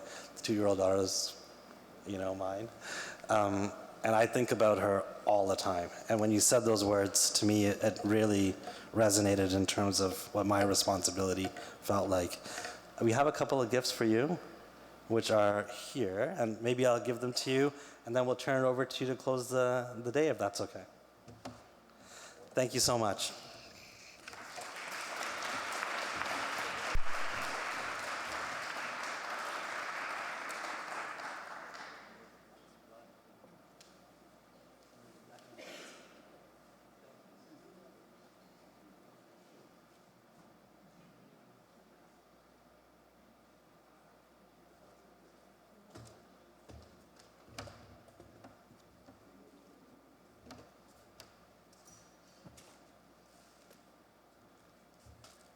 Anige, Tinezu Sagukaizuas, Aguego what Kunorado, Tinezu was a wada di one is rada, Tanazinigo what does what Gawe Nagat the Hatsra. Just want to start off by acknowledging all of the previous speakers and the knowledge and information that they share with these times where we are today. We have to ask ourselves, who are we anyway? Well, you know what? We are walking clay, and we shouldn't wait until we're dead and go back into the womb of our mother to understand that while we are alive, we are the eyes of this clay, we are the ears of this clay, we are the voice of this clay, and we should understand our relationship to this clay. because this clay gives us everything, and there's nothing lacking in conjunction with that upper world. Now we have our own creation story. And our creation story says that Sky Chief falls in love with a young woman. There's attraction, there's a wedding, there's a celebration, and there's even conception. Why? Because this whole physical world that we're in, this lower world, is all about the perpetual regeneration of life forever, which comes from the body of women. That's why we call this earth our Mother Earth, because she bore all of this stuff. Anyway, so what do? Look at our own birth story. Sky woman follows the water, we follow the water. If everything goes according to natural law, our mother's water breaks. The contractions start, and look around. Hey, we come into this beautiful experience, and how beautiful it is. We talk about peace. Well, in our oral history, there was a time before even Europeans got here. There was a lot of warfare in this land. But there was a messenger who came, and he came with this idea. And in our language, we call it the good ultimate thinking mind. And it's Gatnigurio. Because once you change the mind, then you're going to have the ultimate good words. You're going to have the ultimate good actions. And then now you can sit under the shade of that great tree of peace. Now that great tree of peace, on top of it sits an eagle. Now it could have been a golden eagle, but no, it's a bald eagle. Why? Because it has a white head. And that white head denotes, again, the type of mind and thinking that we're supposed to have. Because anything that is associated with white says that it's clean, it's unblemished, it's holy, it's sacred. So that's the type of mentality and thinking that we're supposed to have. And then once we have that, then from this great tree of peace, those roots go out into the four directions, north, east, west, and south. Now, from a political perspective, when you see the Hiawatha Belt, you see those two squares and you see that tree of peace. Well, from a political perspective, we can go to our central fire of our government, the Onondaga Nation, and you can see, well, there's the tree. But if we actually went there, you ain't going to find it. Because that tree is right here. It's supposed to be within our heart. Our word for family in our language is aquadzida. The root word in there is a sacred amber, a fire, because it's burning in me right now. One day that fire is going to leave and I go back to ash. But anyway, we're all sacred beings. We all have that sacred fire. Our word for love, ganarunquatsara, ganoro, says that it's precious. Now, when you don't have anything that's precious, what do you do with it? Well, you want to put it in a place where you want to admire it. You don't want anything to happen to it. That's ganoro. The next part of our word for love says gua. That encompasses the idea that it's all of this. And sera is a connector. So when we open our eyes every morning, do we see that this is all precious? Starting with this walking clay, because if we understood that this walking clay is precious, how would we treat it? Wow, just think about that for a minute. Then if this walking clay is precious and I'm precious and we're all precious, how are we going to treat each other? Then if we look at the earth, that's our mother that gives us all this conditional love every day, that's precious too, then we would change our relationship and we would be doing all of this extraction and exploiting it, where now the future generations are in peril. So we have to look at new ways of thinking and understanding, because it all starts in the mind. And when you understand this philosophy, I'm going to need that great chi right now. But just like that, I could be in conflict with myself, I could be in conflict with my neighbor, with the earth and all of that. So it's a mindset. It's a philosophy. It's a way of thinking and being. So when we come to this world, it's all about having this attitude of gratitude, and we sing, we dance, hamba, hibaya, hamba, hasha. And I encourage you every day to dance. Some kind of song, it doesn't matter. But dance and acknowledge this walking clay and give it thanks. Because as sure as that sun rises, our elder brother comes out of the earth and sets. We're all setting one day. Tomorrow that sun comes up again and we're all resurrecting up, not in flesh but in spirit. And when you truly understand that, because we are love, we come from love and we're returning to love, then it's going to change how you interact with each other, with yourself, with the world. So this message that I have, if the entire world understood truly what I am saying and took it to heart, no more war, no more rapes, no more murder, no more suicide, no more destructing the earth. But capitalism has us all as economic slaves and we're caught. So we have really, truly a lot of work to do if we're going to change it. But like as David Suzuki says, we're this last generation, it's up to us now. What is more important, the economy or the ecology? A lot of people are going to say, well, it's the economy. Well, yeah, then don't take another breath. See how long you're going to last. So we have to now understand how are we getting out of this predicament. And the solution will rest with indigenous wisdom of this land because it's sacred, we're all sacred, and if we understand that, we transform the world. I'd like to end with that. Thank you very much for giving me this opportunity, and I hope that what little bit I shared gave you a spiritual inoculation to feel good and to go out and make those changes that need be. Merci beaucoup. Thank you very much.